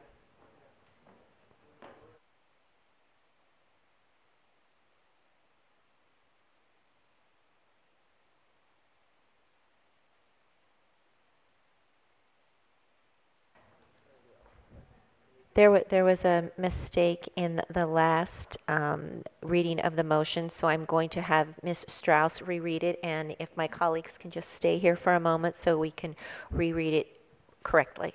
Ms. Strauss. All right, we'll try this. I move that the employees identified in closed meeting and that a recommendation to revoke the Virginia teaching licenses of the same employees be forwarded to the Superintendent of Public Instruction. All right. Madam Chair, could you take a little break? All right. We will take a 5-minute recess, and then we will come back for the vote on our last item that we discussed in closed meeting, and then we will proceed with the consent agenda. Please do not leave longer than 5 minutes. Thank you. I know. The employees that have been closed meeting.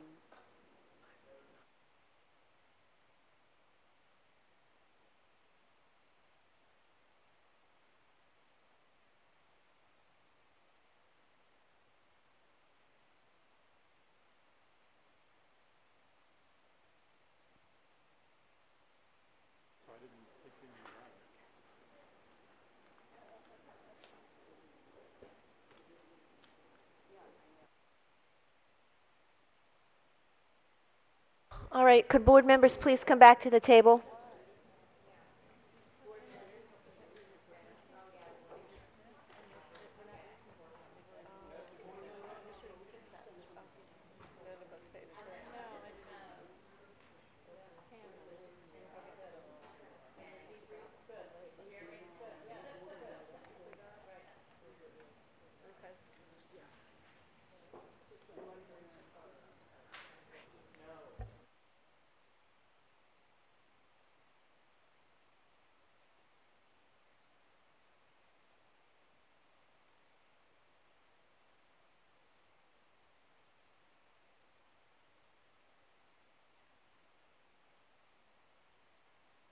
All right, board members, this is your last chance to get back to the table. Please, we're going to continue with the meeting.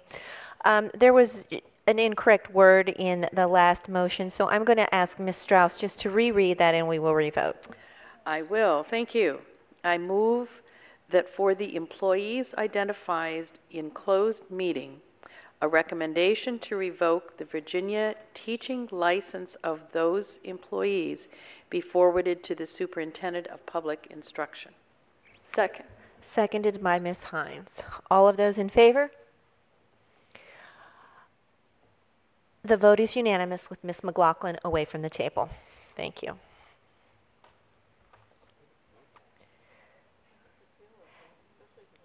Next is our consent agenda. Our adopted rules of parliamentary procedure, Robert's rules, provide for a consent agenda listing several items for approval of the board by a single motion. Many items listed have gone through board review and documentation has been provided to all board members and the public in advance. Items may be removed from the consent agenda at the request of any board member prior to the meeting. 5.01, approve the minutes of the February 9th, 2015 operational expectations work session and the February 19th regular school board meeting. 5.02, adopt policy 5011, authority to contract. Policy 5030, disposal of surplus books, equipment, instructional materials, furniture, and supplies. Policy 1370, fundraising. Policy 4115, verification of employment eligibility. Policy 4220, personnel files. Policy 4430, conflict of interest, the employee part. Policy 4610, salary guides. Policy 4650, salary supplements. And Policy 5920, student fees, contributions, and recoverable costs as detailed in the agenda item. 5.03, confirm the separation for the period beginning separations for the period beginning February 1st, 2015 and ending February 28th, 2015 as detailed in the agenda item. 5.04, adopt a resolution nominating Branch Banking and Trust Company, BB&T, Bechtel Corporation, and Cox Communications, Inc. to the 2015 Virginia School Boards Association Business Honor Roll. Award a contract for the Irving Middle School roof replacement project to the lowest responsive and responsible bidder, Interstate Corporation, in the amount of $395,000. A contract for the Cameron Elementary School roof replacement project to the lowest responsive and responsible bidder, Interstate Corporation, in the amount of $225,000, and a contract for Hayfield Secondary School Science Wing roof replacement project to the lowest responsive and responsible bidder, R.D. Bean Incorporated, in the amount of $211,580, and authorize the division superintendent or the assistant superintendent of facilities and transportation services to execute and administer the contracts on behalf of the school board. 5.06, award the contract for the rooftop unit replacements at West Potomac High School to the lowest responsive and responsible bidder, EDW Corporation and Company, Incorporated, in the amount of $747,000, and authorize the division superintendent or the assistant superintendent of facilities and transportation services to execute and administer the contract on behalf of the school board. 5.07, appoint individuals to serve on committees as detailed in the agenda item. Are there any objections to this consent agenda? Seeing and hearing none, the consent agenda is approved. Madam Chair. Yes, ma'am. Point of order, or point of personal privilege. Having listened to you just go through that and looking at the late hour and the number of senior staff that we have here, I would ask that my colleagues consider a dispensing of the reports at the end of the agenda, considering we also have tech support employees out in the truck, and that we delay to a time certain to our next board meeting the reporting out under 8.01.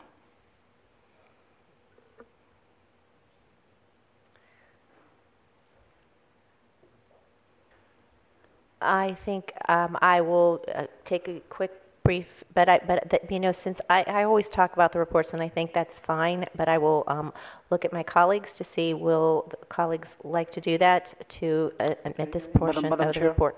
I would certainly agree to a dispensing with reports and the board matters, but I think you may still want to do new business. No, I know. I understand there's new business, She but just I'm just in deference to our colleagues and the ones they out can in the leave truck. now. I'm trying to set the expectations for later in the agenda that we're going to wrap this up with new business. Yes. Well, we will allow staff to leave if they like. We will dispense with 8.01, and we will finish this meeting as quickly as we can. The following are new business agenda items that we will not vote on tonight, but action is scheduled at a future meeting. 6.01, effective January 1st, 2016, the annual salary for each member of the Fairfax County School Board should be set at $37,500, and the school board chairman be paid an additional salary of $2,000. We talked about this in our forum, and we will be holding a public hearing on this April 9th. 6.02, increase the membership of the school board's audit committee by adding 2 community members. Further move that A, the 2 community members will be selected by the school board in accordance with an approved selection process, and B, the 2 community members will not be permitted to participate in any closed meetings of the school board. 6.03, award a contract of the Fort Belvoir Elementary School to new building and modifications to existing Fort Belvoir Elementary School 1 project to the lowest responsive and responsible bidder, and authorize the division superintendent or the assistant superintendent of facilities and transportation services to execute and administer the contract on behalf of the school board. 6.04, award the contract for the automatic temperature control system replacement at Park Lawn Elementary School to the lowest responsive and responsible bidder, and authorize the division superintendent or the assistant superintendent of facilities and transportation services to execute and administer the contract on behalf of the school board. Next, I go to superintendent matters. Pass. Pass. All right. Board matters. Pass. Pass. All right. The meeting tonight is adjourned.